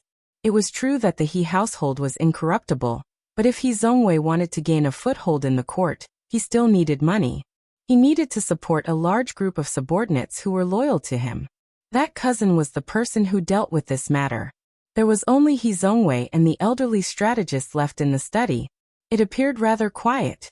After a moment of silence, He Zongwei said, "If we can actually capture Wang Qinian and Gao De alive and bring them back to Jingdo, what do you think will happen?" "Sir Fan Jr. will certainly protect these two people." The strategist lowered his head slightly. And said, "Given the Emperor's personality, if this matter does not become too big, perhaps he will give Sir Fan Jr. face and cover it up." "You mean, even if these two people have committed the crime of deceiving the Emperor will let them go?" A cold light appeared in He Zongwei's eyes as he spoke in an icy voice. A complicated feeling rose in his heart. If the Emperor was truly benevolent enough to let those two people go, then what was the point of him working so hard? The key is to see what kind of price Sir Fan Jr. will pay for these two subordinates. The strategist smiled bitterly. Everyone under heaven knows that Sir Fan Jr. treats his subordinates very well. If he really shed all pretense of cordiality and insisted on protecting these two people, what would the Emperor do? Was he supposed to just kill him? "Sir, don't forget, Sir Fan Jr. is, in the end, the Emperor's own son." "Own son?" He Zongwei slowly closed his eyes. "The Crown Prince and Second Prince are also the Emperor's own sons. These words are not false. However, the Crown Prince and Second Prince did not help the Emperor take down Dongyi without bloodshed." When the strategist said the words Second Prince, his voice trembled. Immediately after, he said in a quiet voice, "To use a piece of territory to exchange for the lives of two subordinates, the Emperor still has this bit of benevolence." "Of course." The strategist glanced at the disappointed He Zongwei and lightly said, "Even if we can't force the Emperor and Sir Fan Jr. to turn against each other, we can at least plant a thorn in the Emperor's heart." He Zongwei shook his head and opened his eyes to look calmly at the strategist in front of him. "Fan Wuxia, you were originally one of the Second Prince's 8 generals. Because of the Second Prince's death, your hair turned white overnight. You have come to join me. Our goals are the same, so you know that if Fan Xian doesn't die, then I will. If you want to avenge the Second Prince, you have to think clearly. One thorn is far from enough." This old strategist, who looked to be over 50 years old, was one of the most capable 8 generals under the Second Prince, Fan Wuxia. Back then, the Second Prince and Fan Xian had a chaotic battle in Jingdo. The 8 generals had all died or been injured. However, Fan Wuxia had long ago seen that Fan Xian's power could not be stopped. After trying to persuade the Second Prince was useless, he had quietly left. Unexpectedly, many years later, after the Second Prince had taken poison and committed suicide, Fan Wuxia had returned to Jingdo and thrown himself under He Zongwei's wing, wholeheartedly seeking revenge for the Second Prince. Fan Wuxia was silent for a long time. He then quietly said, "If you want to make a big deal out of this, then it cannot be done in secret. It must be made known to the entire court." The Emperor is someone who values face the most. At that time, no matter how powerful Sir Fan Jr. is, he will probably not be able to stop the murderous knife in the Emperor's hand. If the Emperor really kills Wang Qinian and Gouda this time, I am very curious as to what Fan Xian will do.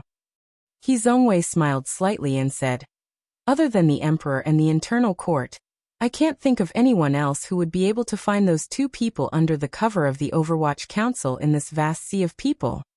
There is one most important problem. Fan Wujiu calmly looked into He Zhongwei's eyes. If you want to secretly report to the Emperor, you will probably have to take a great risk yourself. Oh, what do you mean? He Zhongwei did not reveal a trace of panic. He only asked indifferently. You do not have concrete evidence at hand, only some guesses and analysis. Of course, just based on these guesses and analysis, it should be enough to make the Emperor suspicious. Fan Wujiu glanced at him again and quietly said, the Emperor will probably be suspicious of Sir Fan Jr., but he will also be suspicious of you. I am wholeheartedly loyal to the court and the Emperor. Why does the Emperor suspect me? He Zhongwei pressed his lips tightly together and said quietly, the Emperor will suspect that you are purposely trying to drive a wedge between him and Sir Fan Jr. He Zhongwei was silent for a long time. If the Emperor truly becomes suspicious and no longer protects me, what do you think will happen to me? If the Emperor doesn't like a person, there are many ways to deal with them. I think that in 3 years, the Emperor will find an excuse to leave the Jingdo court and take up a post in a distant place. Then, you will certainly be mediocre for the rest of your life, Fan Wujiu calmly said. He Zhongwei smiled bitterly and sighed. His eyes were filled with calmness and determination.